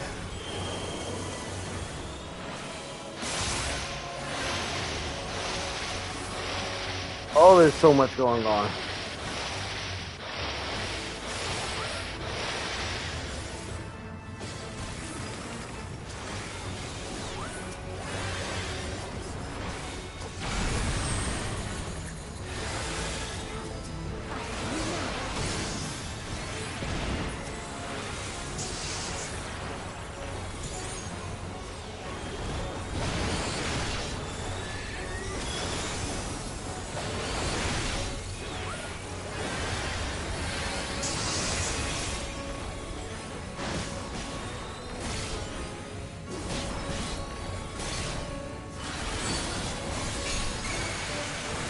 Center.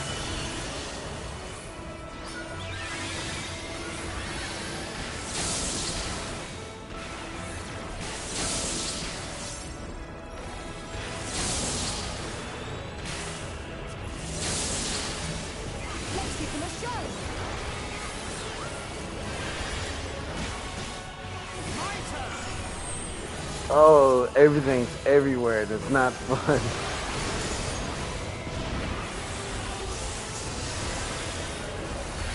I did not try to do that.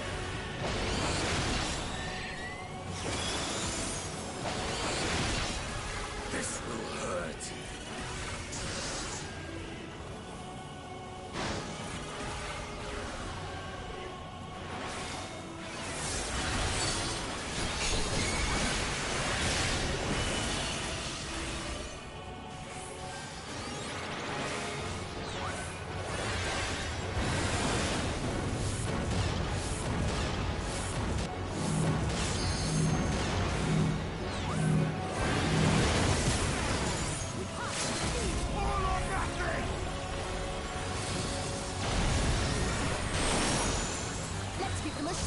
Did she have her own limit break too?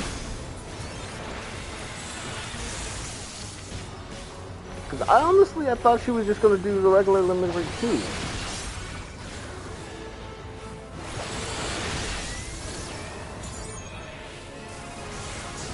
Are we splitting up our DPS? Because Thancred is fighting one by himself.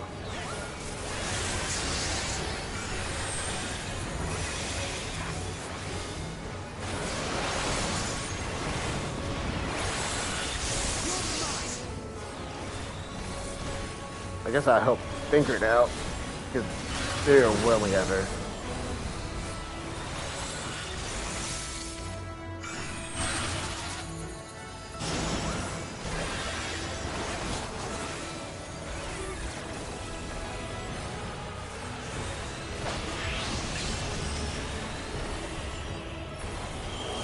Seems like the middle system was really what made it bad.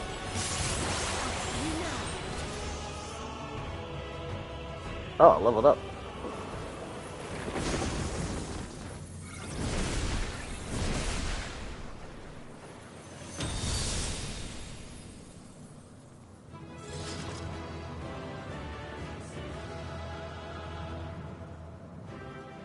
We kill gods. That's what we do. Why are you looking so sad?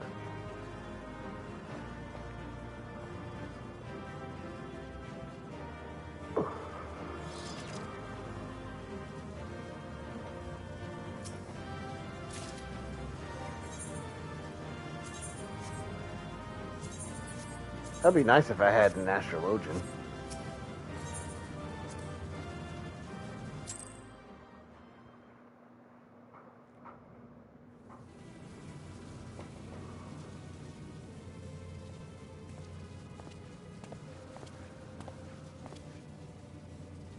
Is everyone all right? We fortified the captives with what magics we could. Have the defenses been disabled? All appears quiet for the moment. The lower floors were disturbing enough, but this place feels wrong. The ether is heavy and thick, like wading through a quagmire. I believe we stand in the tower's beating heart. What sayest thou, Y'shtola? I see it. Ether siphoned from the land runs up through the spire, flowing to a single point. This is the core we seek. Yet something is off. As large as this structure is, it siphons far more ether than is required to sustain it. 'Tis as if the core is feeding on the energy, consuming it. I need to take a closer look.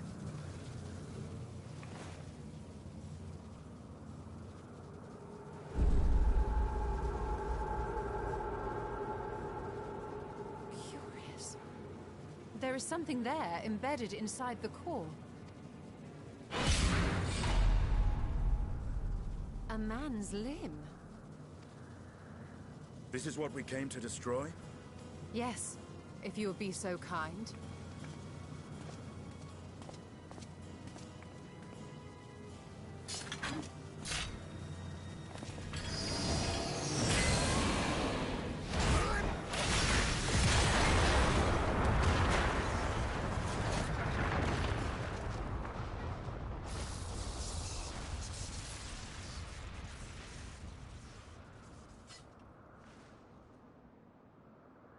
And that should be the end of it.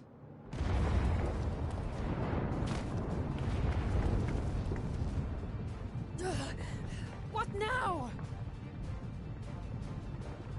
My theory that the tower might come crashing down following the core's destruction doth appear to be correct. Bully for you! And how are we supposed to survive the fall?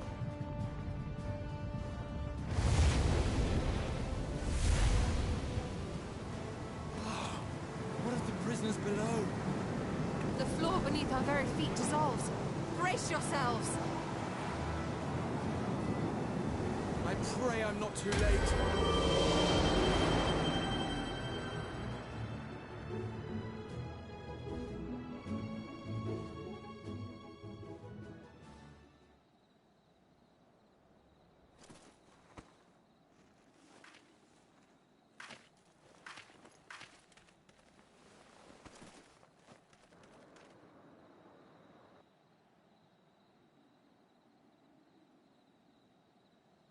Ugh, what happened?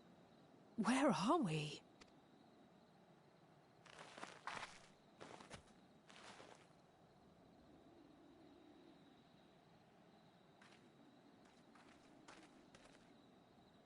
By my reckoning, we're still on the island where the tower stood. But 'tis as if it never existed. Hardly a scratch. But how?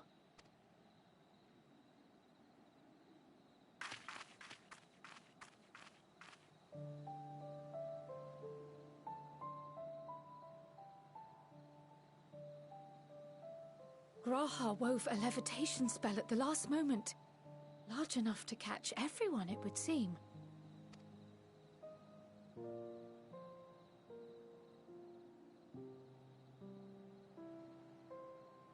That explains the lack of obvious injuries.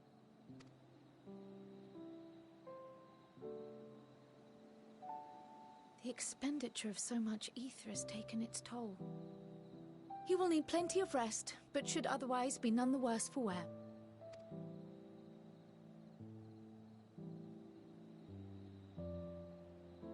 Then the immediate problem is what to do with our new friends here. They'll be much changed for their time in the tower. Even if their bodies are intact, I doubt we could say the same for their minds.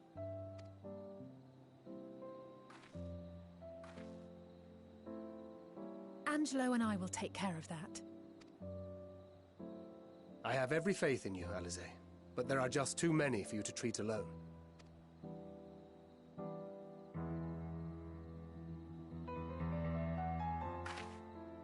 We'll send at once to Eorzea for more Porksies, and call on the local mages to lend a hand.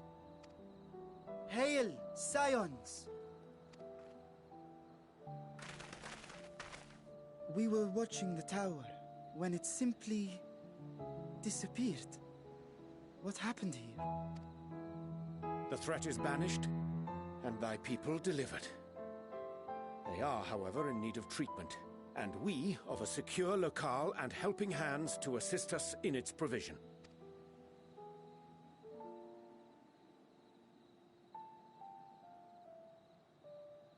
You shall have all this and more.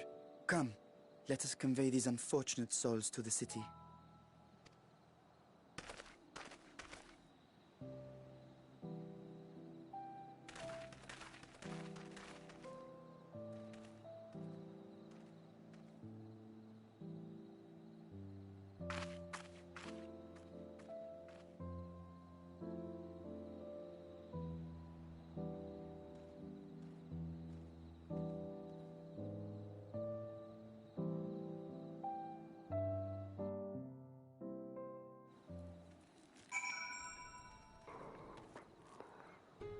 That was a reckless cause of magics he did, but it was really well timed. The liberated prisoners are being transported to Razahan for treatment. Alize and Stola will oversee the administration of the tempering treatment with the support from those who know healing spells or two. We'll go and join them in the city once we've had a moment to catch our breath.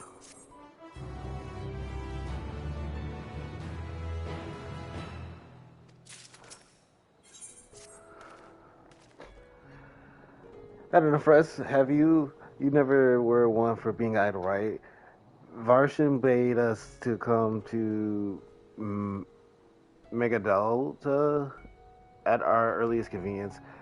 The others will join us there once they finish tending to the prisoners. Oh wait, once on second thought, you and the city should go on ahead. I need to make a quick detour to the Great Work. We left Graha in the alchemist's care. You see, best to fetch him before he crammed into a specimen jar. Just you and me, then the guardsmen at the gate should wave us through.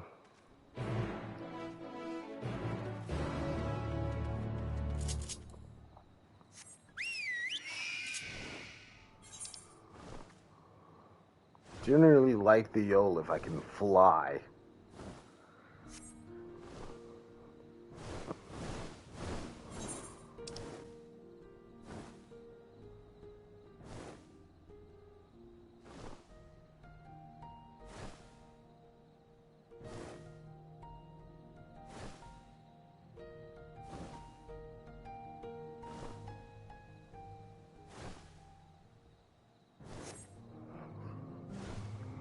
Give me one moment, I shall be right back.